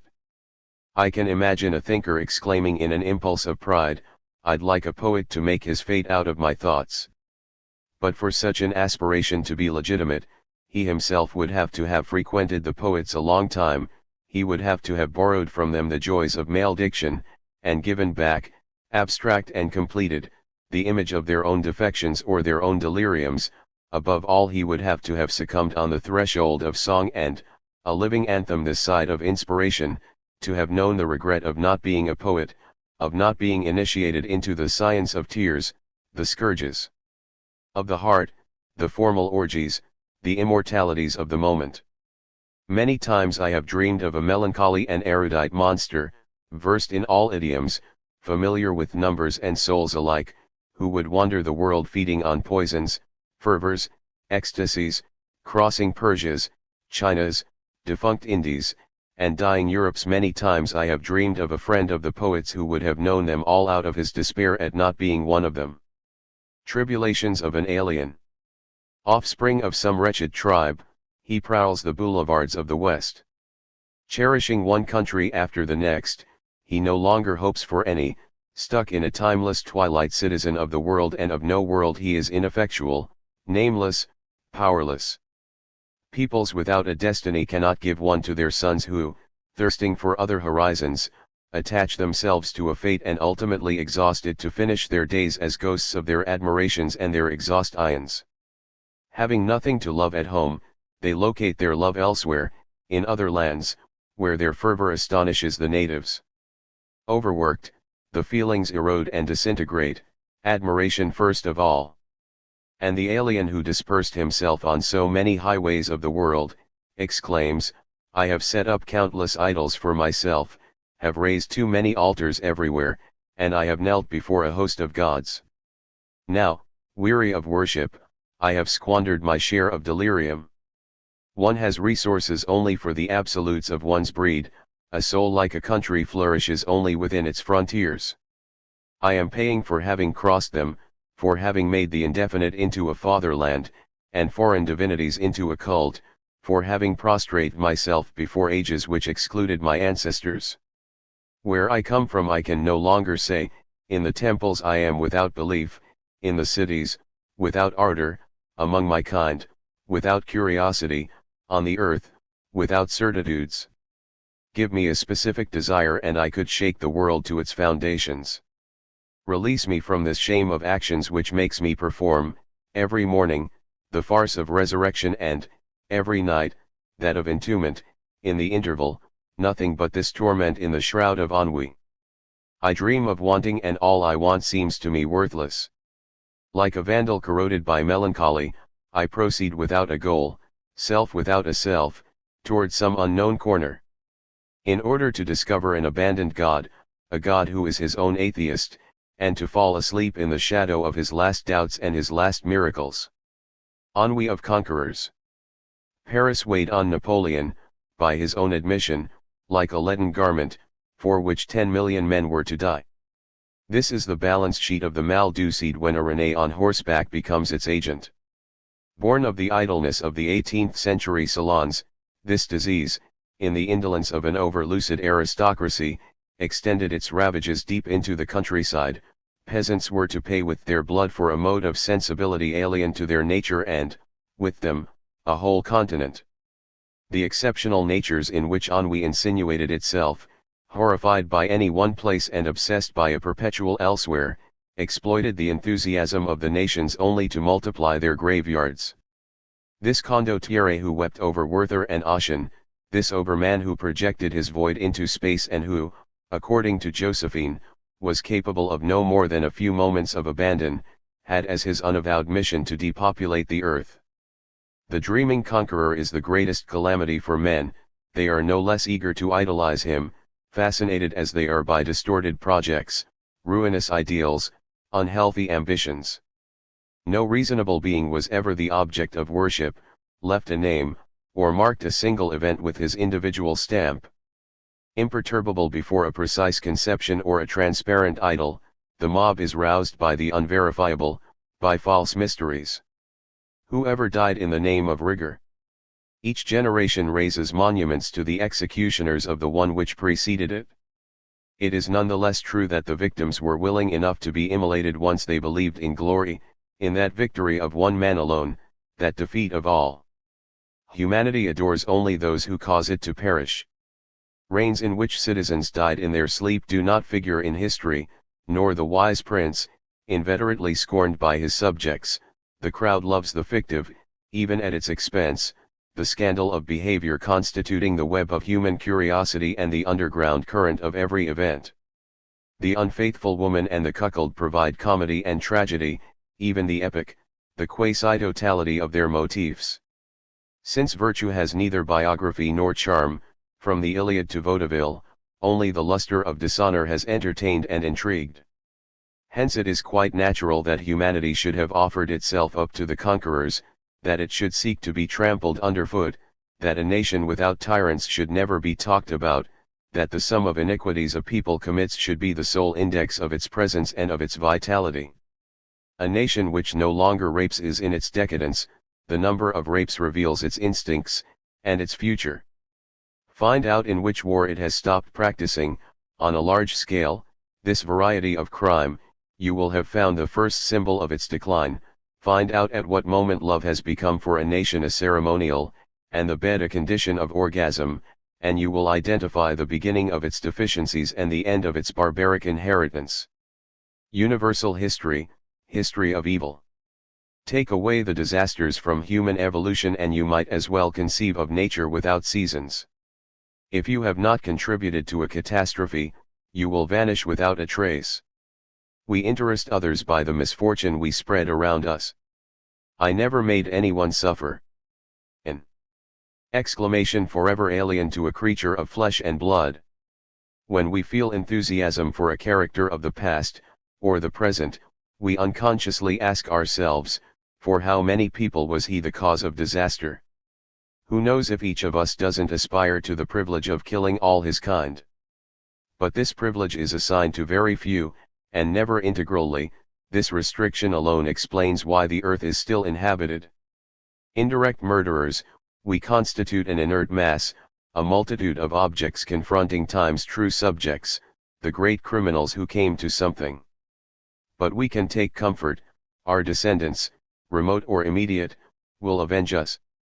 For it is not difficult to imagine the moment when men will cut each other's throats out of disgust with themselves, when ennui will get the best of their prejudices and their diffidences, when they will run out into the street to slake their thirst for blood, and when the destructive dream prolonged for so many generations will become the universal reality. Music and skepticism. I have searched for doubt in all the arts, have found it there only disguised, furtive, breaking out during the entr'actes of inspiration, rising from slackened impulse, but I have given up searching for it even in this form in music. It cannot bloom there. Ignorant of irony, music proceeds not from the pranks of the intellect but from the tender or vehement nuances of naivete, stupidity of the sublime, heedlessness of the infinite. Wit having no equivalent in sound, we denigrate a musician by calling him intelligent.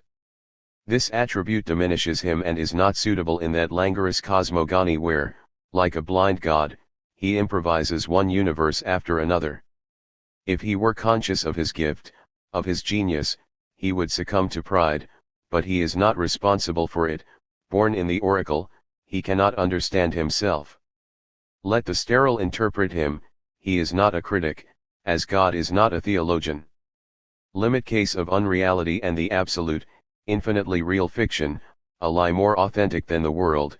Music loses its prestige as soon as, dry or morose, we dissociate ourselves from the creation, and Bach himself seems no more than insipid rumors. This is the extreme point of our non-participation in things, of our coldness and our collapse. To jeer amid the sublime sardonic victory of the subjective principle, and one which makes us members of the devil's brood. Lost is the man who has no more tears for music, who eaves now only by the memory of those he has shed. Sterile lucidity will have vanquished ecstasy which once created worlds. The automaton. I breathe out of prejudice. And I contemplate the spasm of ideas, while the void smiles at itself.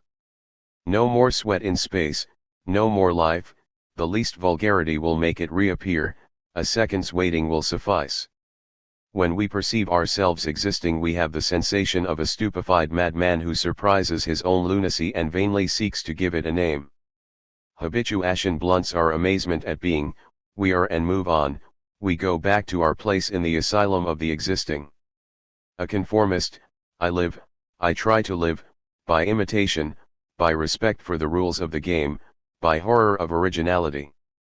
An automaton's resignation, to affect a pretense of fervor and secretly to laugh at it, to bow to conventions only to repudiate them on the sly, to be numbered in every ledger but to have no residence in time, to save face whereas it would be only duty to lose it. The man who scorns everything must assume an air of perfect dignity, deceive the others and even himself, thereby he will the more easily accomplish his task of counterfeit living. What use displaying your failure when you can feign prosperity? Hell lacks manners, it is the exasperated image of a frank and uncouth man, it is the earth conceived without one superstition of elegance and civility. I accept life out of politeness, perpetual rebellion is in bad taste, as is the sublimity of suicide. At 20 we rage against the heavens and the filth they hide, then we grow tired of it. The tragic attitude suits only an extended and ridiculous puberty, but it takes 1,000 ordeals to achieve the histrionics of detachment.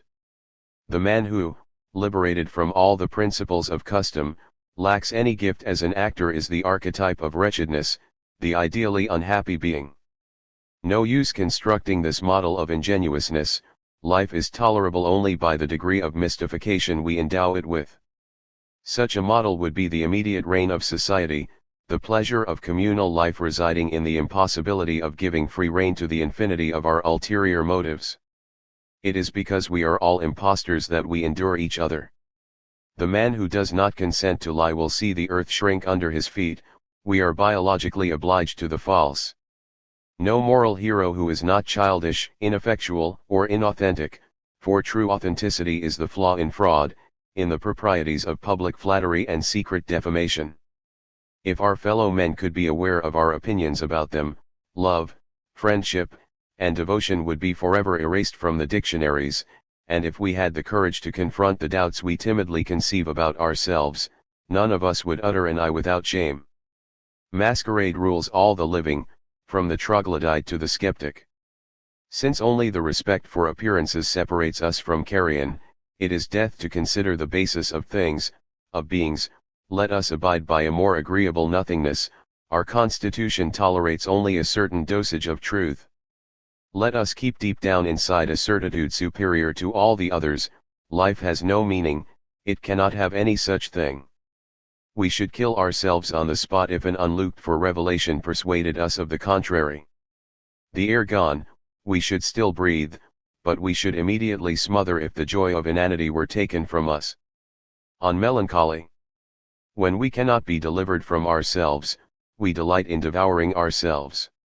In vain we call upon the Lord of Shades, the bestower of a precise curse.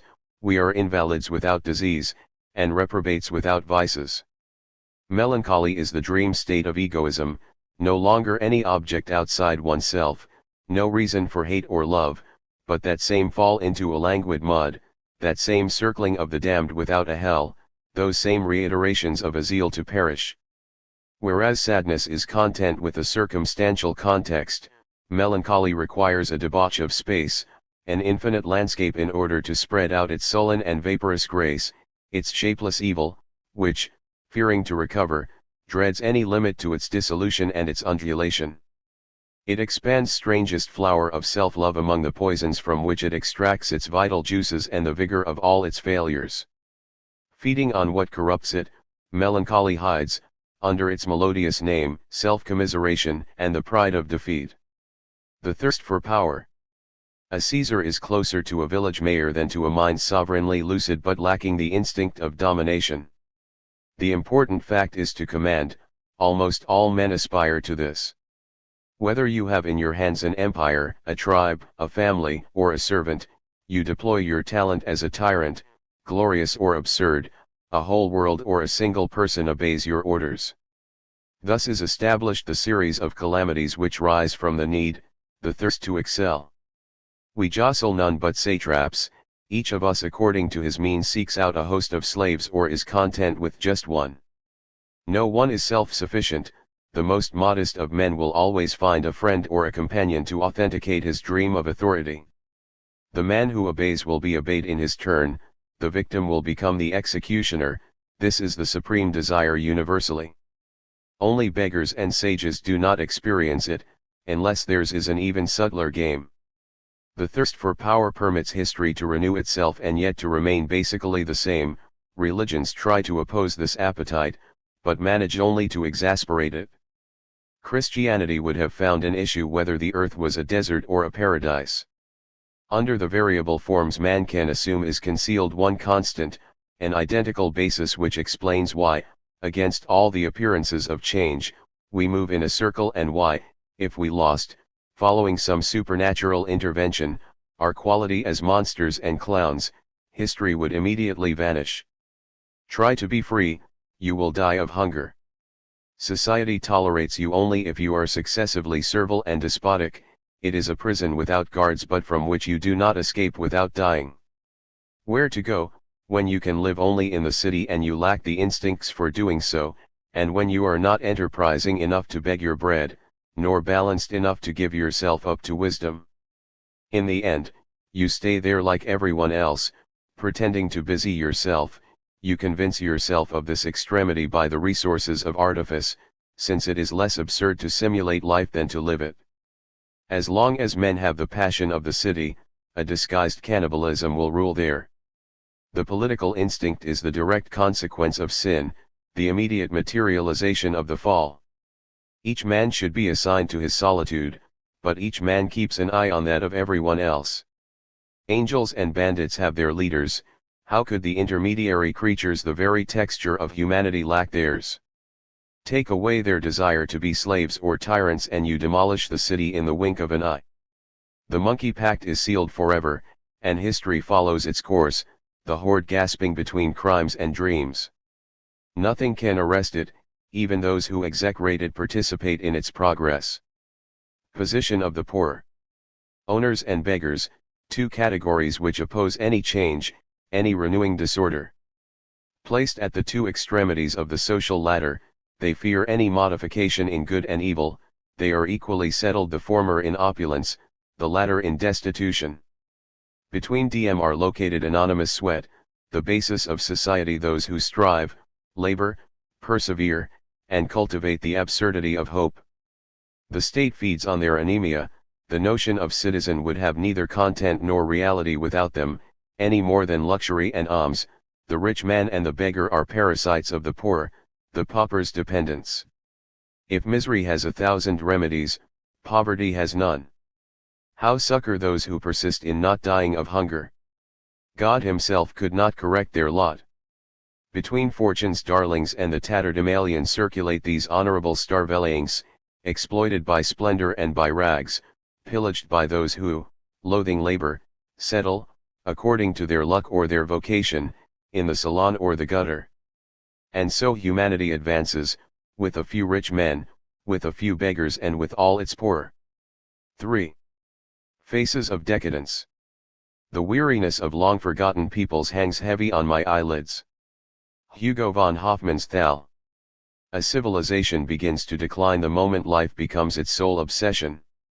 Epochs of apogee cultivate values for their own sake, life is only a means of realizing them, the individual is not aware of living, he lives happy slave of the forms he engenders, tends, and idolizes. Affectivity dominates and fills him. No creation without the resources of feeling, which are limited, yet for the man who experiences only their wealth, they seem inexhaustible. This illusion produces history. In decadence, affective drying up permits only two modalities of feeling and understanding, sensation and idea.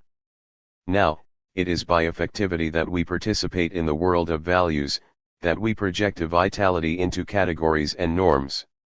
The activity of a productive civilization consists in drawing ideas out of their abstract nothingness, in transforming concepts into myths.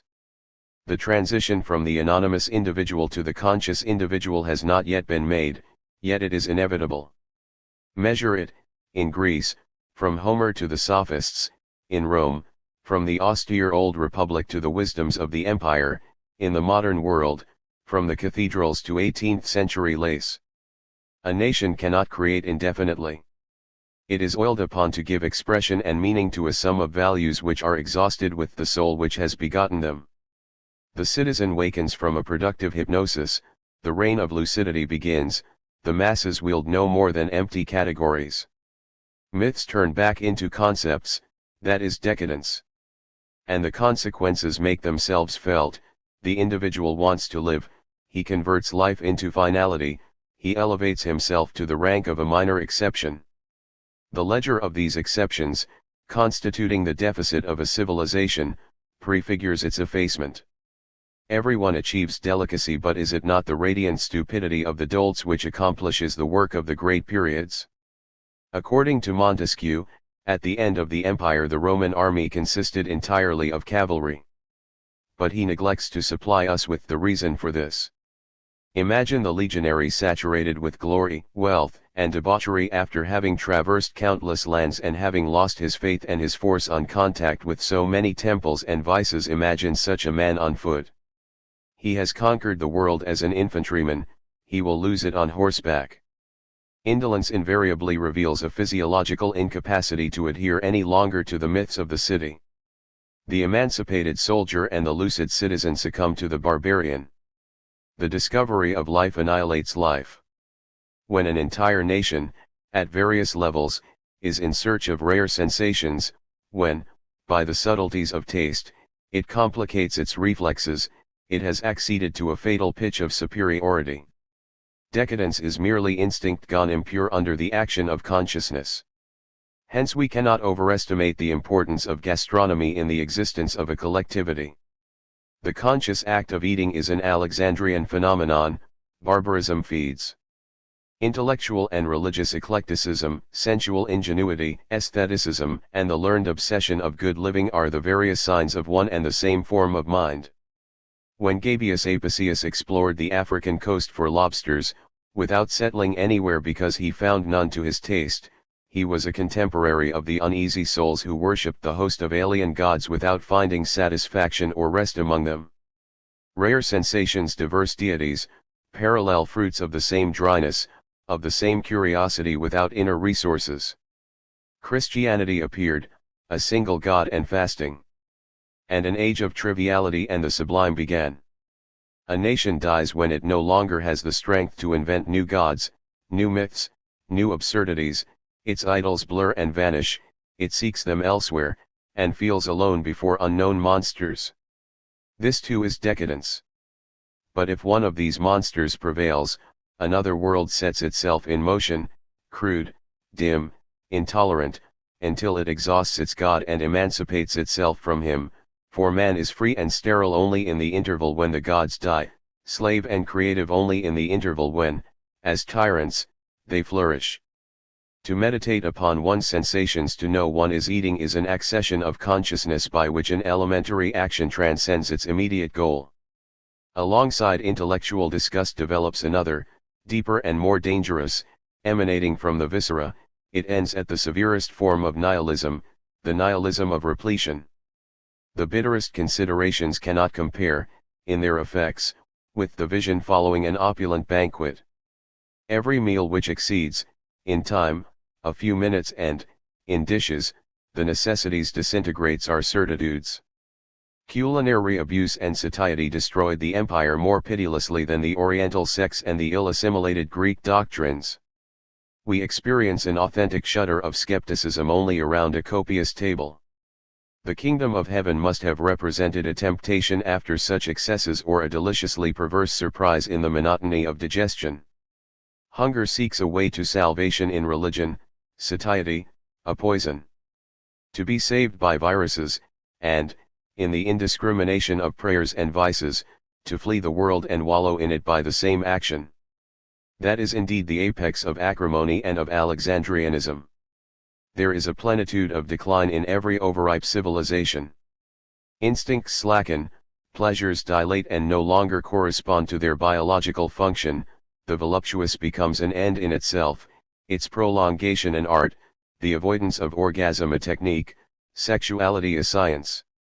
Methods and literary inspirations to multiply the channels of desire, the imagination tormented in order to diversify the preliminaries of release, the mind itself involved in a realm alien to its nature and over which it should have no purchase, also many symptoms of the impoverishment of the blood and the morbid intellectualization of the flesh.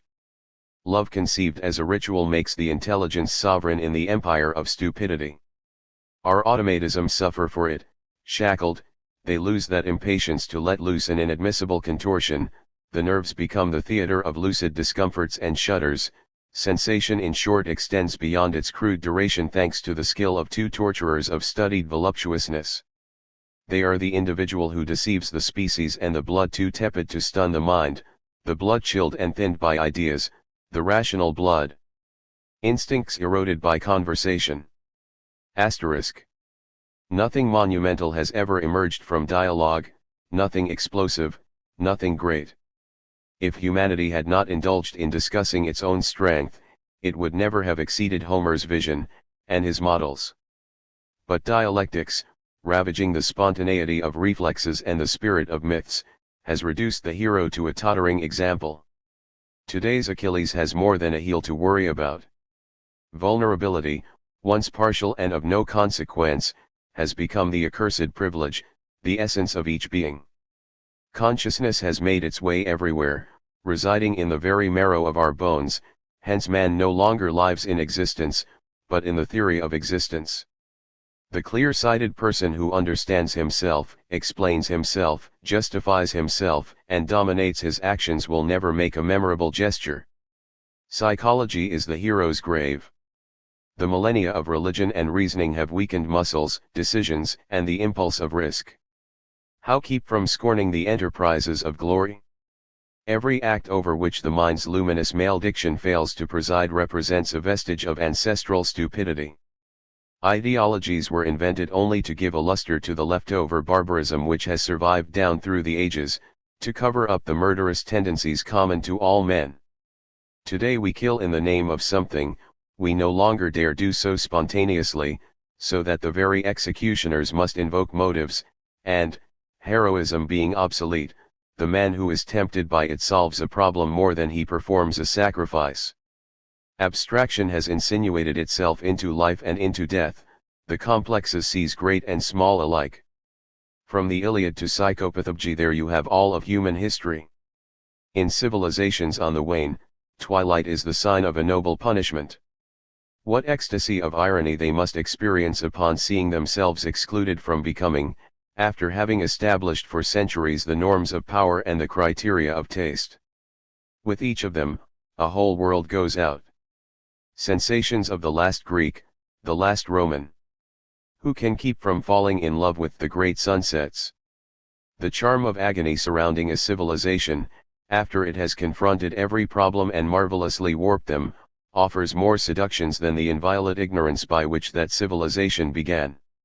Each civilization represents an answer to the questions the universe proposes, but the mystery remains intact. New civilizations, with new curiosities, will come to try their luck, quite as vainly, each of them being merely a system of mistakes. At the apogee, we beget values; at twilight, worn and defeated, we abolish them. Fascination of decadence of the ages when the truths have no further life.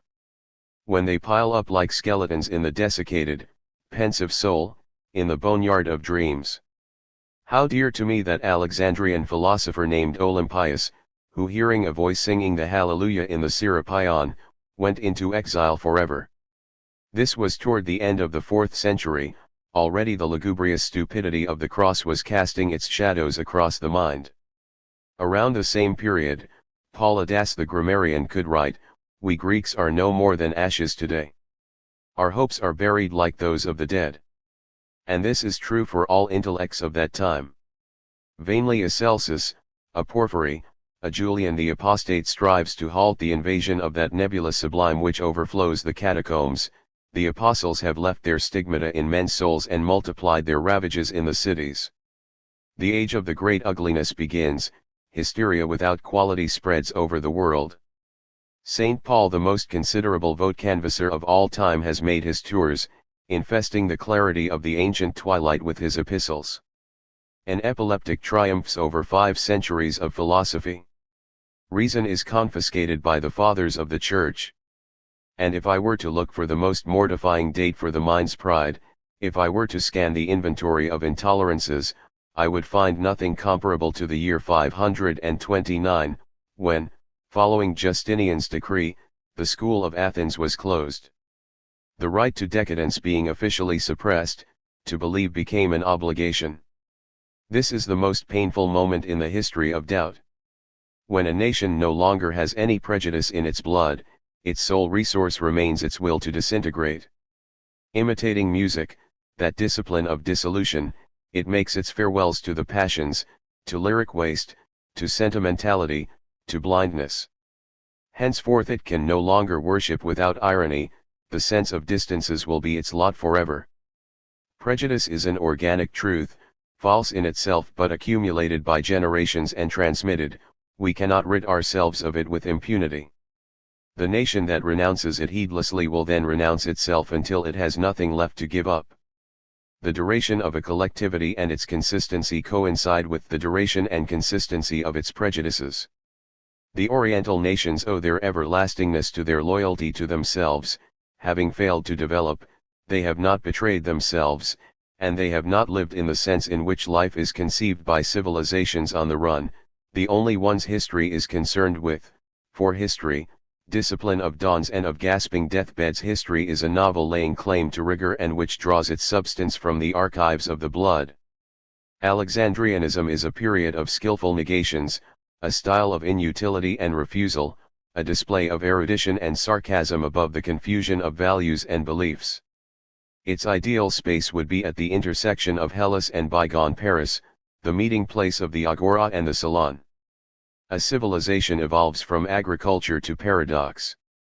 Between these two extremes unfolds the combat of barbarism and neurosis, from it results the unstable equilibrium of creative epochs. This combat is approaching its close, all horizons are opening without any being able to excite an exhausted and disabused curiosity. It is then up to the enlightened individual to flourish in the void, up to the intellectual vampire to slake his thirst on the vitiated blood of civilizations. Must we take history seriously, or stand on the sidelines as a spectator? Are we to see it as a struggle toward a goal or the celebration of a light which intensifies and fades with neither necessity nor reason? The answer depends on our degree of illusion about man, on our curiosity to divine the way in which will be resolved that mixture of waltz and slaughterhouse which composes and stimulates his becoming. There is a Weltschmerz, a mal du Siècle, which is merely the illness of a generation. There is another which follows upon all historical experience and which becomes the unavoidable conclusion for the time to come. This is what the French call vague aim, a melancholy yearning for the end of the world. Everything changes its aspect, even the sun, everything ages, even disaster. Incapable of rhetoric, we are romantics of lucid disappointment. Today, Werther, Manfred, René know their disease and display it without ceremony. Biology, physiology, psychology, grotesque names which, suppressing the naivete of our despair and introducing analysis into our songs, bring us to scorn all declamation. Disciplined by the various treatises, our scholarly acerbities explain our shames and classify our frenzies. When consciousness succeeds in sounding all our secrets, when our misery has been drained of its last vestige of mystery, will we still have any fever and exaltation left to contemplate the wreck of existence and of poetry? To bear the weight of history, the burden of becoming, and that load under which consciousness sags when it considers the sum and the inanity of past or possible events. In vain nostalgia invokes an impulse ignorant of the lessons taught by all that has ever been. There is a weariness for which the future itself is a cemetery, a potential cemetery, as is everything which awaits being. The centuries have grown heavy and weigh upon the moment. We are more corrupt than all the ages, more decomposed than all the empires. Our exhaustion interprets history, our breathlessness makes us hear the death rattle of nations. Chlorotic comedians, we prepare ourselves for the stand-in parts in the hackneyed stories, the well-worn periods. The curtain of the universe is moth-eaten, and through its holes we see nothing, now, but masks and ghosts. The mistake of those who apprehend decadence is to try to oppose it, whereas it must be encouraged. By developing it exhausts itself and permits the advent of other forms. The true harbinger is not the man who offers a system when no one wants it, but rather the man who precipitates chaos, its agent and incense-bearer. It is vulgar to trumpet dogmas in extenuated ages when any dream of the future seems a dream or an imposture. To make for the end of time with a flower in one's buttonhole the sole comportment worthy of us in time's passage. A pity there is no such thing as a last judgment, no occasion for a great defiance. Believers, hamfatters of eternity, faith, craving for a timeless stage. But we unbelievers, we die with our decors, and too tired out to deceive ourselves with blazonry promised to our corpses.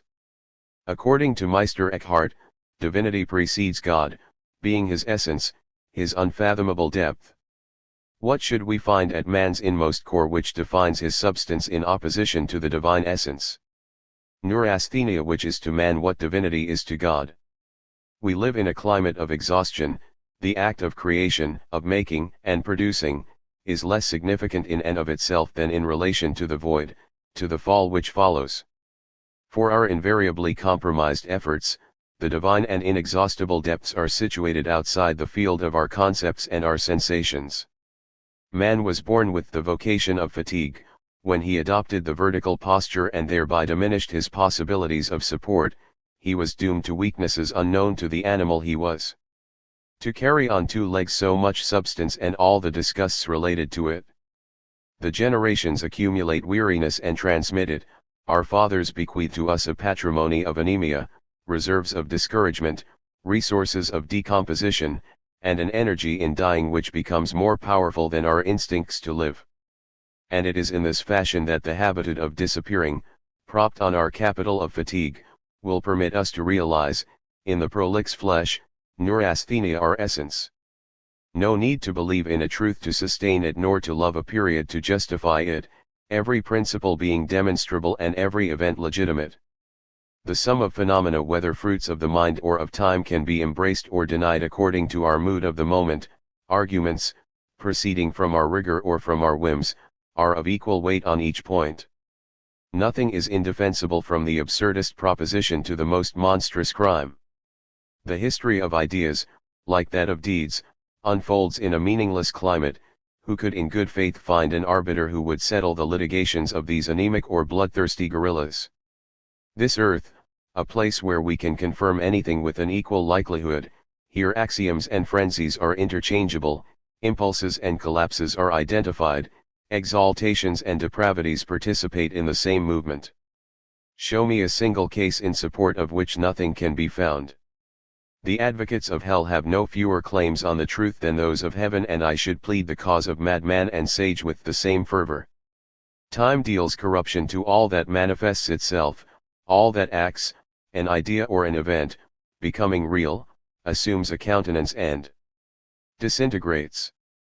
Hence, when the mob of beings was stirred, history was the result, and with it the one pure desire it has inspired, that it come to an end, one way or another. Too mature for new dawns, and having included too many centuries to crave more, all that remains for us is to wallow in the slag of civilizations. The march of time now seduces only the callow and the fanatic. We are the great invalids, overwhelmed by old dreams, forever incapable of utopia, technicians of lassitude, gravediggers of the future, horrified by the avatars of the old Adam.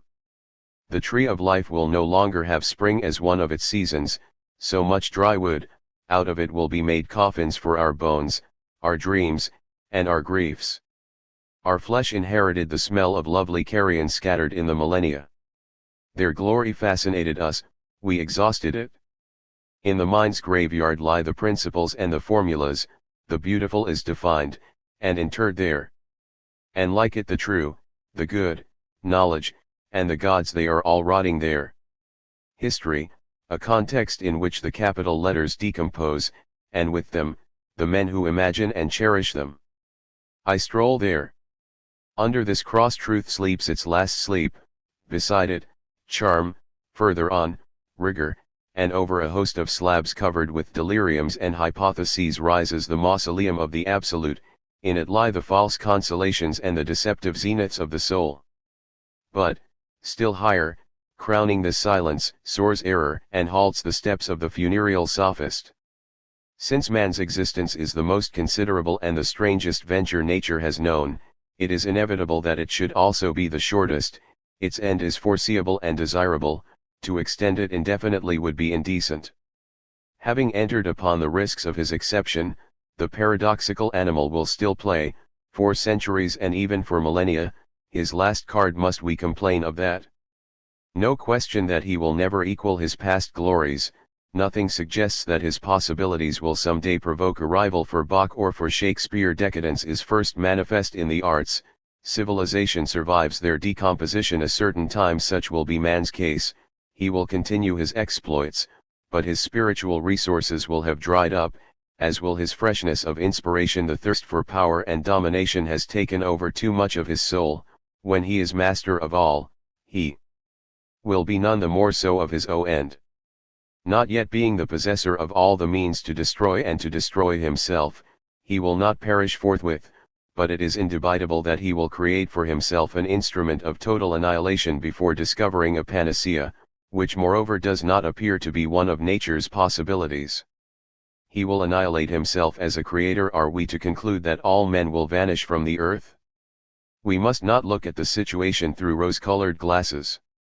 A good proportion, the survivors, will linger on, a race of subhumans, gate-crashers of the apocalypse. The imagination readily conceives a future in which men will exclaim in chorus, "We are the last," weary of the future, and even wearier of ourselves, We have squeezed out the juice from the earth and stripped bare the heavens. Neither spirit nor matter can still nourish our dreams. This universe is as desiccated as our hearts. No substance remains anywhere.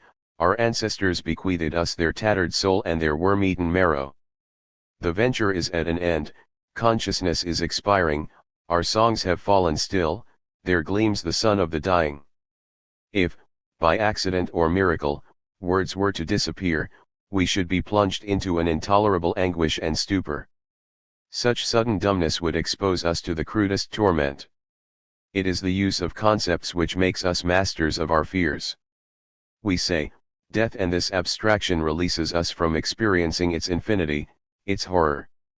By baptizing events and things, we elude the inexplicable. The mind's activity is a salutary deception, a conjuring trick. It allows us to circulate in a tempered reality, comfortable and inexact. To wield concepts, unlearn to look at things. Reflection was born on a day of evasion, the consequence was verbal splendor. But when we return to ourselves and we are alone without the company of words, we rediscover the unqualified universe, the pure object, the naked event, where find the boldness to face them. We no longer speculate about death, we are death. Instead of embellishing life and assigning it goals, we strip it of its finery and reduce it to its true meaning, a euphemism for evil. The grand expressions fate, misfortune, disgrace lose their luster, and it is then that we see the creature at grips with failing organs, vanquished under a prostrate and dumbfounded substance. Take the lie of misery away from man, give him the power to look under this word, he cannot, for one moment, endure his misery. It is abstraction, sonorities without content, swollen and dilapidated, which have kept him from foundering, and not his religions and instincts.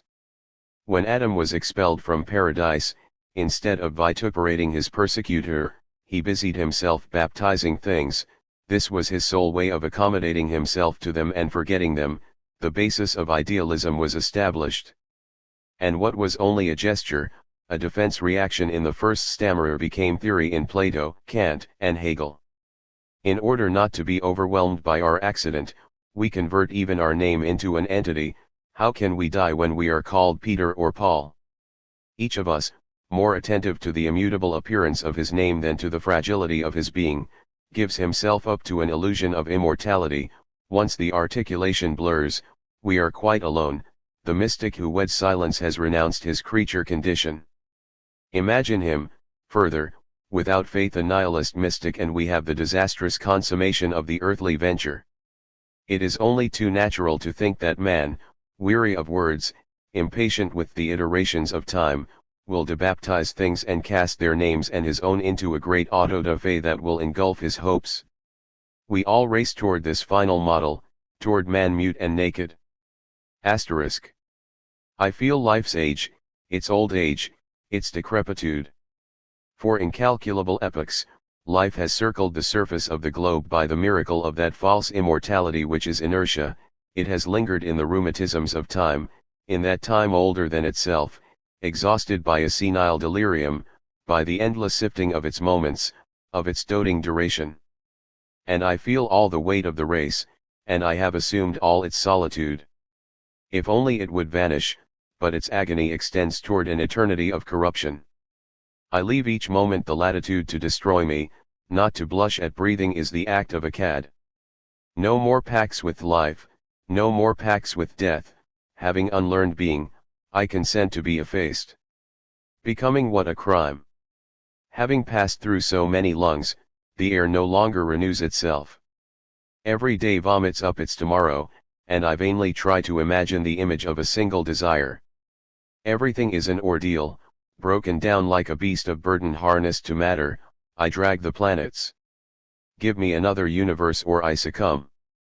All I like is the explosion and the collapse of things, the fire which provokes them and the fire which devours them. The world's duration exasperates me, its birth and its disappearance delight. To live under the fascination of the virginal sun and the decrepit one, to skip the pulsations of time in order to grasp the original one and the ultimate. To dream of the improvisation of the stars and of their extinction, to disdain the routine of being and to rush toward the two abysses which threaten it, to exhaust oneself at the beginning and at the conclusion of the moments. Thus one discovers the savage and the decadent in oneself, a predestined and contradictory cohabitation, two characters suffering the same attraction for passage, the one of nothingness toward the world, the other of the world toward nothingness. It is the need for a double convulsion, on the metaphysical scale. This need is expressed, on the historical scale, in the obsession of Adam whom paradise expelled and in the obsession of the man whom earth will expel, two extremities of man's impossibility. By what is profound in us, we are victims of every evil, no salvation so long as we still conform to our being. Something must disappear from our composition, some deadly spring dry up, hence there is only one way out, to abolish the soul, its aspirations and abysses. Our dreams were poisoned by it, we must extirpate it, along with its craving for depth, its inner fruitfulness, and its other aberrations. The mind and sensation will suffice, their concourse will beget a discipline of sterility which will preserve us from enthusiasm, from anguish. Let no feeling disturb us ever again, and let the soul become the silliest of desuetudes. 4. Sanctity and the grimaces of the Absolute.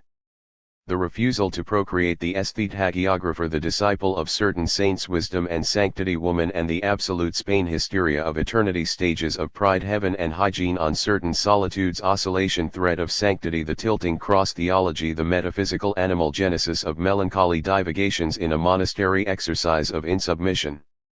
Yes, truly, it seems to me that the demons are playing hall with my soul. Teresa of Avila. The refusal to procreate. Having exhausted his appetites, the man who approaches a limit form of detachment no longer wants to perpetuate himself, he loathes surviving in someone else, to whom moreover he has nothing more to transmit. The species appalls him, he is a monster and monsters do not beget. Love still holds him prisoner, an aberration among his thoughts. In love he seeks an excuse to return to the common condition, but the child seems as inconceivable to him as the family, as heredity, as the laws of nature. With neither profession nor lineage, he achieves final hypostasis, his own conclusion. But far as he may be from fecundity, a more audacious monster outstrips him, the saint, an example at once fascinating and repellent, with whom we are always in a false position. His own is clear, no room for doubt, no possible dilettantism. Having reached the gilded peaks of his disgusts, at the antipodes of creation, he has made his nothingness into a halo. Nature has never known such a calamity. From the viewpoint of perpetuation, the saint marks an absolute end, a radical denouement. To regret, like Leon Bloy, that we are not all saints is to crave humanity's disappearance. In the name of faith. How positive, on the other hand, the devil appears, striving to seal us to our imperfections and laboring despite himself, betraying his essence to preserve us. Root out sins and life withers at once. The follies of procreation will one day vanish out of weariness rather than sanctity. Man will be exhausted less for having tended to perfection than for having squandered himself, then he will resemble a void saint, and he will be just as far from nature's fruitfulness as is this model of fulfillment and sterility. Man engenders only by remaining faithful to the general fate. Once he approaches the essence of the devil or of the angel, he becomes sterile or begets abortions. For Iskolyakov, for Ivan Karamazov or Stavrogin, love is no longer anything but an excuse to accelerate their destruction, and this very excuse vanishes for Kirillov. He no longer measures himself against men but against God. As for the idiot or Elisha, the fact that the one apes Jesus and the other the angels places them from the start among the impotent. But to wrest ourselves from the chain of beings and to reject the notion of ancestry or posterity is none the less not to compete with the saint, whose pride exceeds any earthly dimension. Indeed, under the decision by which he renounces everything, under the incommensurable exploit of such humility, is concealed a demonic effervescence. The initial point, the start of sanctity, assumes the style of a challenge hurled at the human race. Subsequently the saint climbs the ladder of perfection, begins talking about love, about God, turns toward the humble, intrigues the mob and annoys us. The fact nonetheless remains that he has thrown down his gauntlet. The hatred of the race and of its genius relates you to murderers, to madmen, to divinities, and to all the great forms of the sterile. Starting from a certain degree of solitude, you must leave off loving and committing the fascinating pollution of intercourse. The man who wants to perpetuate himself at any price is scarcely to be distinguished from the dog. He is still nature. He will never understand that we can endure the empire of the instincts and rebel against them, enjoy the advantages of the species and scorn them, and of the line with appetites. That is the conflict of the man who worships and abominates woman, supremely torn between the attraction and disgust she inspires. Hence, unable to renounce the race altogether, he resolves this conflict by dreaming, on her breast, of the desert and by mingling the scent of the cloisters with the stench of over-explicit sweat. The insincerities of the flesh bring him closer to the saints. Solitude of hatred. Sensation of a god turned toward destruction, treading the spheres underfoot, slobbering on the blue of heaven and its constellations. Of a frenzied, filthy, unhealthy god, the demiurge ejecting, through space, paradise, and latrines, cosmogony of delirium tremens, convulsive apotheosis in which Gaul consummates the elements. The creatures hurl themselves toward an archetype of ugliness and sigh for an ideal of deformity. Universe of grimaces, jubilation of the mole, the hyena, and the louse. No horizon left, except for monsters and vermin. Everything makes for disgust and gangrene, this globe suppurating while the living display their wounds under the beams of that luminous chancre. The aesthete hagiographer. It is no sign of benediction to have been haunted by the existence of the saints. This obsession is tainted by a thirst for diseases and a greed for depravities. You are disturbed about sanctity only if you have been disappointed by the earthly paradoxes, so then you search for others, of a stranger purport, imbued with unknown perfumes and truths. You put your hopes in follies not to be found in everyday sensations, follies heavy with a celestial exoticism, and so you come up against the saints, their gestures, their temerity, their universe. Astounding spectacle. You vow to remain here all your life, to examine it with a voluptuous devotion, to wrest yourself from other temptations because at last you have met with the true and the unheard of. Behold the aesthete turned hagiographer, making his scholarly pilgrimage. He makes it without suspecting that it is no more than a promenade and that everything in this world disappoints, even sanctity. The disciple of certain saints. There was a time when to pronounce merely the name of a saint who happened to be a woman, filled me with pleasure when I envied the chroniclers of the convents, the intimates of so many ineffable hysterias, so many illuminations and pallors. I considered that to be the secretary of such a woman, such a saint, would constitute the highest career a mortal man could enjoy.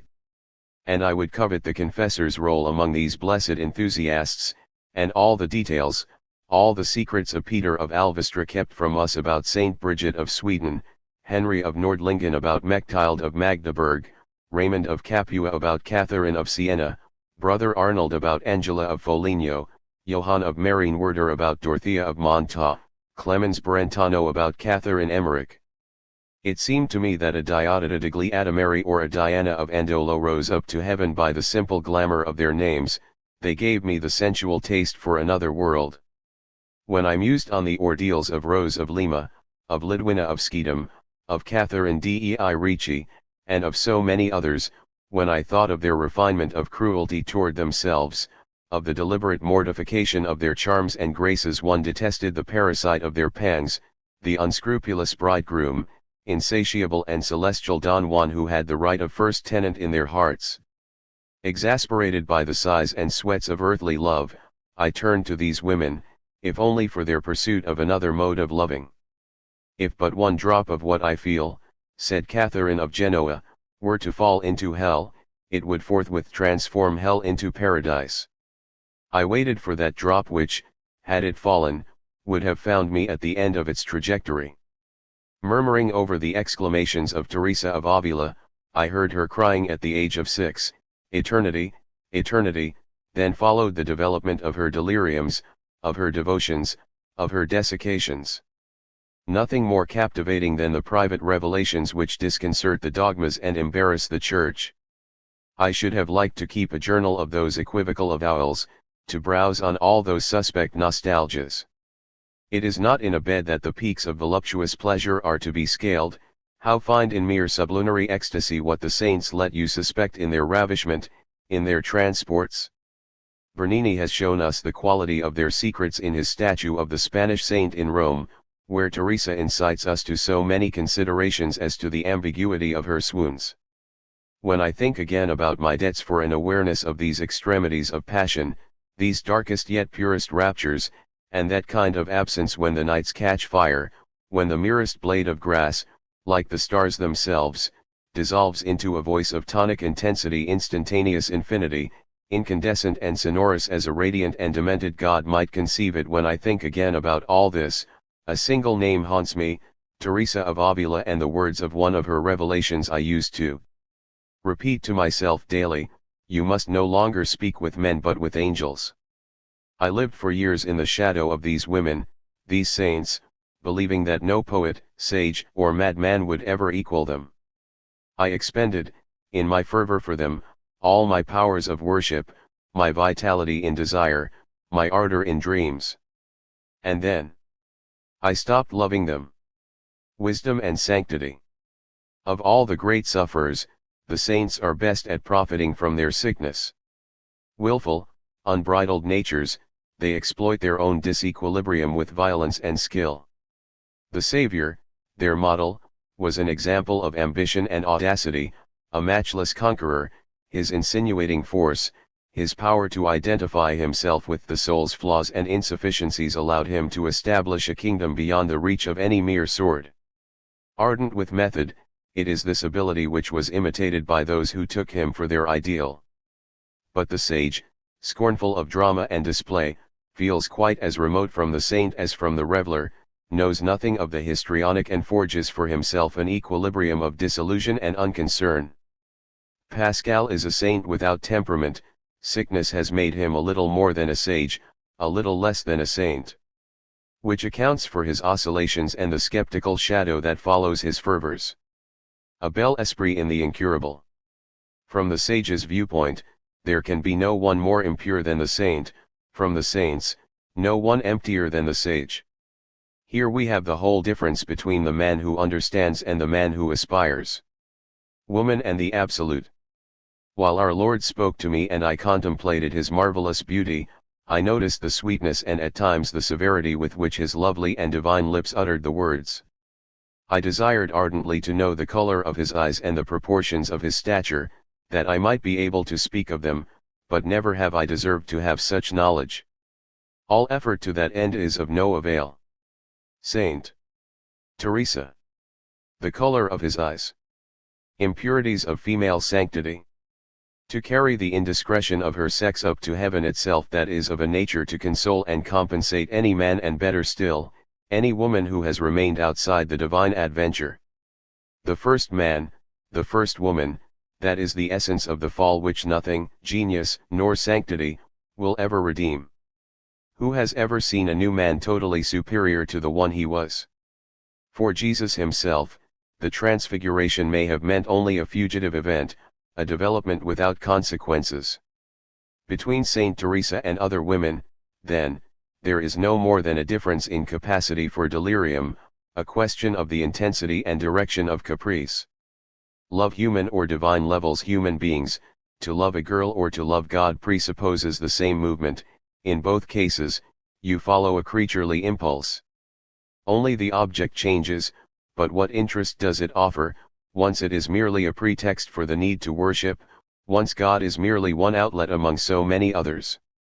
Spain. Each nation translates the divine attributes into process in its own way, yet Spain's ardor remains unique. Had the rest of the world shared it, God would be exhausted, drained, and deprived of himself. It is in order not to vanish that he makes atheism prosper in his countries out of self-defense.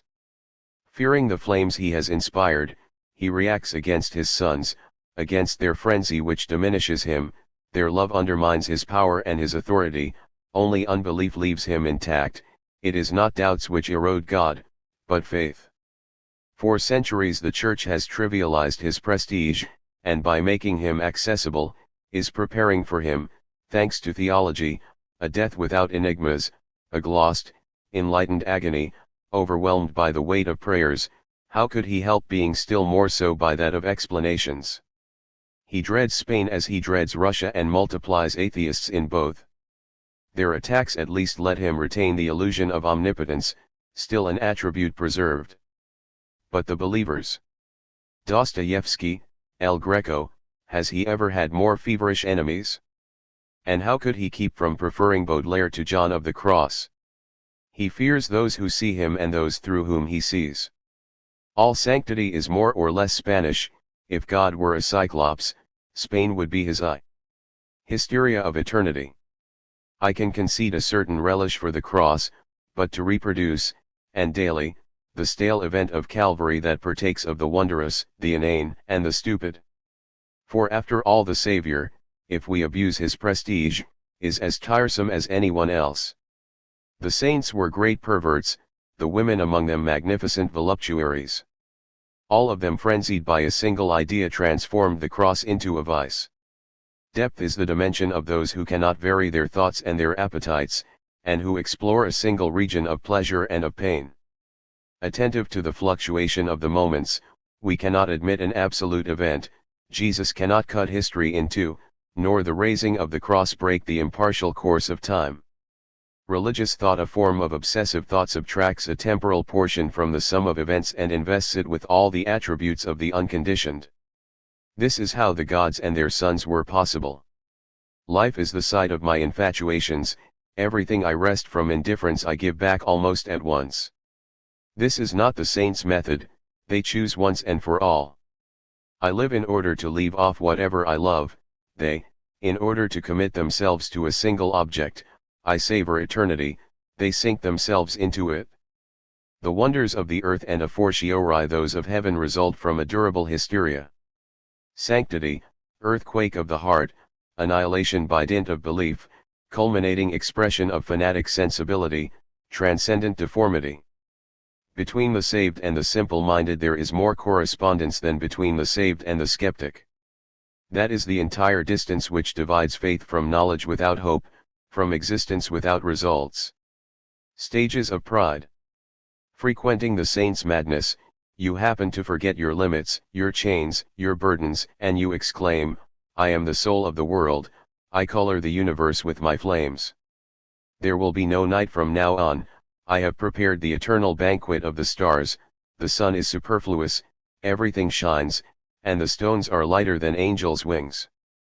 Then, between frenzy and contemplation, if I am not this soul, at least I aspire to be it. Have I not given my name to all things? Every object proclaims me, from the dung heaps to the vaults of heaven, am I not the silence and the din of things? And, at the lowest, the intoxication past, I am the grave of sparks, the worm's mockery, a carrion importuning heaven, a carnival parody of the beyond, a ci devant nothing without even the privilege of ever having rotted. What perfection of the abyss have I come to, that there is no space left for me to fall in? Heaven and hygiene. Sanctity, supreme product of disease, when we are well, it seems monstrous, unintelligible, and morbid to the highest degree. But let that automatic Hamletism we call neurosis claim its dues and the heavens take shape and constitute the context of anxiety. We protect ourselves against sanctity by taking care of ourselves, it proceeds from a special filth of the body and of the soul. If Christianity had proposed hygiene instead of the unverifiable, we should seek in vain for a single saint in all its history, but it has championed our wounds and our squalor, an intrinsic, phosphorescent squalor. Health, decisive weapon against religion, invent the universal elixir, the heavens will vanish and never return. No use seducing man by other ideals, they will be weaker than diseases. God is our rust, the gradual decay of our substance. When he penetrates us, we think we are elevated, but we descend lower and lower. Having reached our end, he crowns our collapse, and so we are saved forever. Sinister superstition, haloed cancer which has eaten away the earth for ages. I hate all gods, I am not healthy enough to scorn them. That is the indifferent man's great humiliation. On certain solitudes, there are hearts God cannot look into without losing his innocence. Sadness began after the creation. Had the Creator ventured further into the world, he would have compromised his equilibrium. The man who believes he can still die has not known certain solitudes, nor the inevitability of immortality perceived in certain pangs. It is our modern specialty to have localized hell in ourselves. Had we preserved its old countenance, fear, sustained by 2,000 years of threats, would have petrified us. There are no longer any dreads which are not transposed subjectively. Psychology is our salvation, our subterfuge. In the old days, this world was supposed to emerge from one of the devil's yawns. Today it is only a mistake of the senses, a prejudice of the mind, a vice of the emotions. We know what we can do with Saint Hildegard's vision of the Last Judgment, or Saint Teresa's of hell. The sublime of horror, like that of holiness, is classified by any treatise on mental diseases. And if our ills are known to us, we are not thereby exempt from visions, but we no longer believe in them. Expert in the chemistry of mysteries, we explain everything, even our tears. This, however, remains inexplicable. If the soul is of such little account, where does the feeling of our solitude come from? What space does it occupy? And how does it suddenly replace the huge vanished reality? Oscillation. In vain you search for your model among human beings.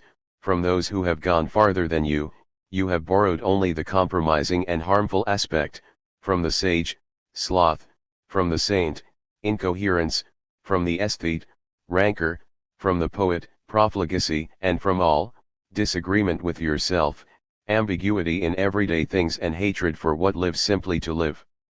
Pure, you regret filth, sordid, seemliness, vague, vigor. You will never be anything but what you are not, and the despair of being what you are. With what contrasts was your substance imbued, and what mingled genius presided over your relegation in the world. Determination to diminish yourself has made you espouse in others their appetite for collapse, in this musician, this disease; in this prophet, this defect; and in women poets, libertines, or saints, their melancholy, their vitiated spirits, their corruption of flesh and blood and dreams.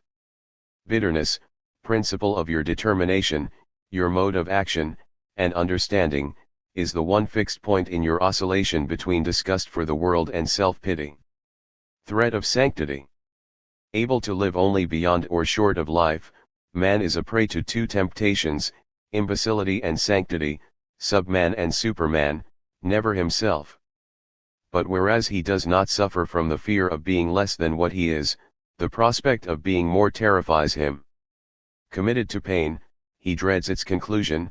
How could he consent to founder in that abyss of perfection which is sanctity, and there lose his own control? To slide toward imbecility or toward sanctity is to let yourself be lured outside yourself. Yet we are not alarmed by the loss of consciousness implied by the approach of idiocy, while the prospect of perfection is inseparable from vertigo. It is by imperfection that we are superior to God, and it is the fear of losing it which makes us flee sanctity. The terror of a future in which we shall no longer be in despair. In which, at the term of our disasters, another, unlonged for, would appear. Terror of salvation, the terror of becoming saints. The man who adores his imperfections is frightened of a transfiguration which his sufferings might prepare for him. To vanish in a transcendent light. Better than to make for the absolute of darkness, toward the comforts of imbecility. The tilting cross. Sublime hodgepodge, Christianity is too profound and above all, too impure to last any longer. Its centuries are numbered. Jesus fades, from day to day; his precepts, like his mildness, vex; his miracles and his divinity make us smile. The cross tilts, the symbol is turning back into substance. Back into the order of that decomposition in which, without exception, honorable and unworthy things die. 2,000 years of success. A fabulous resignation on the part of the most fretful animal of all. But our patience is exhausted. The notion that I could like everyone else be sincerely Christian, if only a second, casts me into perplexity. The Savior bores me. I dream of a universe exempt from celestial intoxications, of a universe with neither cross nor faith. Who can fail to see the moment coming when there will be no more religion, when man, lucid and empty, will have no word on hand to designate his abyss? The unknown will be as dull as the known, everything will lack interest and flavor. On the ruins of knowledge, a sepulchral lethargy will make us all into specters, lunar heroes of incuriosity. Theology.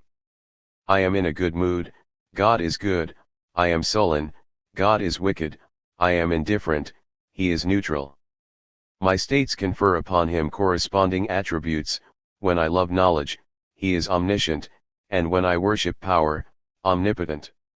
When things seem to me to exist, he exists; when they seem illusory, he evaporates. 1,000 arguments sustain him, and 1,000 destroy. If my enthusiasms animate him, my sulks smother him. We cannot form a more variable image. We fear him as a monster and crush him like a worm; we idolize him, he is being; repel him, he is nothingness. Were prayer to supplant gravity, it would scarcely assure his universal duration; he would still remain at the mercy of our moments. His fate has decided that he be unchangeable only in the eyes of the naive or the retarded. Scrutiny reveals him, useless cause, meaningless absolute, patron of dolts, pastime of solitaries, straw or spectre according to whether he amuses our mind or haunts our fevers. I am generous, he swells with attributes; sour, he is heavy with absence. I have experienced him in all his forms. He resists neither curiosity nor inspection; his mystery, his infinity declines, his luster dims, his prestige diminishes. He is a worn costume we must strip off; how still drape ourselves in a tattered God? His degradation, his agony drag on through the ages, but he will not outlive us; he is aging, his last gasps will precede ours. Once his attributes are exhausted, no one will have the energy to forge him new ones, and the creature having assumed, then rejected, them will go and rejoin, in nothingness, M's loftiest invention, his creator. The metaphysical animal. If we could eliminate everything neurosis has inscribed in the mind and the heart, all the morbid marks it has left there, all the impure shadows accompanying it. What is not superficial is unclean. God, fruit of the anxiety of our guts and the gurgle of our ideas. Only aspiration to the void saves us from that exercise of corruption which is the act of belief. What limpidity in the art of appearance, in the indifference to our ends and our disasters! To think of God, to seek him, to invoke or to endure him, movements of a disordered body and a defeated mind. The nobly superficial ages, the Renaissance, the 18th century scorned religion, dismissed its rudimentary frolics. But alas! There is a plebeian melancholy in us which darkens our fervors and our concepts. Vainly we dream of a lace universe; God, product of our depths, our gangrene, profanes this dream of beauty. We are metaphysical animals by the corruption we harbor in ourselves. History of thought, procession of our lapses, life of the mind, parade of our vertigo. When our health declines, the universe suffers for it and must follow the descending curve of our vitality. Endlessly harping on the why and the how, tracing the cause, and all causes, on the slightest pretext denotes a disorder of the functions and faculties which ends in a metaphysical delirium, senility of the abyss, downfall of anguish, ultimate ugliness of the mysteries. Genesis of melancholy. Every profound dissatisfaction is of a religious nature; our failures derive from our incapacity to conceive of paradise and to aspire to it, as our discomforts from the fragility of our relations with the Absolute. I am an incomplete religious animal, I suffer all ills doubly, an adage of the fall which man keeps repeating to comfort himself. Failing to do so, he appeals to ethics, decides to follow, at the risk of ridicule, edifying advice, resolved to be melancholy no longer. Ethics replies. And man strives to enter the universe of good, of well-being, of hope. But his efforts are ineffectual and against nature, Melancholy harks back to the root of our ruin. Melancholy is the poetry of original sin. Divagations in a monastery. For the unbeliever, infatuated with waste and dispersion, there is no spectacle more disturbing than these ruminants of the absolute. Where do they find such pertinacity in the unverifiable, so much attention in the vague, and so much ardor to apprehend it as well? I share neither their certitudes nor their serenity. They are happy, and I blame them for being so.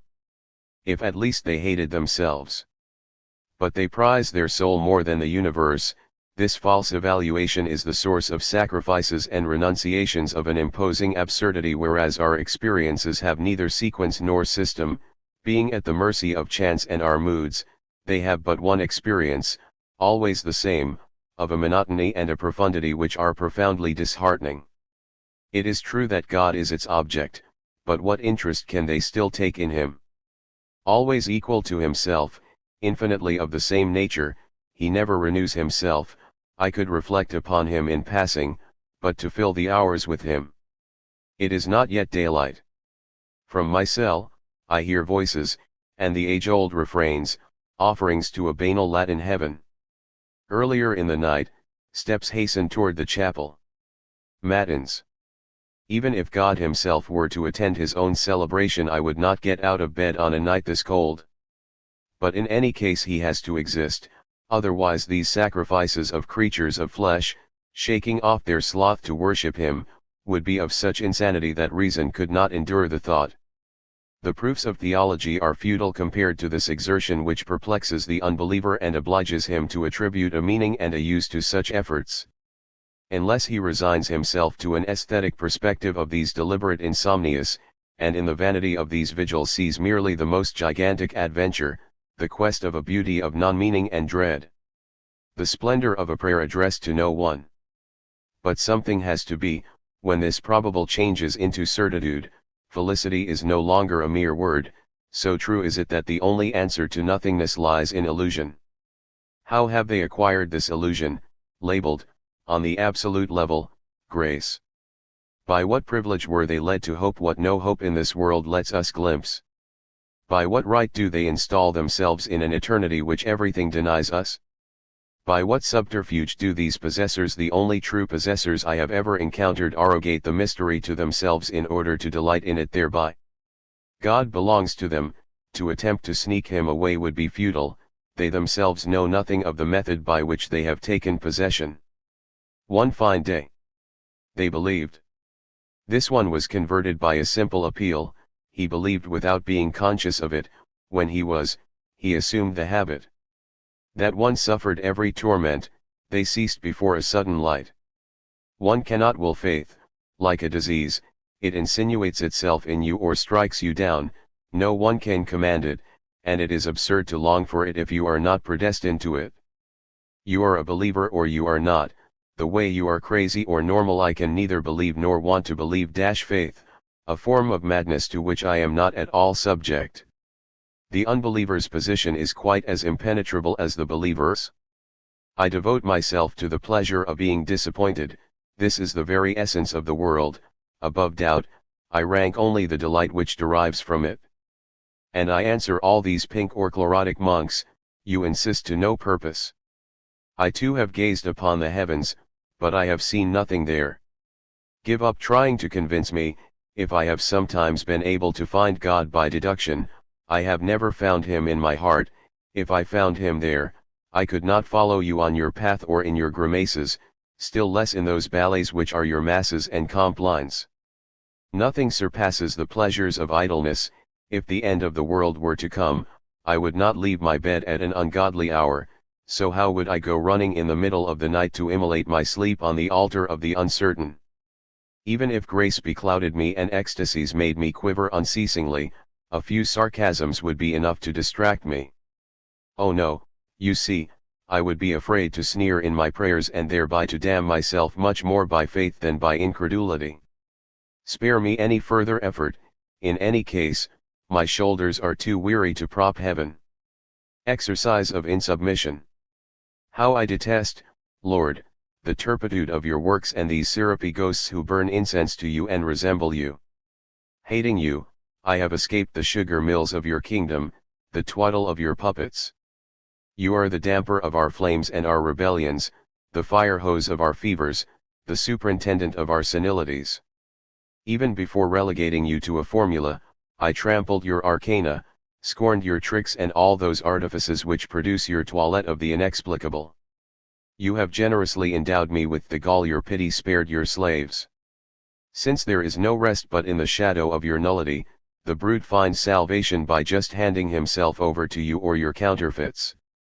I don't know which is more pitiable, your acolytes or myself, we all derive straight from your incompetence, pitch, patch, hodgepodge syllables of the creation, of your blundering. Of all that was attempted this side of nothingness, is anything more pathetic than this world, except for the idea which conceived it? Wherever something breathes there is one more infirmity, no palpitation which fails to confirm the disadvantage of being. The flesh horrifies me, these men, these women, awful that moans by the grace of certain spasms, no more relationship with the planet, each moment is merely a vote in the urn of my despair. What does it matter, whether your works leave off or continue? Your subalterns cannot complete what you ventured without genius. From the blindness into which you plunged them, they will emerge nonetheless, but will they have the strength to take revenge, and will you to defend yourself? This race is rusty, and you even rustier. Turning toward your enemy, I await the day when he will pilfer your son to hang it in another universe. 5. The decor of knowledge. Our truths are worth no more than those of our ancestors. Having substituted concepts for their myths and symbols, we consider ourselves advanced, but these myths and symbols expressed no less than our concepts. The tree of life, the serpent, Eve, and paradise signify as much as life, knowledge, temptation, unconsciousness. The concrete figurations of good and evil in mythology go as far as the good and evil of ethics. Knowledge, if it is profound, never changes, only its decor varies. Love continues without Venus, war without Mars, and if the gods no longer intervene in events, those events are neither more explicable nor less disconcerting. The paraphernalia of formulas merely replaces the pomp of the old legends, without the constants of human life being thereby modified, science apprehending them no more intimately than poetic narratives.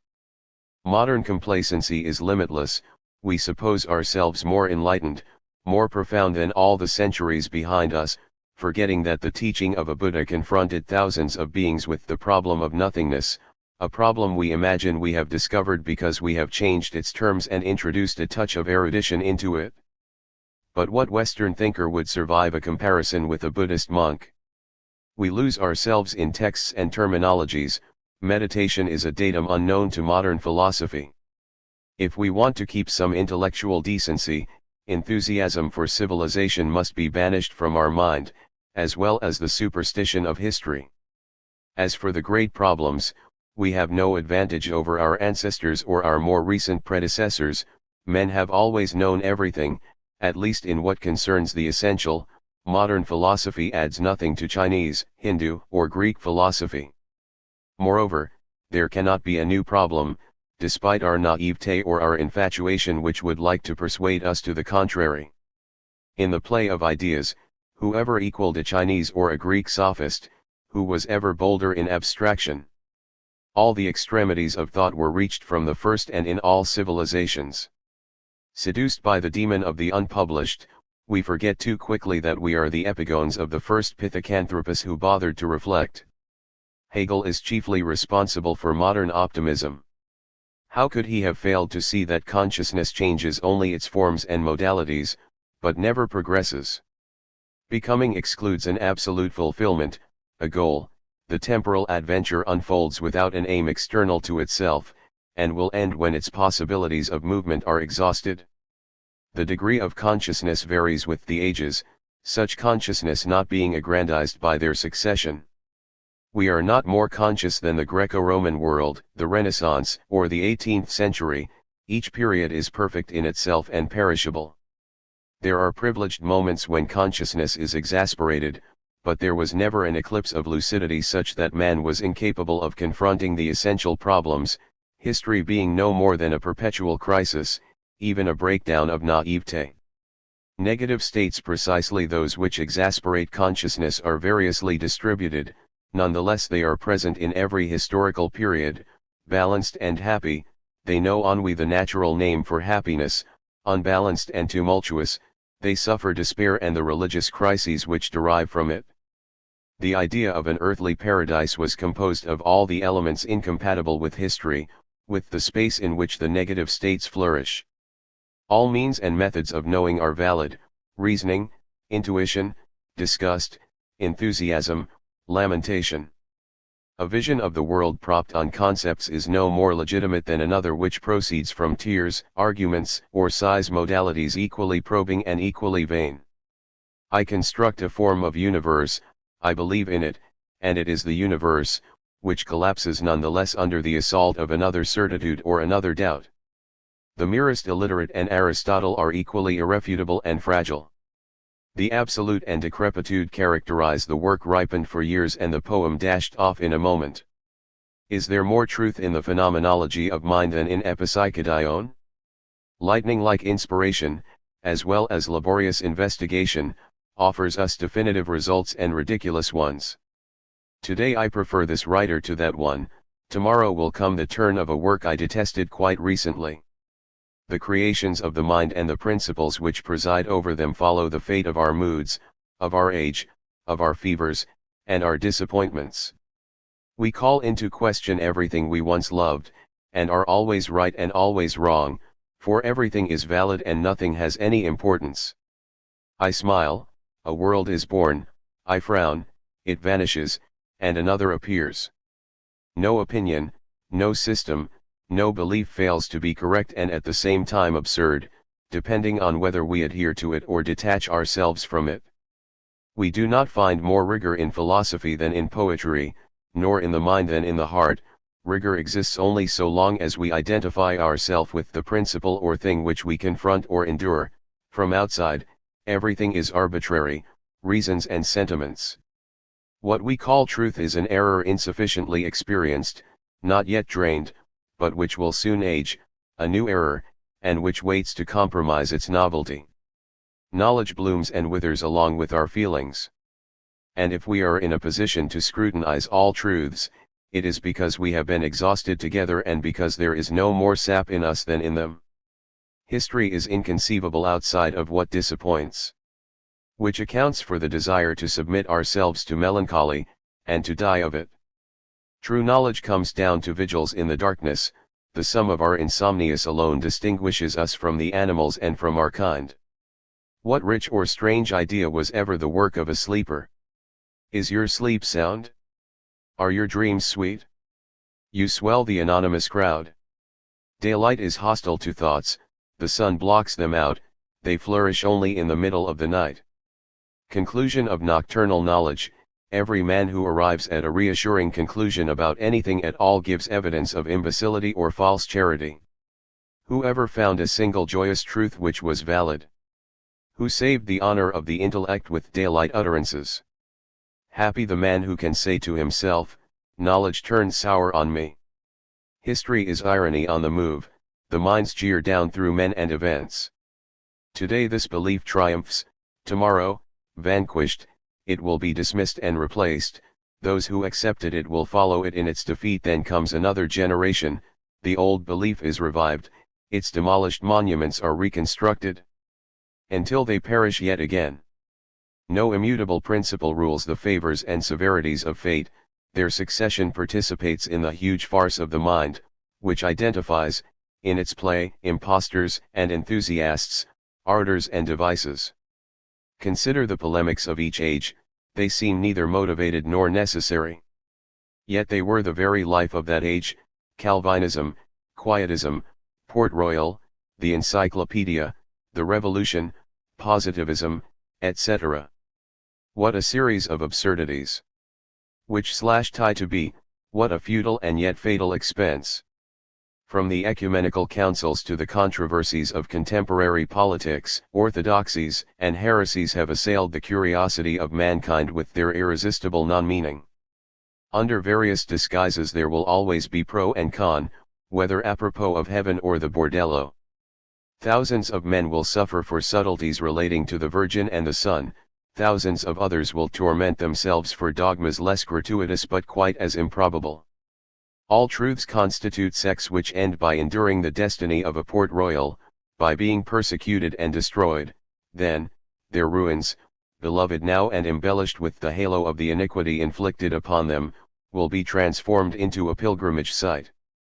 It is no less unreasonable to grant more interest to the arguments around democracy and its forms than to those which took place, in the Middle Ages, around nominalism and realism.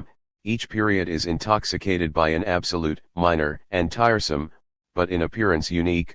We cannot avoid being contemporaries of a faith, of a system, of an ideology, cannot avoid being, in short, of our time.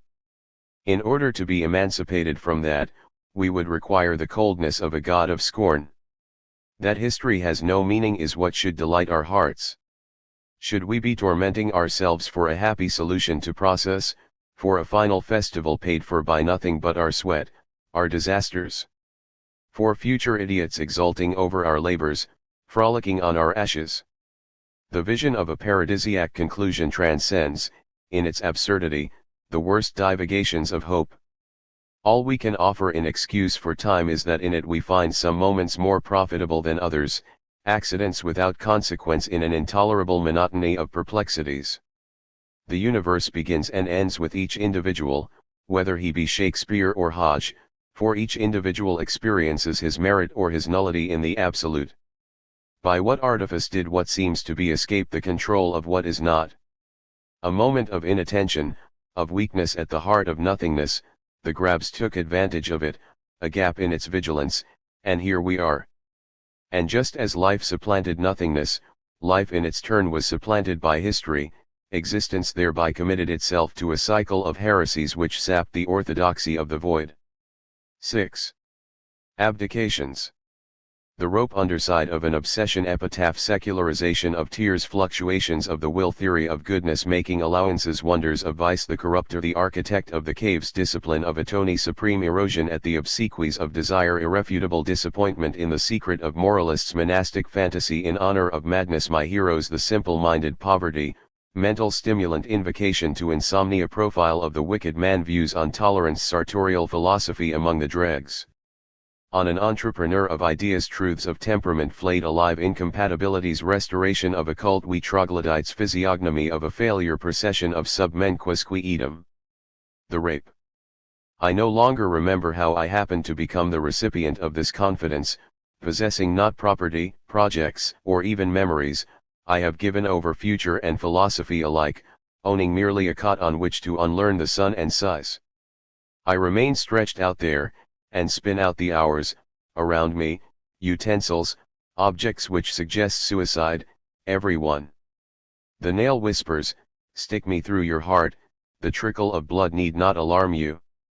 The knife insinuates, my blade is infallible, 1 second's decision and you have triumphed over misery and shame. The window opens of its own accord, creaking in the silence, you share the city's heights with the poor, fling yourself out, my overture is a generous one, in the wink of an eye, you will land on the pavement with the meaning or the meaninglessness of life in your grasp. And a rope coils as though around some ideal neck, borrowing the tone of a suppliant power, I have been waiting for you forever, I have watched your terrors, your struggles, and your rages, I have seen your rumpled sheets, the pillow where your fury gnawed, as I have heard the swear words with which you gratified the gods. Charitable, I sympathize and offer my services. For you were born to hang yourself, like all those who disdain an answer to their doubts or an escape to their despair. Underside of an obsession. The notion of nothingness is not characteristic of laboring humanity, those who toil have neither time nor inclination to weigh their dust, they resign themselves to the difficulties or the doltishness of fate, they hope, hope is a slave's virtue. It is the vain, the fatuous, and the coquettish who, dreading grey hair, wrinkles and the death rattle, fill their daily vacancy with the image of their own carrion, they cherish and despair of themselves, their thoughts flutter between the mirror and the graveyard, and discover in the jeopardized features of their faces truths as serious as those of religion. Every metaphysic begins with an anguish of the body, which then becomes universal, so that those obsessed by frivolity prefigure authentically tormented minds. The superficial idler, haunted by the spectre of age, is closer to Pascal, Bossuet, or Chateaubriand than a savant quite unconcerned with himself. A touch of genius in vanity, you have the great proud man who finds death hard to deal with, who takes it as a personal offense. Buddha himself, superior to all the sages, was merely fatuous on a divine scale. He discovered death, his death, and, wounded, renounced everything and imposed his renunciation on others. Thus the most terrible and the most futile sufferings are begotten by that crushed pride which, in order to face up to nothingness, transforms it, out of revenge, into law. Epitaph. He had the pride never to command or to prescribe anything, anyone. Without subalterns, without masters, he neither gave nor received orders. Excluded from the empire of laws and somehow anterior to good and evil, he never made a living soul suffer. The names of things faded from his memory, he looked without seeing, listened without hearing, scents and savors vanished at the approach of his nostrils, his palate. His senses and his desires were his only slaves, hence they felt, desired nothing. He forgot happiness and misery, thirst and fear, and if he happened to recall them, he scorned to name them and thereby to sink to hope or regret. The merest gesture cost him more efforts than it would cost others to establish or overthrow a kingdom. Born weary of being born, he chose to be a shade. When, then, did he live, and by the transgression of what birth? And if, living, he wore his shroud, by what miracle did he manage to die? Secularization of tears. Only since Beethoven has music addressed itself to men, before him, it was concerned only with God. Bach and the great Italians knew nothing of this descent toward the human, this false titanism which has deluded, since the deaf man, the purest art. The torsion of the will replaced the suavities, the contradiction of the feelings, the naive flight, frenzy, the disciplined sigh. Heaven having vanished from music, man was installed there. Where sin had once spread in gentle tears, it now displayed itself so that declamation overtook prayer, and the romanticism of the fall triumphed over the harmonious dream of deposition. Bach, languor of cosmogony, a scale of tears upon which our desires for God ascend, architecture of our fragilities, positive dissolution the highest of all of our will, celestial ruin in hope, the one mode of destroying ourselves without disaster, and of disappearing without dying. Is it too late to relearn such dying out? Or must we go on faltering without benefit of the organ's chords? Fluctuations of the will. Do you know that furnace of the will in which nothing resists your desires, where fatality and gravitation lose their empire and vanish before the magic of your power? Certain that your gaze would revive the dead, that your hand laid upon matter would bring it to life, that stones would shudder at your touch, that every graveyard would blossom in a smile of immortality, you tell yourself, from now on there will be nothing but an eternal spring, a dance of wonders, and the end of all sleep. I have brought another fire, the gods pale and the creatures rejoice, consternation has seized upon the vaults, and the din has descended into the very tombs. And the amateur of paroxysms, winded, falls silent only to resume, with the accent of quietism, words of abandon. Have you ever experienced that somnolence which is transmitted to things, that slackness which weakens the sap and suggests a triumphant and eternal autumn? Even as I pass all hopes drowse, flowers fade, the instincts wither, everything stops willing, everything repents of having willed. And each being whispers to me, let someone else have lived my life, God, or garter snake. I sigh for a will to inaction, an unreleased infinity, an ecstatic atony of the elements, a hibernation in broad daylight, which would benumb everything, from hog to dragonfly. Theory of goodness. Since for you there is no ultimate criterion nor irrevocable principle, and no God, what keeps you from committing any and every crime? I find in myself as much evil as in anyone, but detesting action mother of all the vices one am the cause of no one's suffering. Harmless, without greed, and without enough energy or indecency to affront others, I leave the world as found it. To take revenge presupposes a constant vigilance and a systematic mind, a costly continuity, whereas the indifference of forgiveness and contempt renders the hours pleasantly empty. All ethics represent a danger for goodness, only negligence rescues it. Having chosen the phlegm of the imbecile and the apathy of the angel, I have excluded myself from actions and, since goodness is incompatible with life, I have decomposed myself in order to be good. Making allowances.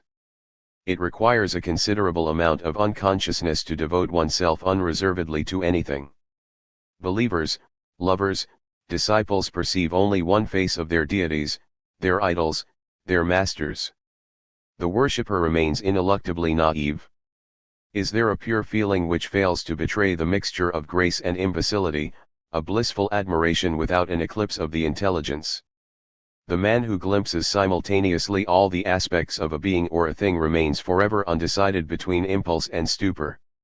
Dissect any belief, what pomp of the heart and how much turpitude underneath. Infinity dreamed of in the gutter retains, ineffaceable, its imprint, its stench. There is a notary in every saint, a grocer in every hero, a concierge inside the martyr. The depth of sighs conceals a grimace, sacrifices and devotions are mingled with the vapors of the earthly bordello. Consider love, is there a nobler outpouring, a rapture less suspect?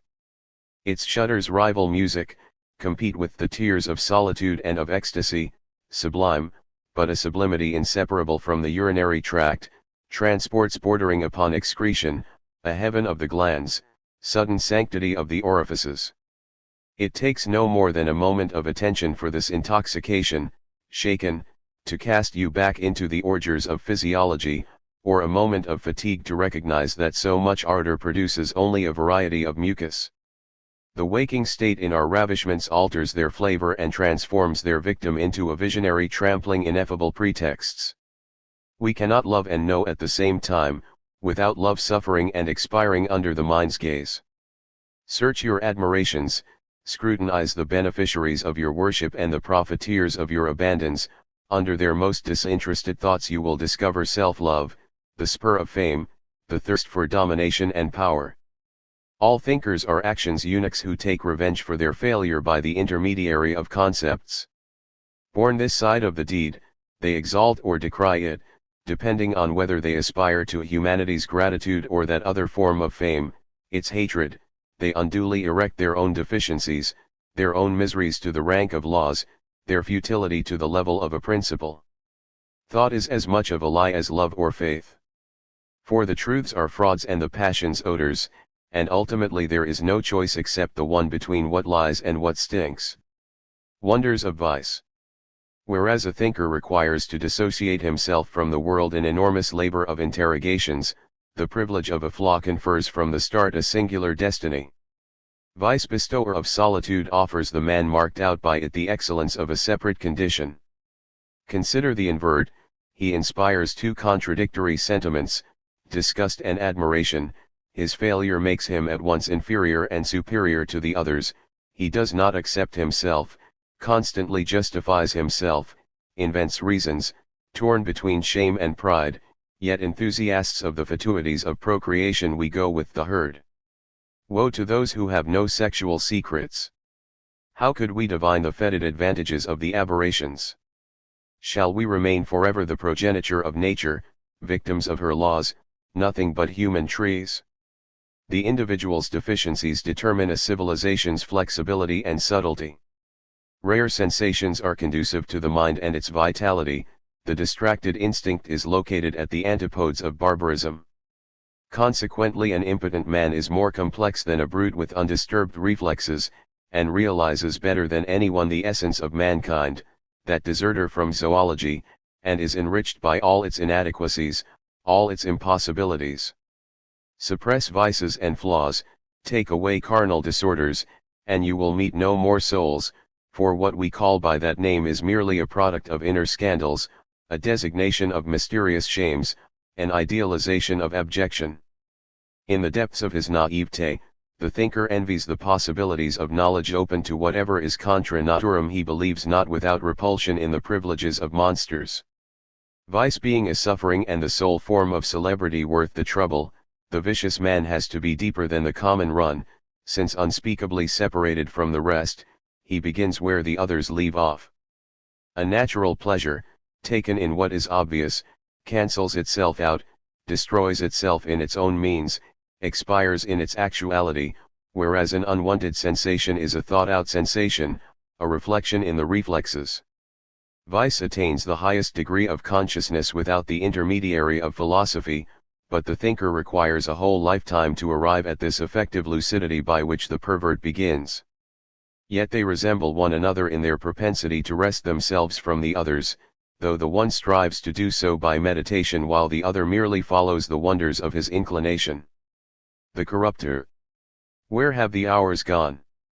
The memory of a gesture, the mark of a passion, the luster of a risk, a lovely, fugitive madness. Nothing of all that in your past, no delirium bears your name, no vice honors you. You have slipped through without a trace, but what was your dream, then?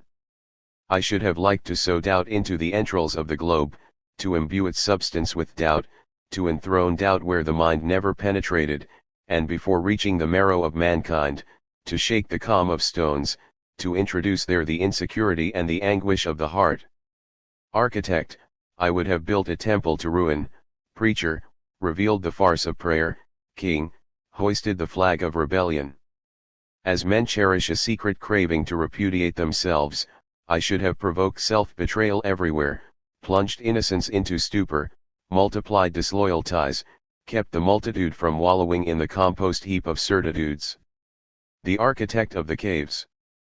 Theology, ethics, history, and everyday experience teach us that to achieve equilibrium there is not an infinity of secrets, there is only one: submit, accept a yoke. These disciplines all repeat, and you will be happy. Be something and you shall be released from your labors. Indeed, all is task here on earth: professionals of time, functionaries of respiration, dignitaries of hope. A job is waiting for us before we are born, our careers are prepared in the wombs of our mothers. Members of an official universe, we have to occupy a place there, by the mechanism of a rigid fate, which is left vacant only in favor of the mad. They, at least, are not constrained to have a belief, to adhere to an institution, to sustain an idea, to pursue an undertaking. Since society was constituted, those who sought to withdraw from it were persecuted or mocked. You are forgiven everything, provided you have a trade, a subtitle to your name, a seal on your nothingness. No one has the audacity to exclaim, I don't want to do anything. We are more indulgent with a murderer than with a mind emancipated from actions. To multiply the possibilities of submission, to abdicate his freedom, to kill the vagabond in himself, thus has man refined his slavery and enfeoffed himself to phantoms. Even his scorns and his rebellions have been cultivated only so he can be dominated by them, serf that he is of his attitudes, his gestures, and his moods. Having left the caves, he has kept their superstition, he was their prisoner, and has become their architect. He perpetuates MS primal condition with more invention and more subtlety, but at bottom, dilating or diminishing his caricature, he plagiarizes himself brazenly enough. A charlatan short of tricks, his contortions, his grimaces still deceive. Discipline of atone. Like wax in the sun, I dissolve by day and solidify at night, an alternation which decomposes me and restores me to myself, a metamorphosis in inertia and sloth. Was it here that all I have read and learned was to end? Was this the goal of my vigils? Idleness has blunted my enthusiasms, slackened my appetites, enervated my fury. The man who fails to let himself go seems to me a monster. I use up my strength in the apprenticeship to abandon, and train myself in leisure, confronting my whims with the paragraphs of an art of putrescence. Everywhere people who will masquerade of steps hurrying toward mean or mysterious goals, conflicting wills, everyone wills, the mob wills, thousands bent on something, anything. I cannot follow, still less defy them. I stop, Stupefied, what marvel inspired them with such energy? Hallucinating mobility, in so little flesh, so much vigor and hysteria. These bacteria that no scruple can calm, that no wisdom can soothe, that no gall can disconcert. They brave dangers with more aplomb than any hero, unconscious apostles of the effective, these saints of the immediate. Gods in the carnivals of time. I turn away, and step off the sidewalks of the world. Yet there was a time when I admired the conquerors and the bees, when I very nearly hoped, but now, movement maddens me, and energy merely grieves. There is more wisdom in letting yourself be carried by the waves than in struggling against them. Posthumous to myself, I remember time as a kind of child's play or a lapse of taste. Without desires, without the hours in which to make them bloom, I have only the assurance of having always outlived myself, a fetus devoured by an omniscient idiocy even before his eyelids opened, and stillborn of lucidity. Supreme erosion. There is something which rivals the most sordid troll, something dirty, worn, defeated, and which provokes and at the same time disconcerts fury. A peak of exasperation and an article of every moment, the word, any word, and more precisely the one we make use of. I say, tree, house, me, magnificent, stupid, I could say anything, and I dream of a murderer of all nouns and all adjectives, of all these honorable eructations. Sometimes it seems to me they are dead and no one wants to bury them. Out of cowardice, we still consider them to be alive and go on enduring their smell without holding our noses. Yet they are not, no longer express, anything. When we think of all the mouths they pass through, all the breaths they corrupt, all the occasions on which they were offered, can we still employ a single one without being polluted? They are tossed to us pre-chewed, yet we would not dream of swallowing food already masticated by others. The material action which corresponds to the use of words turns our stomach, yet all it takes is a moment's irritation to realize, under any word, an aftertaste of someone else's saliva. To refresh language, humanity would have to stop talking, it would resort profitably to signs, or more effectively, to silence. Prostitution of the word is the most visible symptom of its degradation. There is no utterance intact, no pure articulation, and down to the very things signified, everything is corrupted by repetitions. Why would each generation not learn a new idiom, if only to give a new vigor to objects? How love and hate, struggle and suffer with these anemic symbols. Life, death, metaphysical stereotypes, exhausted enigmas. Man should create another illusion of reality and invent to this end other words, since his own lack blood and, at their stage of agony, there is no transfusion possible. At the obsequies of desire. A tiny cave yawns in each cell. We know where diseases set in, their site, the specific weakness of the organs, but this unspecifiable ill. This oppression under the weight of 1,000 oceans, this desire for an ideally baleful poison. The vulgarities of renewal, the provocations of the sun, of foliage, of sap. My blood disintegrates when the buds open, when the bird and the beast frolic. I envy the mad, the sleeping dormouse, the bear's winters, the sage's dryness. I would exchange for their torpor my agitation, the frenzy of a vague murderer who dreams of crimes the side of blood. And more than them all, how much I envy those emperors of the decadence, sullen and cruel, who were stabbed at the height of their criminal course. I give myself up to space like a blind man's tears. Whose will am one, who wills in me? I wish some demon would conceive a conspiracy against man, I would join it. Tired of participating in the obsequies of my desires, I should at last have an ideal excuse, for ennui is the martyrdom of those who live and die for no belief. Irrefutable disappointment. Everything confirms it, feeds it, it crowns knowing, unimpeachable events, feelings, thoughts, no moment which fails to consecrate it, no impulse which fails to empower it, no reflection which fails to reinforce it. Divinity, whose kingdom is limitless, more powerful than the fatality which serves and illustrates it, hyphen between life and death, it unites, identifies, and feeds on them both. Beside its arguments and verifications, the sciences themselves seem a jumble of whims. Nothing can diminish the fervor of its distastes. What truths, flourishing in a spring of axioms, could defy its visionary dogmatism, its proud insanity? No heat of youth nor even the mind's derangement resists its certitudes, and its victories are proclaimed with one and the same voice by wisdom and by madness. Before its seamless empire, before its limitless sovereignty, our knees bend. Everything begins in ignorance of it, everything ends by yielding to it, no action evades it, none fails to be led back to it. The last word here on earth, it alone does not disappoint. In the secret of moralists, when we have stuffed the universe with melancholy, all we have left to light up the mind with is joy, impossible, rare, flashing joy, and it is when we no longer hope that we suffer the fascination of hope. Life a gift given to the living by those obsessed with death. Since the direction of our thoughts is not that of our hearts, we sustain a secret inclination for all that we trample down. Say a man registers the creaking of the world's machinery, it is because he has dreamed too much of the resonance of the spheres.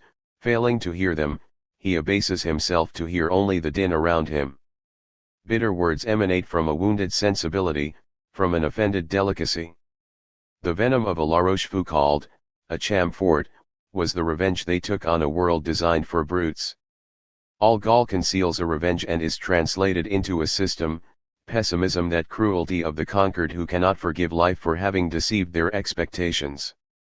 The gaiety which strikes mortal blows. The pleasantry which conceals the dagger under a smile.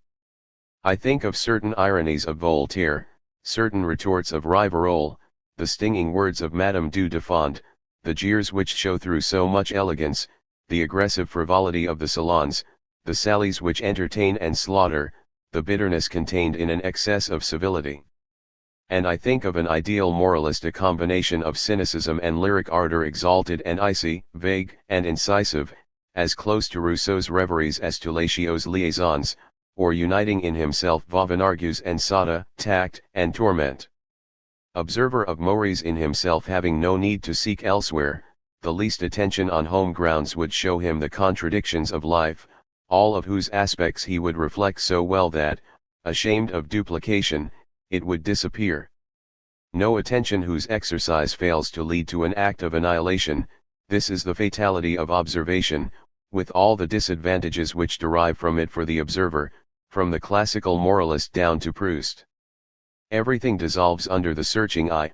Passions, long attachments, ardors are the characteristic of simple minds.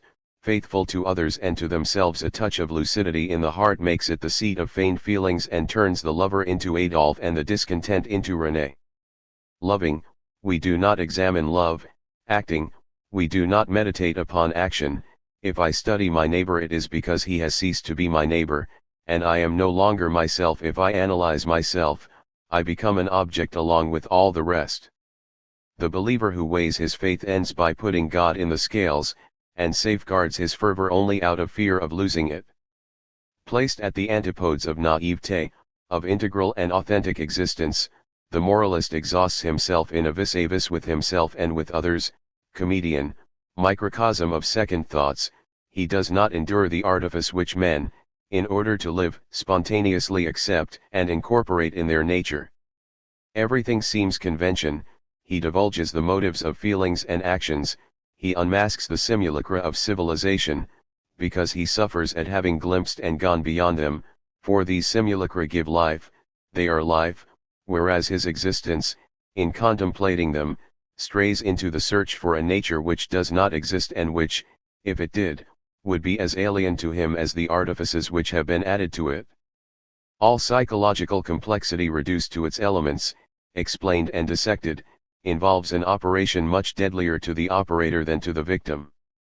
We liquidate our feelings by pursuing their detours, and our impulses if we ambush their trajectory, and when we detail the movements of others, it is not they who lose their way. Everything we do not participate in seems unreasonable, but those who move cannot fail to advance, whereas the observer, whichever way he turns, registers their futile triumph only to excuse his own defeat. This is because there is life only in the inattention to life. Monastic fantasy. Those days when women took the veil to conceal from the world, and as if from themselves, the advances of age, the diminution of their beauty, the fading of their charms. When men, weary of fame and ceremony, left the court to take refuge in devotion. The fashion of conversion for discretion's sake vanished with the 17th century, Pascal's shadow and Jacqueline's shade fell, like invisible glamours, over the merest courtesan, over the most frivolous beauty. But Port Royal has been destroyed forever, and with it, the places favorable to discreet and solitary agonies. No more coquetry of the convent, where now to look, in order to soften our degradations, for a context at once dim and sumptuous. An Epicurean like Saint Evremond imagined one to his liking, and as comforting and lax as his own savoir-vivre. In those days, one still had to take God into account, adjust him to disbelief, include him in solitude. A transaction crammed with charm, irremediably vanished. We lack cloisters as dispossessed, as vacant as our souls, in order to lose ourselves there without the attendance of the heavens, and in a purity of absent ideals, cloisters befitting the disabused angels who, in their fall, by dint of vanquished illusions, would remain still immaculate. We long for a vogue of retreats in an eternity without faith, an assumption of the habit in nothingness, an order released from mysteries, and from which no brother would claim anything, disdaining his salvation even as that of others, an order of impossible salvation. In honor of madness. Better I were distract. So should my thoughts he severed front my griefs. King Lear. The exclamation is wrung from Gloucester by Lear's madness. In order to separate ourselves from our griefs, our last resort is delirium, subject to its distractions, we no longer meet our afflictions, parallel to our pains and adjacent to our melancholies, we divagate in a salutary darkness. When we curse that itch called life, and when we are weary of the scabs of duration, the lunatic's assurance amid his tribulations becomes a temptation and a model, let some kind fate rid us of our reason. No escape so long as the intellect remains attentive to the heart's impulses, so long as it does not break the habit. I aspire to the idiot's nights, to his mineral sufferings, to the bliss of groaning with indifference as if they were someone else's groans, to the Calvary in which we are strangers to ourselves, in which our own cries come from elsewhere, to an anonymous hell where we dance and jeer as we destroy ourselves. To live and die in the third person. To be exiled, in myself, to dissociate myself from my name, forever distracted from the man I was. To attain at last, since life is endurable only at this price, the wisdom of dementia. My heroes. When we are young we look for heroes. I have had mine, Kleist, Caroline von Gunderode, Nerval, Otto Weininger. Intoxicated by their suicides, I was certain that they alone had gone to the end, that they drew, in death, the right conclusion from their thwarted or fulfilled loves, from their broken minds or philosophic pain. That a man should survive his passion was enough to make him contemptible or abject in my eyes, which is to say that humanity was superfluous. I discovered in it an infinitesimal number of lofty resolutions and so much compromise with life that I turned away from it, determined to put an end to it all before I was 30. But as the years went by, I lost the pride of youth. Each day, like a lesson in humility, I reminded myself that I was still alive, that I was betraying my dreams among men rotten with life. Exasperated by the expectation of no longer existing, I considered it a duty to cleave my flesh when dawn broke after a night of love, and that it was a nameless degradation to sully by memory an excess of size. Or, at other moments, how was one to insult duration further, when one had grasped everything in a dilation which enthrones pride in the very heavens? I thought that the only action a man could perform without shame was to take his life, that he had no right to diminish himself in the succession of days and the inertia of misery. No elect, I kept telling myself, but those who committed suicide.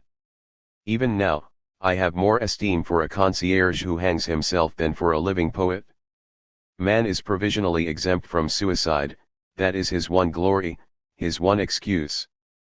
But he is not aware of it, and calls cowardice the courage of those who dared to raise themselves by death above themselves. We are bound together by a tacit pact to go on to the last breath. This pact which cements our solidarity dooms us nonetheless. Our entire race is stricken by its infamy. Without suicide, no salvation. Strange that death, though eternal, has not become part of our behavior, sole reality. It cannot become a vogue. Thus, as living men, we are all retarded. The simple-minded. Consider the accent with which a man utters the word truth, the inflection of assurance or reserve he uses, the expression of believing or doubting it, and you will be edified as to the nature of his opinions and the quality of his mind. No word is emptier, yet men make an idol of it and convert its non-meaning at once into a criterion and a goal of thought. This superstition which excuses the vulgarian and disqualifies the philosopher results from the encroachment of hope upon logic. You are told over and over, truth is inaccessible, yet it must be searched for, aspired to, fought over. Behold a restriction which fails to separate you from those who declare they have found it. The main thing is to believe it is possible. To possess truth or to aspire to it are two actions which proceed from one and the same attitude. We make an exception of one word as of another, terrible usurpation of language. I call simple-minded any man who speaks of truth with conviction. It is because he has capital letters in reserve and employs them naively, without deception, without disdain. As for the philosopher, his slightest indulgence in this idolatry exposes him. The citizen in him has won out over the solitary. Hope emerging from a thought that saddens us, or makes us smile. There is an indecency about putting too much soul in such words, the childishness of any enthusiasm for knowledge. And it is time that philosophy, casting discredit upon truth, freed itself from all capital letters. Poverty, mental stimulant. To keep the mind vigilant, there is only coffee, disease, insomnia, or the obsession of death. Poverty contributes to this condition in equal measure, if not more effectively. Terror of tomorrow as much as that of eternity, money troubles as much as metaphysical fears exclude repose and oblivion. All our humiliations come from the fact that we cannot bring ourselves to die of hunger. We pay dearly for this cowardice. To be dependent on men, without the vocation of beggars. To abase ourselves before these dressed up, lucky, infatuated marmozets. To be at the mercy of these caricatures unworthy of contempt. It is the shame of seeking anything which excites the desire to annihilate this planet, with its hierarchies and the degradations they involve. Society is not a disease, it is a disaster. What a stupid miracle that one can live in it. When we contemplate it, between rage and indifference, it becomes inexplicable that no one has been able to demolish its structure, that hitherto there have not been minds desperate and decent enough to raze it to the ground without a trace. There is more than one resemblance between begging for a coin in the city and waiting for an answer from the silence of the universe. Avarice presides over men's hearts and over matter. Away with this stingy existence. It hoards money and mysteries. Purses are as inaccessible as the depths of the unknown.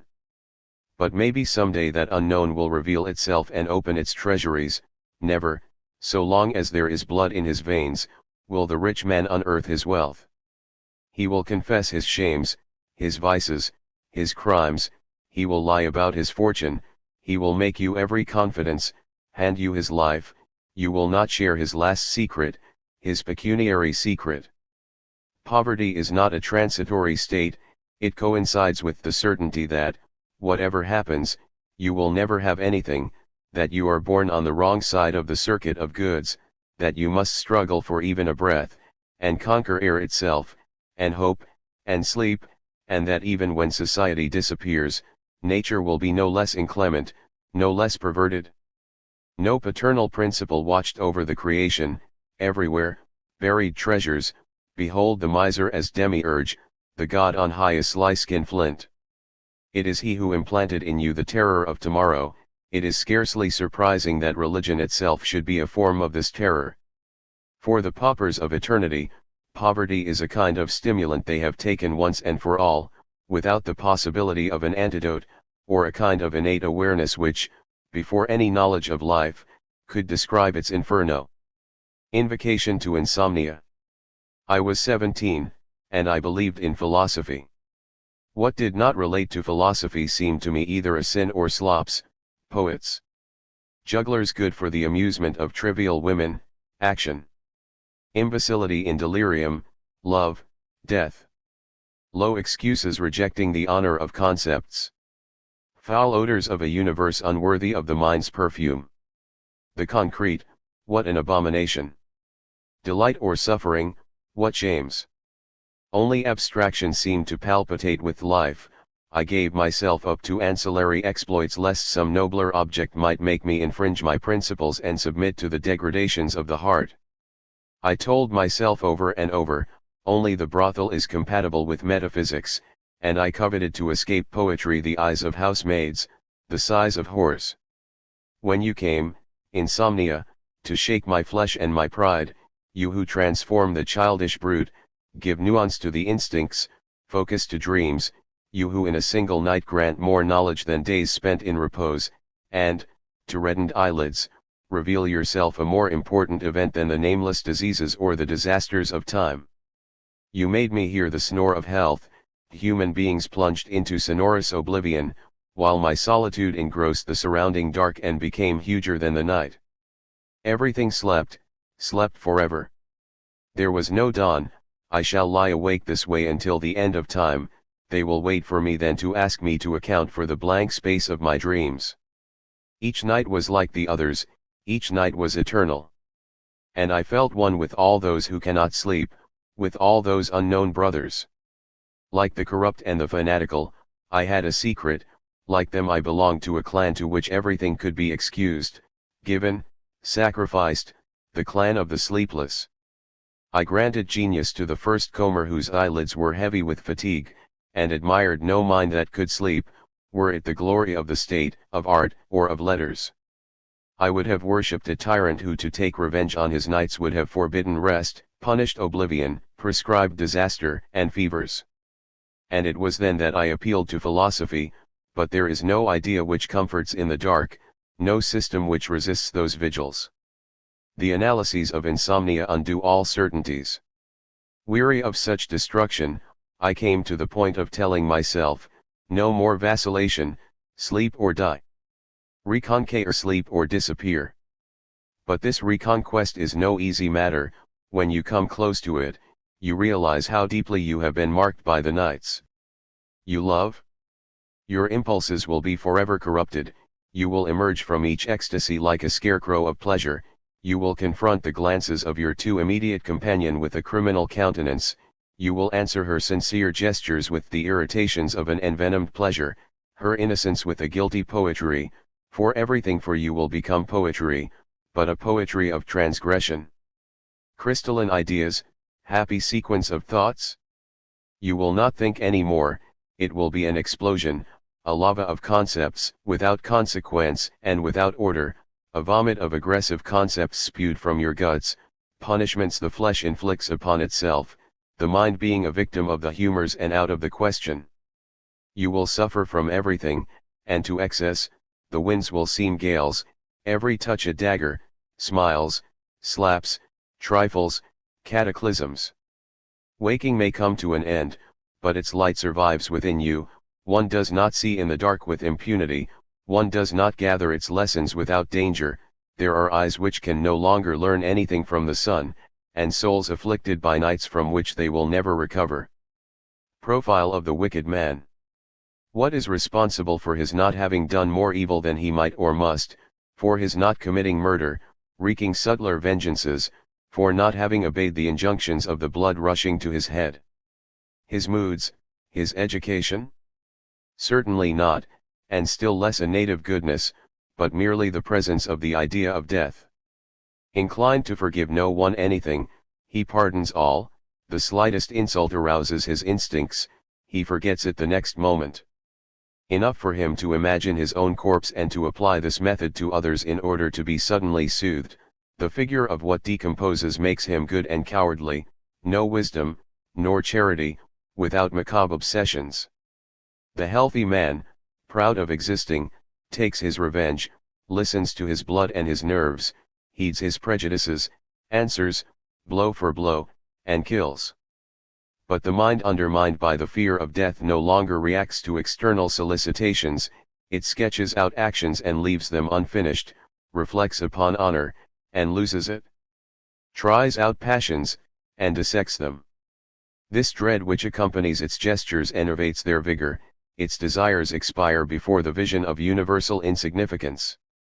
Filled with hatred by necessity, unable to be so by conviction, the plots and crimes of such a man are halted in mid-course. Like all men, he conceals a murderer inside himself, but a murderer imbued with resignation, and too weary to crush his enemies or to create new ones. He dreams, forehead on his dagger, and as though disappointed, before they happen, by every crime, considered a good man by everyone, he would be wicked if he did not find it futile to be so. Views on tolerance. Signs of life, cruelty, fanaticism, intolerance, size of decadence, amenity, understanding, indulgence. So long as an institution is based on strong instincts, it admits neither enemies nor heretics, it massacres, burns, or imprisons them. Stakes, scaffolds, prisons. It is not wickedness which invented them, but conviction, any utter conviction. Once a belief is established, the police will guarantee its truth sooner or later. Jesus, once he wanted to triumph among men, should have been able to foresee Torquemada, ineluctable consequence of Christianity translated into history. And if the Lamb failed to anticipate the torturer of the cross, his future defender, then he deserves his nickname. By the Inquisition, the Church proved that it still possessed enormous vitality. Similarly, the kings by their royal will, all authorities have their Bastille. The more powerful an institution, the less humane. The energy of a period is measured by the beings that suffer in it, and it is by the victims it provokes that a religious or political belief is affirmed, bestiality being the primal characteristic of any success in time. Heads fall where an idea prevails. It can prevail only at the expense of other ideas and of the heads which conceived or defended them. History confirms skepticism, yet it is and lives only by trampling over it. No event rises out of doubt, but all considerations of events lead to it and justify it. Which is to say that tolerance, supreme good on earth, is at the same time the supreme evil. To admit all points of view, the most disparate beliefs, the most contradictory opinions, presupposes a general state of lassitude and sterility. Whence we arrive at this miracle: the adversaries coexist but precisely because they can no longer be adversaries. Opposing doctrines recognize each other's merits because none has the vigor to assert itself.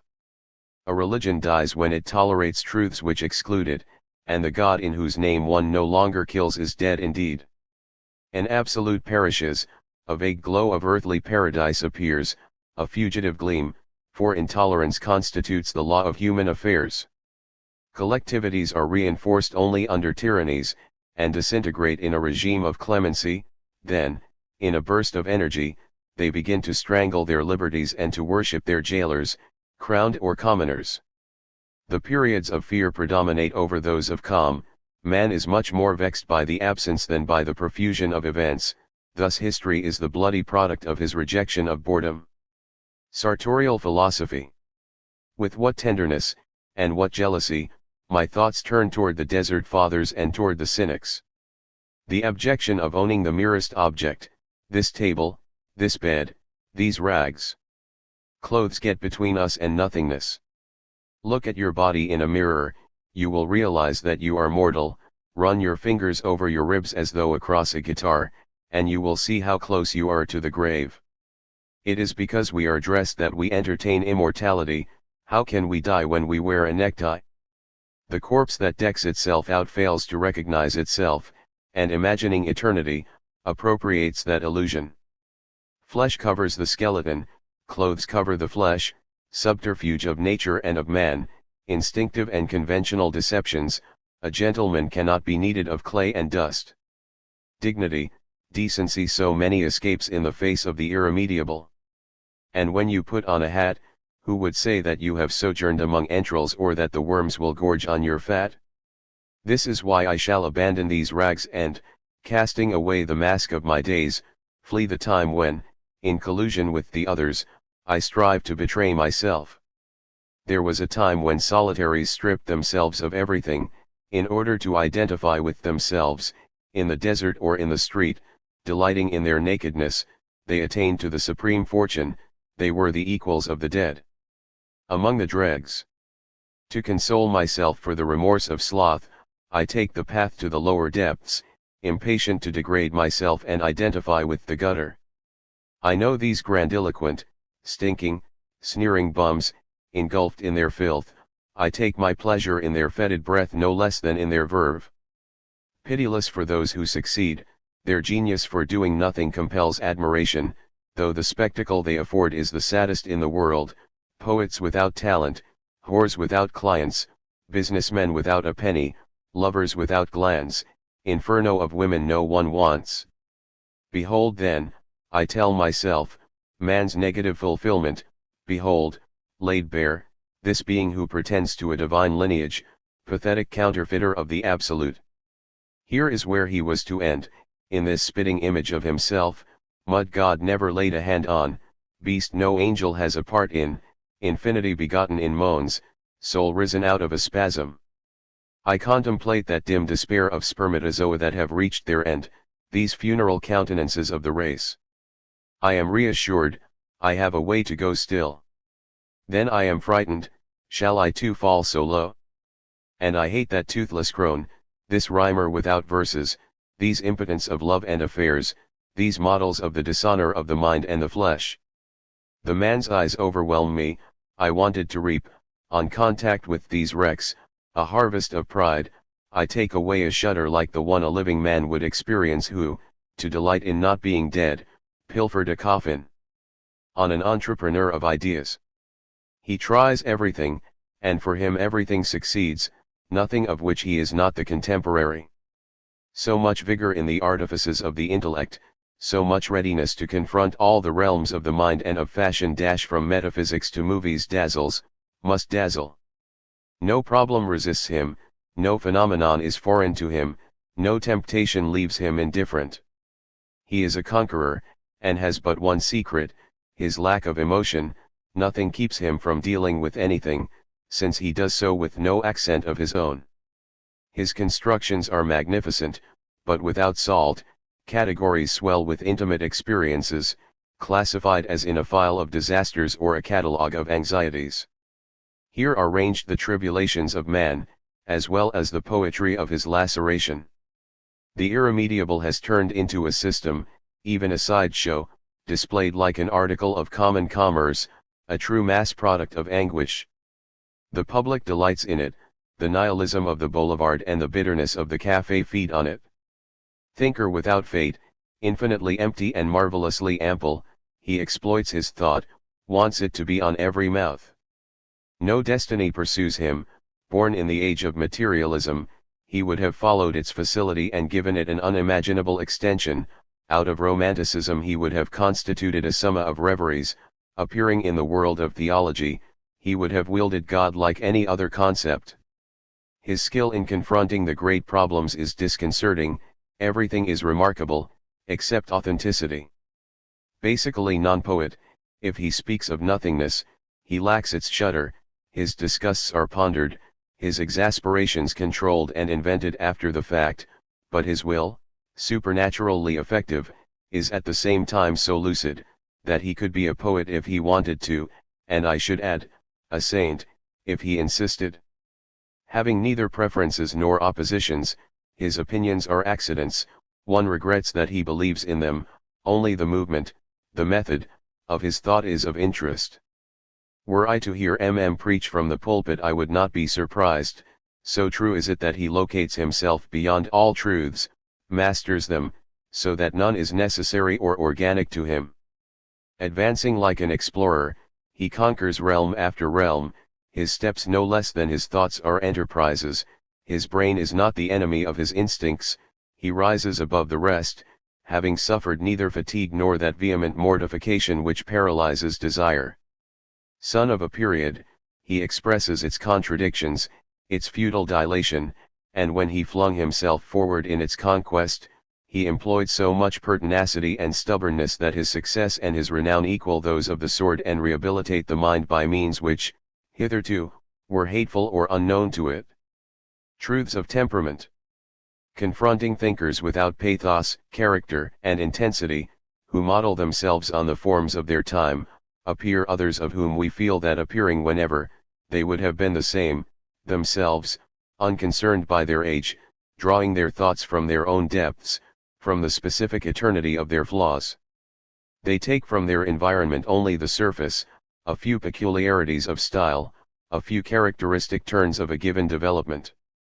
In love with their fate, they suggest explosions, tragic and solitary figurations, something between apocalypse and psychiatry.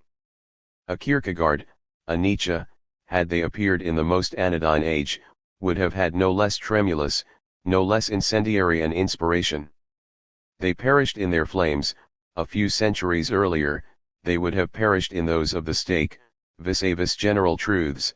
They were predestined to heresy. It matters little that one be engulfed in one's own fire or in that kindled for you, the truths of temperament must be paid for in one way or another. The viscera, the blood, the miseries, and the vices converge to beget them. Impregnated with subjectivity, we perceive a self behind each of them, everything becomes confession, a shriek of the flesh is at the source of the most banal utterance, even a theory of impersonal appearance serves only to betray its author, his secrets, his sufferings, no universality which is not his mask, even logic, everything is an excuse for his autobiography, his self has infested ideas, his anguish has been converted into a criterion, into the sole reality. Flayed alive. What life is left him robs him of what reason is left him. Trifles or scourges, the passing of a fly or the cramps of the planet, horrify him equally. With his nerves on fire, he would like the earth to be made of glass, to shatter it to smithereens, and with what thirst he would fling himself toward the stars to reduce them to powder, one by one. Crime glistens in his eyeballs, his hands tighten in vain to strangle. Life is transmitted like a leprosy, too many creatures for a single murderer. It is in the nature of the man who cannot kill himself to seek revenge against whatever enjoys existing. And failing, he mopes like a damned soul infuriated by impossible destructions.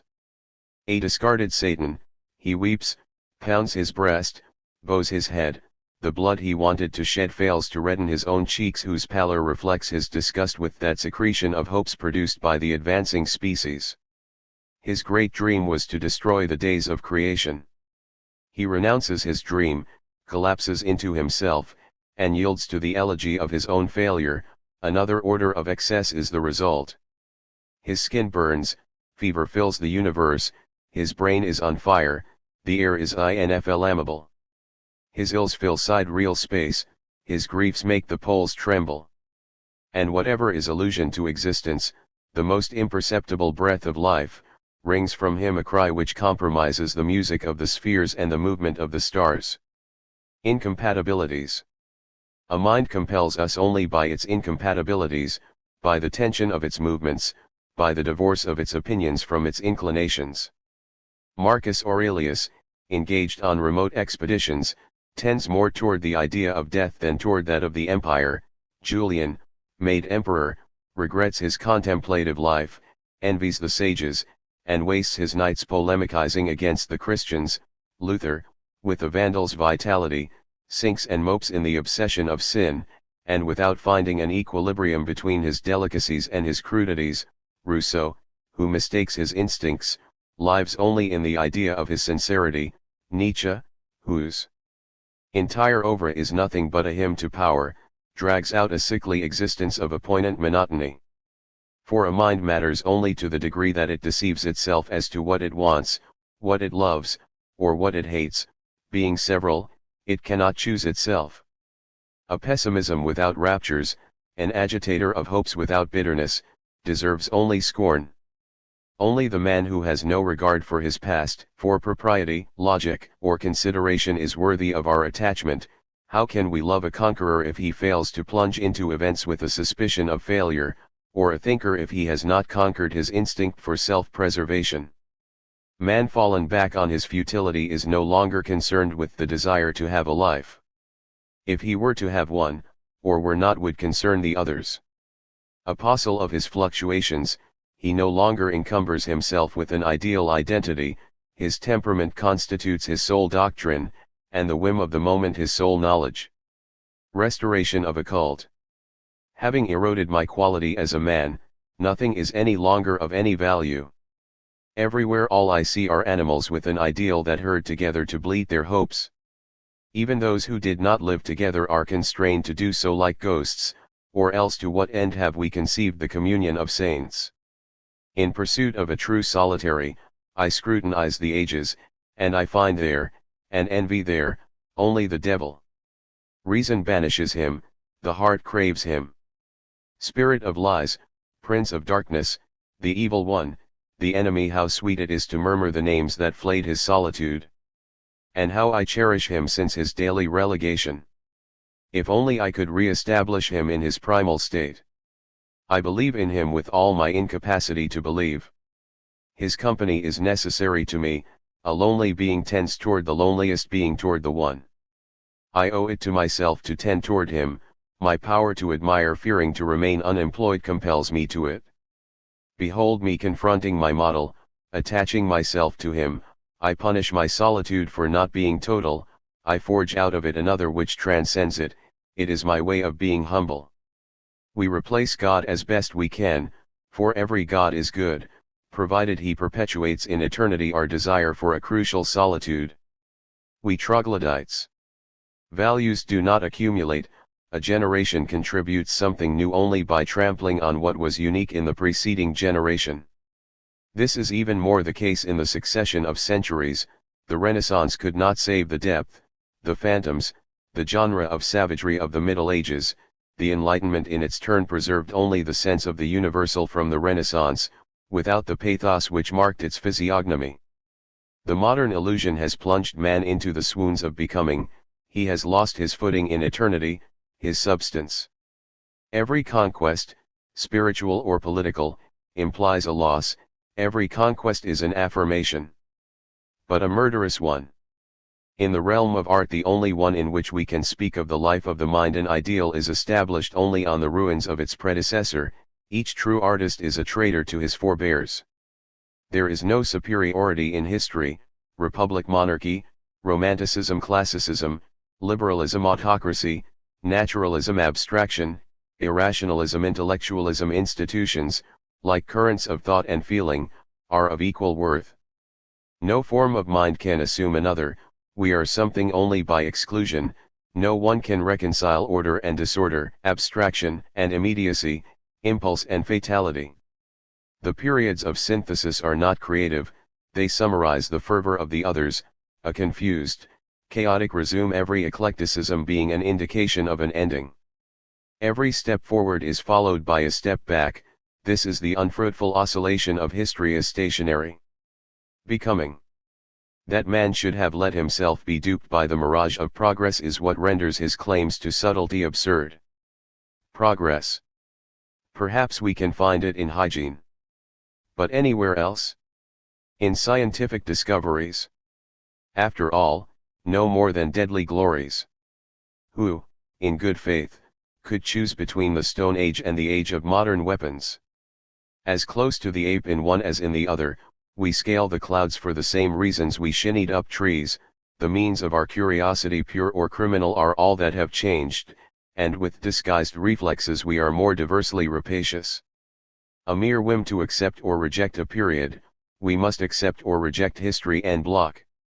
The notion of progress makes us all dolts on the pinnacles of time, but these pinnacles do not exist.